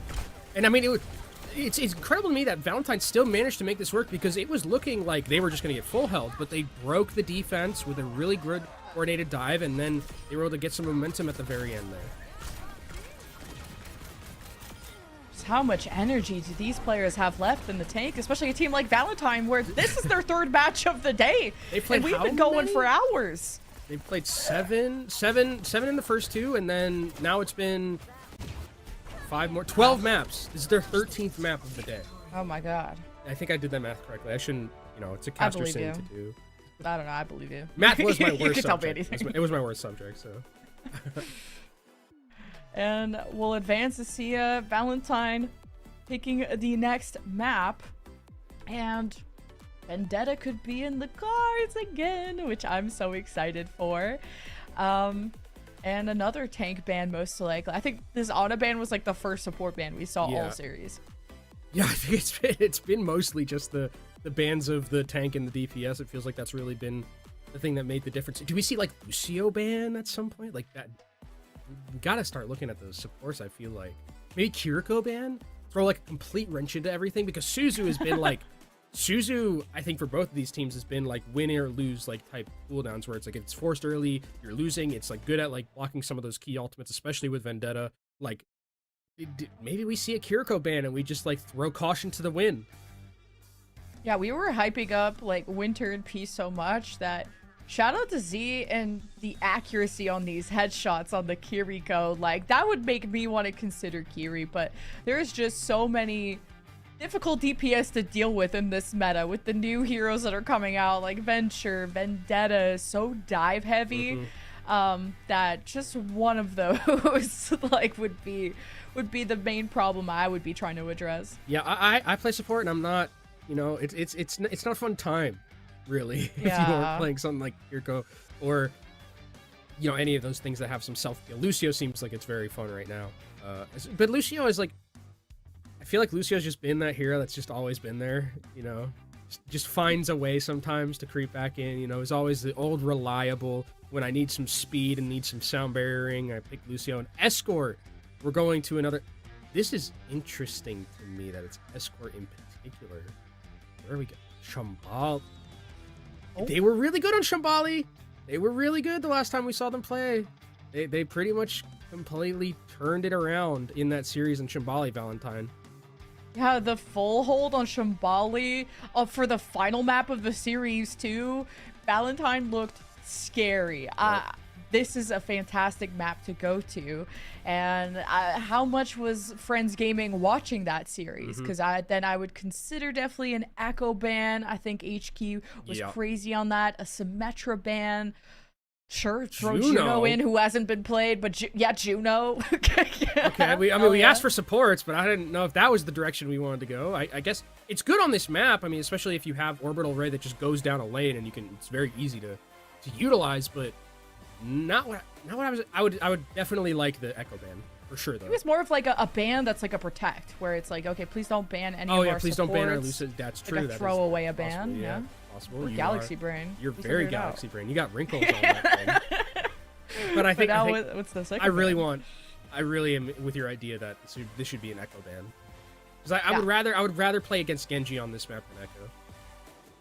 True. HK's been just flip-flopping between the two, huh?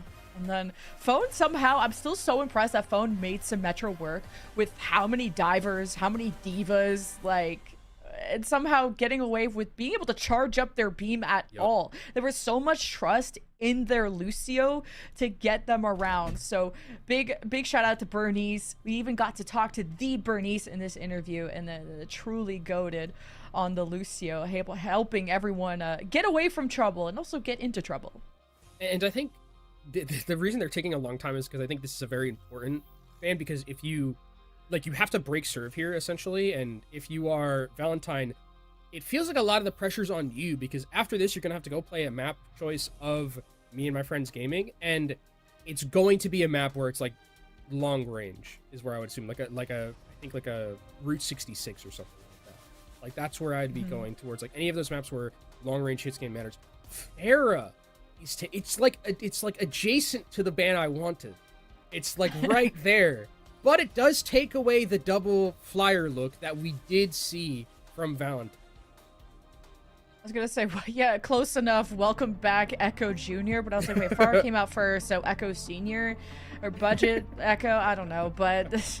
You gotta kill one of those flyers and just flip a coin, I guess. Now there's only one. So it is. I would be very shocked if HK doesn't play the Echo in the scenario.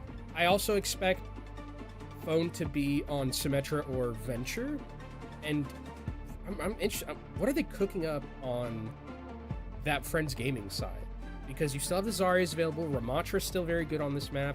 Mauga's still good on this map. This is a very interesting map to have as our potential penultimate one in this series. And Valentine have already proved to us that they're a pretty meta-proof team. They haven't seemed too affected by any of the bans.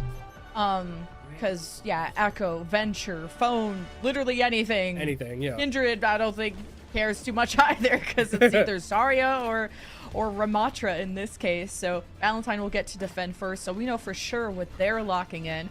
And this makes a lot of sense, pretty reminiscent of what they exactly ran a few maps ago. They're going to be the Ramatra here. The Vortexes are going to be what I'm going to be looking out for, because Kindred in the previous series that we saw with this map in particular, Vortexes were so disgusting and really, really made it difficult for me and for the, I think it was Starries? Dreamland Starries. Yeah. Together. Dreamland Starries to really maneuver forward, and it was a full hold, so we'll see if Valentine can repeat this as... This doesn't work, right? Oh my god. I saw some health bars go low, and I was very scared. And it looks like we're actually going to be getting the Peace May? Okay. Okay, giving the edge to Santana in this tank battle. war. You just get free push, and as soon as the Ramatra pulls up, well, pull out your gun.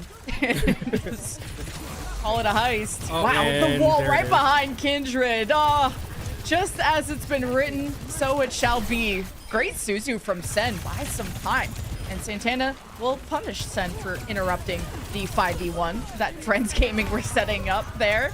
And it's a bloodbath. Friends Gaming don't even take a single death. The other thing that I actually like about the May is that because you don't have fall off, it can put a decent amount of pressure onto those flyers, and it also makes Life 4 Symmetra teleports really difficult if Peace can hold on to that engagement. But we're actually going to be seeing Kindred go over to the Mauga just to offer a little bit of mobility to get around those walls potentially and not get caught like we saw in that first one. Oh, just a nope wall. Yeah, no running for you, Mauga. Take a seat, bud. Friends Gaming. It's a quick fight. Holds to real work with. Some distance created between the two. Wage Key being ever so careful, respecting the hit scan. Well, I guess even a May can be scary at range. Kindred still gonna make the most out of it. Does not like to sit idly by while the DPS die. And unfortunately for Kindred, the whole team gets cooked. And Friends Gaming, I'm pretty sure only have one death. Yeah, it's Friends Gaming who are going to be on a tear here also in the second part of the map, because look at the ultimates that they have as well. They have 5 of them basically in their back pocket, and the best thing about it is they probably don't need to use all of them just to even get through second, right? They can use the Blizzard. It's such an enclosed area that if you cycle these ultimates effectively, you could be walking into third with not only a hefty time bank, but a hefty ultimate economy as well, which would be backbreaking, it feels like, Valentine, who picked this map.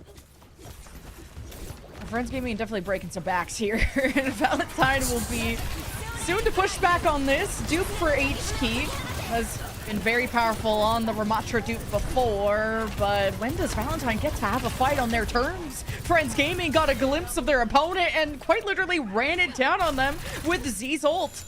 This is so scary for the side of Valentine, because they also traded Kitsune rushes in that fight, so it realistically is a win for Friends Gaming because they now get to keep 4 of their other key ultimates. There is going to be a recontest for Valentine, but they might have to use every single thing just to stop them before they get to this checkpoint at 3 minutes and 40 seconds.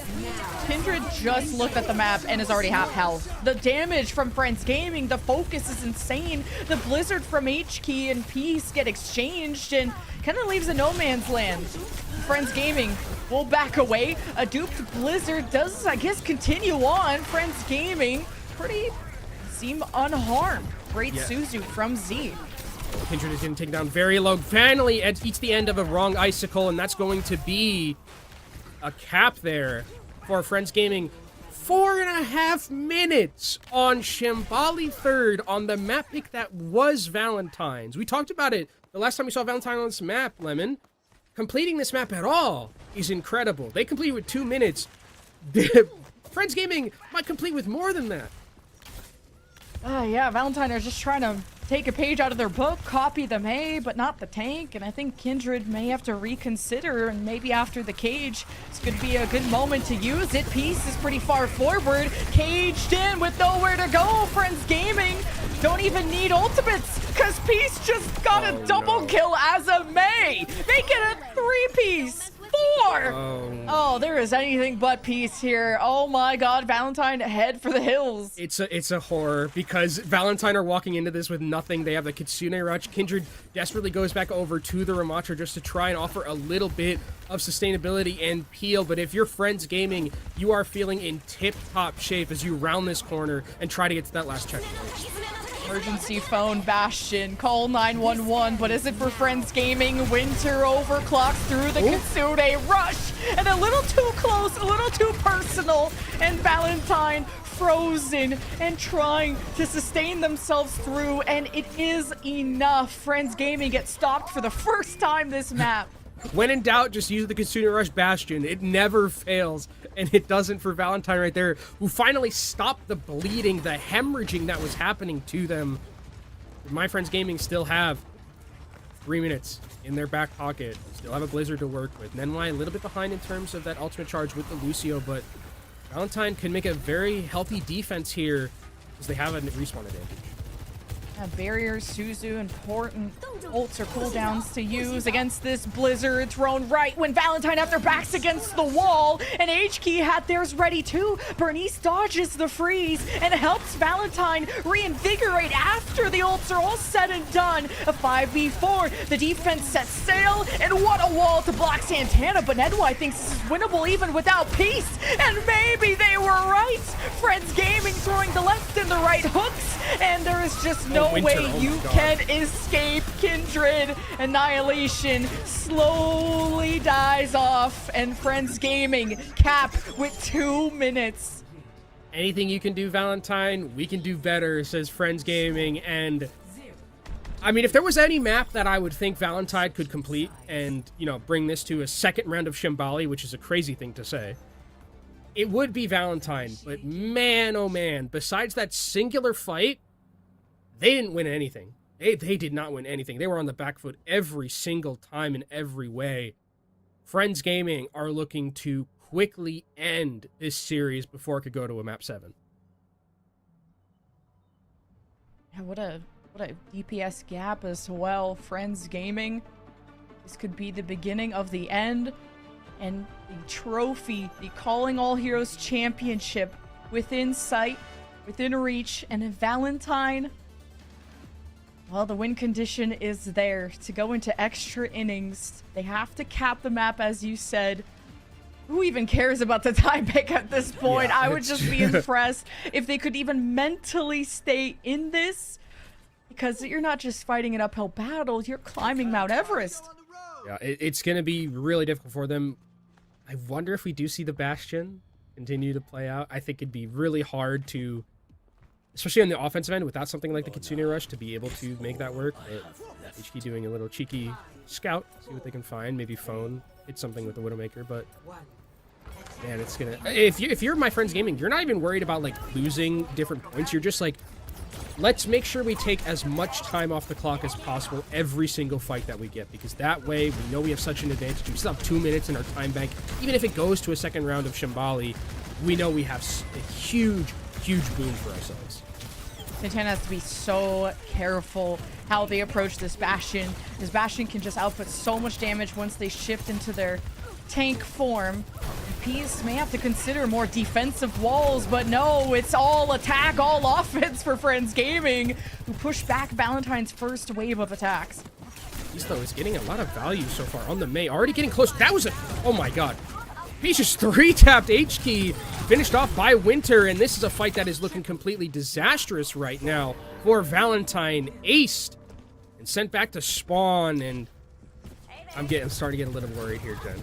Starting to get a little bit worried right now. This was not the same Valentine we saw on our Fernando over here. This is not the same, but this is not the same Valentine we saw in the previous Shambali.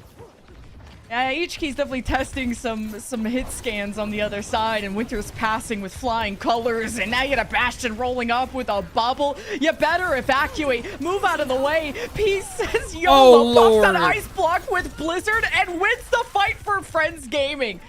What can this May not do? I mean, what a heads-up play, though, from Peace, seeing the Suzu go out and then just immediately knowing it's the go button, throw down that Blizzard. There's nothing that's going to be able to stop it. They're all clumped up, and this time bank is dwindling significantly from Valentine. They have a Kitsune Rush to maybe break open this defense and turn this first corner.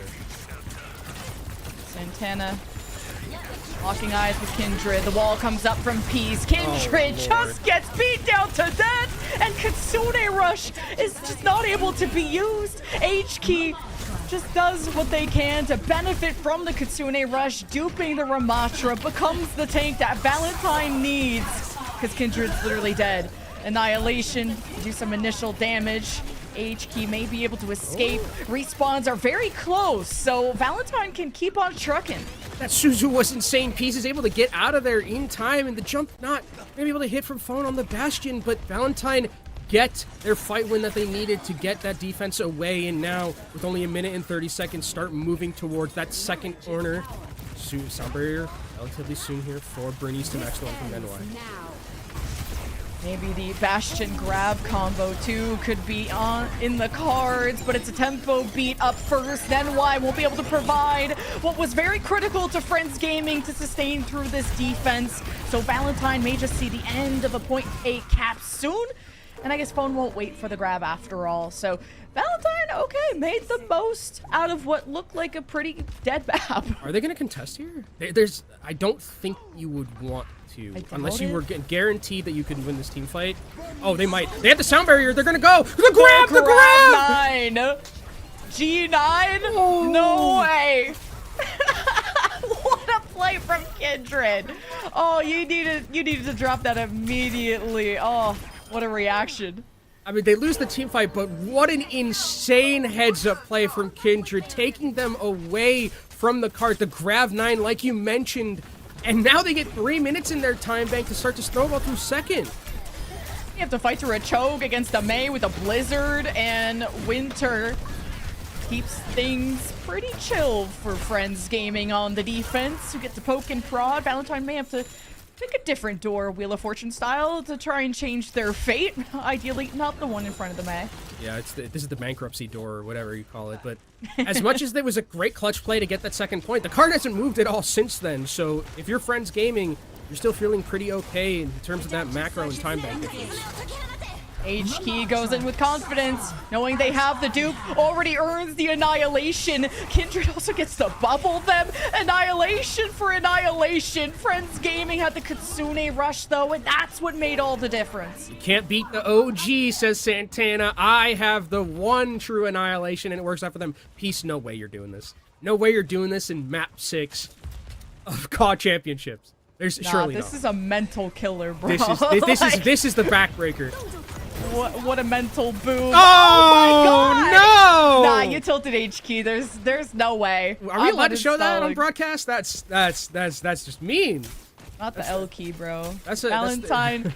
You still got it. You still got it. 90 seconds. Kitsune Rush advantage. Just don't die to a Winter pick. Overclock will be ready. Winter is done playing with their food. And Phone just places bombs on the area. World War III style. And Valentine will breathe a sigh of relief. Get another chance at it, and they've been pretty good so far in these clutch situations. Friends Gaming will get another chance to try and recontest here, but now you get to set up with H-Key, potentially looking for an assassination. You get to set up Phone as well. It's looking still possible for Valentine to try and get to the end here, but that card's still got a long way to go. This is about proving that the impossible is possible. Valentine really have to play flawless from here on out. No slip-ups. You're not going to get a second chance.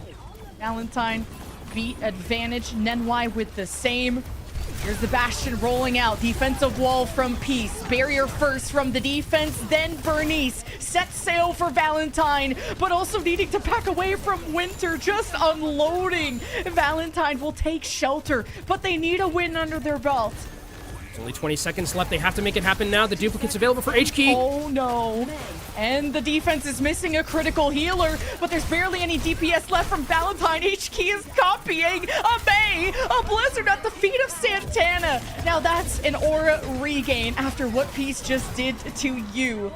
And a last second point B cap, just like what happened on point A. Valentine, they're the comeback gods. How do they keep doing it, Lemon? Every single time it feels like they're down and out. They come back stronger. The roller coaster, the heart rate just keeps going up and down and up and down. And Valentine, with a minute left, get the chance to complete this map, their map pick, and potentially get us to another round of Shambali. Just a minute. That will define a Game 7 or a champion. Peace at the ready with a Blizzard waiting for the Kitsune Rush to expire, and it just doesn't. Kindred absorbs all the space. Annihilation! And Kindred is the one cowering. Santana heads for more kills, and Kindred's left to suffer. And at the end, Sen is trying to join their tank to keep Kindred kicking. Phone tries to make some space.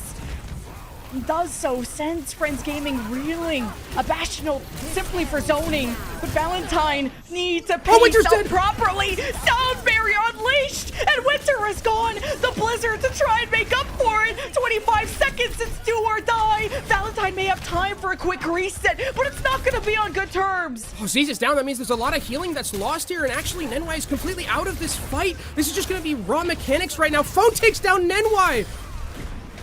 Oh no, yeah, it was either soft reset quickly or go for a miracle. Without your tank, what can you do against the May, against Santana, against the goats that had dropped the map? Valentine were the rival throughout this bracket. Valentine will get another chance, and it's H-Key turning into a W. No, sent away, flies, and dismantles. But Phone is gone, and the slow Valentine have no space to operate. The overtime age just evaporate in front of them, and there's no ult to save you. From friends to champions, Friends Gaming will topple, calling all heroes. Friends Gaming get the championship. They were made to work for it by a gutsy Valentine team, but in the end, the friends prevail. The power of friendship is too much to overcome.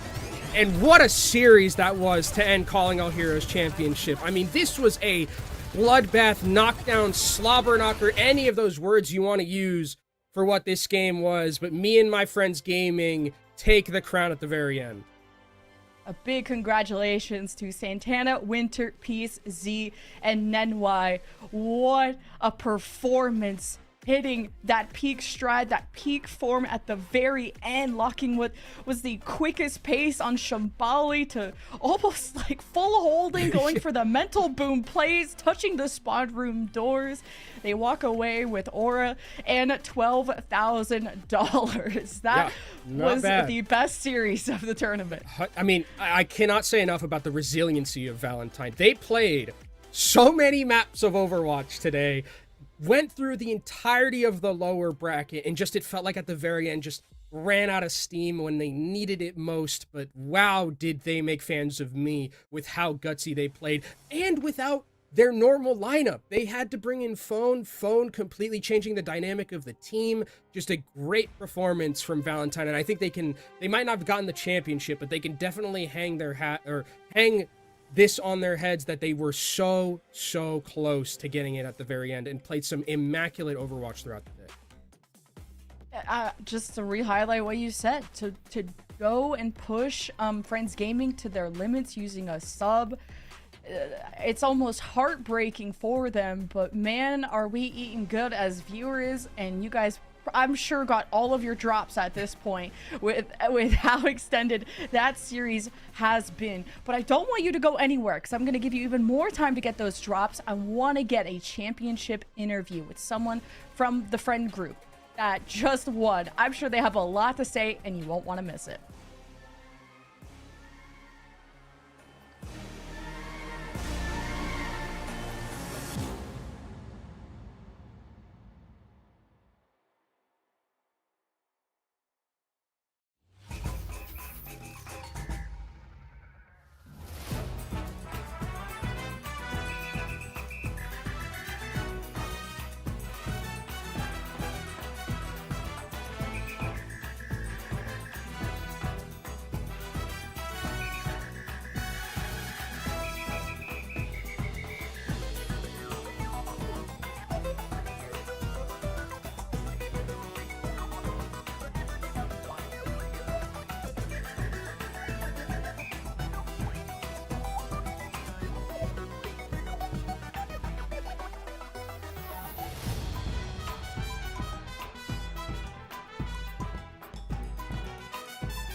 Welcome back, everyone, to Calling All Heroes. We did just, highlight our champion of Me and My Friends Gaming, which I wish I was part of the friends that are gaming, because, man, are they good. Yeah, they're good. We could definitely steal some SR from them and steal some rank between how good they all are at gaming. And I think it was a really close series. Probably, I think maybe Me and My Friends Gaming wasn't expecting it to be because of how hot Valentine came into this series with the new things they brought to the table with Phone on the Bastion, things like that. So I think this was a great series, but it just at the very end all clutched out in that last map of Shambali that we saw. But make no mistake that this series could have gone either way and easily could have gone to map 7.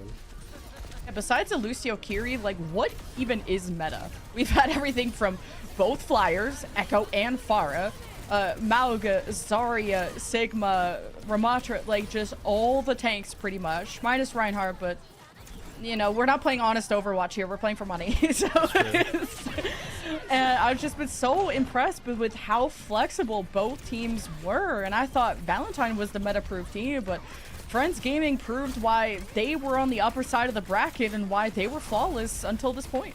And I think it was interesting to see kind of what a team looks like when they do eventually go down, winning so much 3-0, 3-0, 3-0 in the grand finals, or to get to the grand finals, and then finally, getting punched in the mouth a little bit. How do you come back against something like that? But it seemed like they, towards this map of Shambali, you're looking at him right now, he's dancing sometimes on the cart, like, they still had it. And that grab from Kindred was so funny.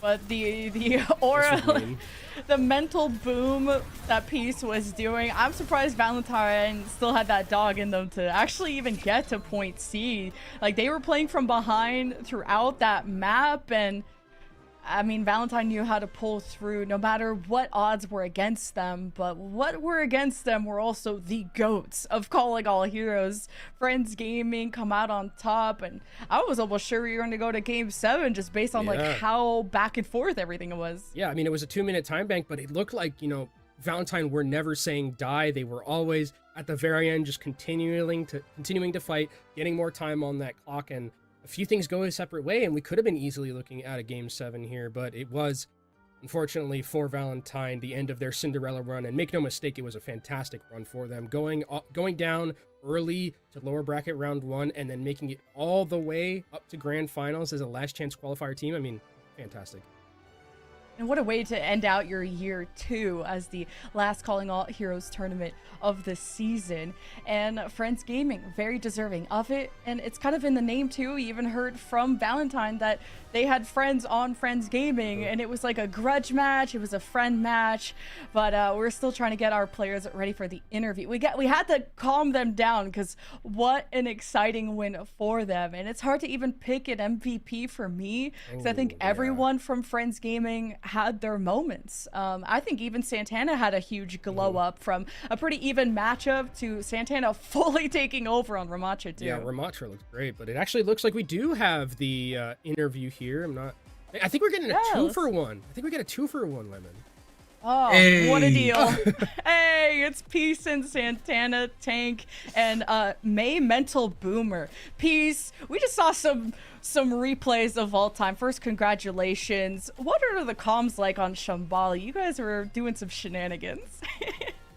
Well, mostly it was Santana's call to play the May Bastion, so I mean, outside of the Vendetta comp, it's a lot more hectic, a lot more screaming. Also, because we really didn't want to go to map 7. Like, map 7 is where things always go bad. Like, when have you ever seen a grand finals go to map 7? It's never good. So we knew that we wanted to like stop the momentum right there with the Shambali map, and it was getting crazy. It was getting crazy.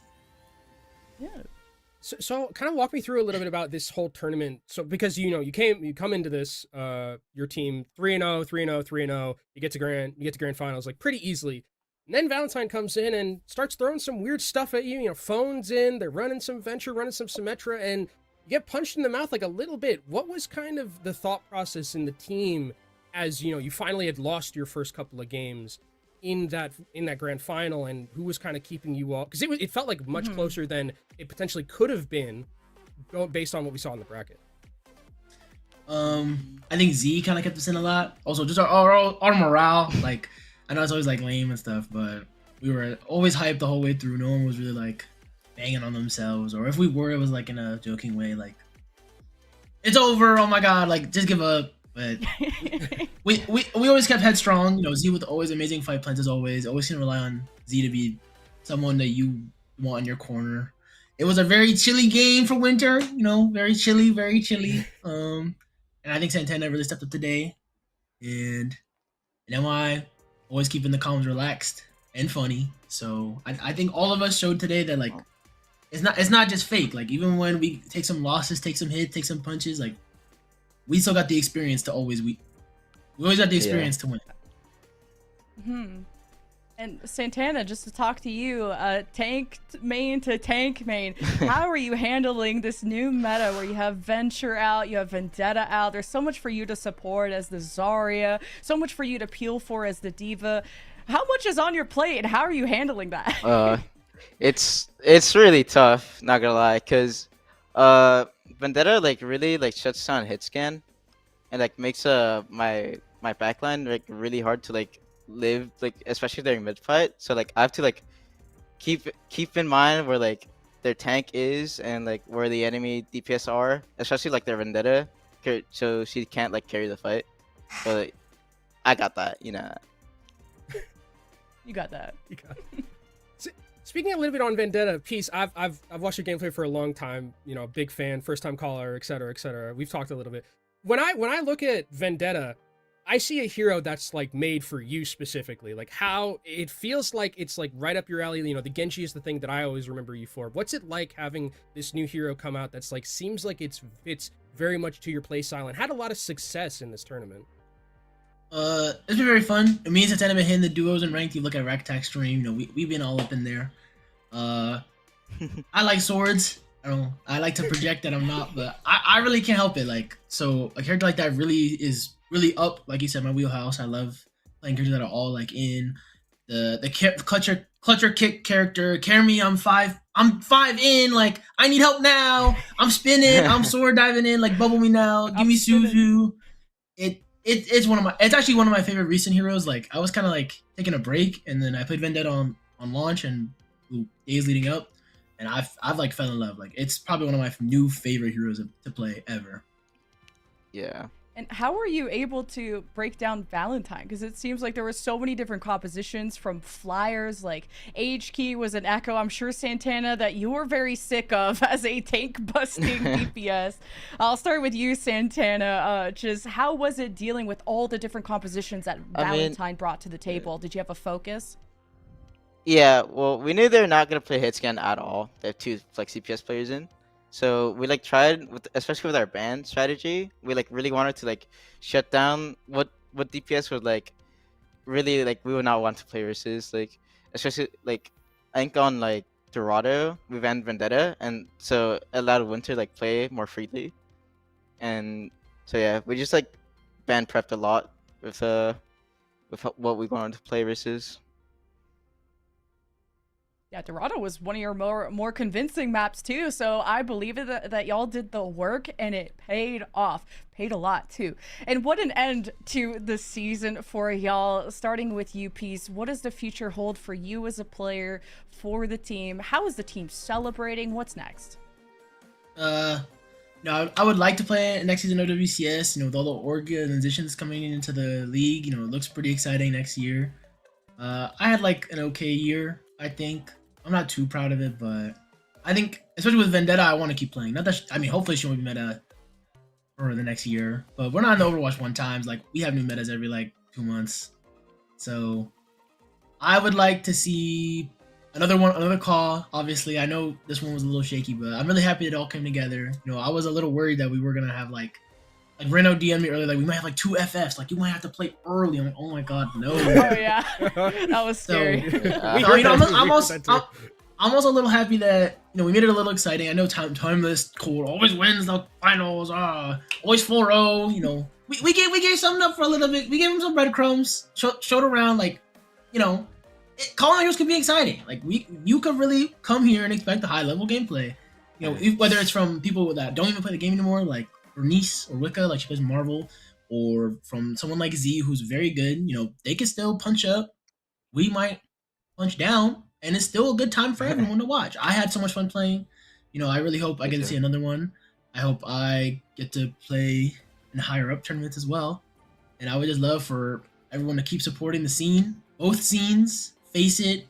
Make sure you check out Face It. Make sure you check out WCS when it comes back. Support every region.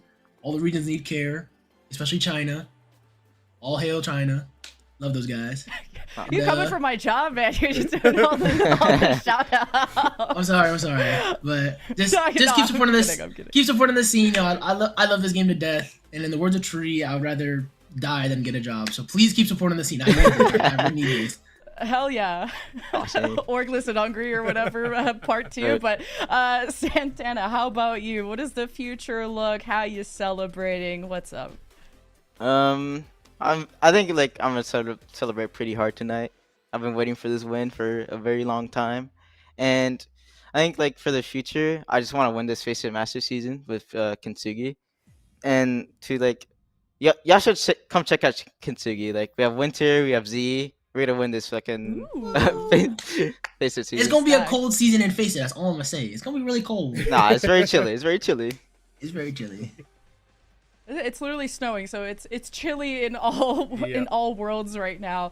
But just once again, congratulations, Peace, Santana. I can absolutely both see you in OWCS. Peace, your Tracer was unreal today. Santana, solo tank, Overwatch.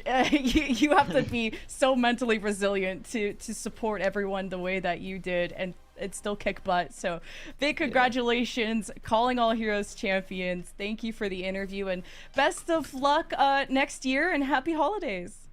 Thank you so much. Thank you. Thank you.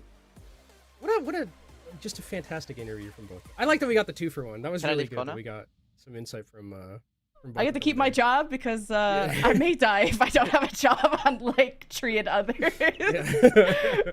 Oh, such good interviews and good players. Like, please struggle at one thing. One thing, Peace, please struggle at one thing. But Peace, good Genji, good Vendetta, good interview. Like, jeez, absolute cinema. That's what we got here at Calling All Heroes. And, you know, even some breadcrumbs to Valentine. You know, Peace's words, not mine. And so that you guys got an extended series so you could farm up all your drops. And for Mitzi and unnamed Orange Tabby, this is the last chance for y'all to get it. Shout out to Radiant and Overwatch. Oh, we're on OW_esports twitch.tv, and you guys are all here with us celebrating this amazing platform, Kenobi. We've seen so many amazing players throughout this year. yeah, it's just been a fantastic year for Calling All Heroes. I'm really glad that this initiative gets to keep going, because I think it is such an important part of the Overwatch ecosystem. I do want to give a shout out to the other casters that weren't here. I mean, obviously, you, Jen, you're magnificent as always, but also we had Ari casts, we had Pancake Pow, we had Rain, Tiny Shiny, and Twin Salty, and also all the production that's behind the scenes working at Radiant, like you mentioned. It's just been a great season. I was very happy to be a part of it, so I can hope it continues into the next year, because it is something that I believe needs to keep going. Yes, and there's gonna be news. Make sure you go to all the social medias, OW_esports.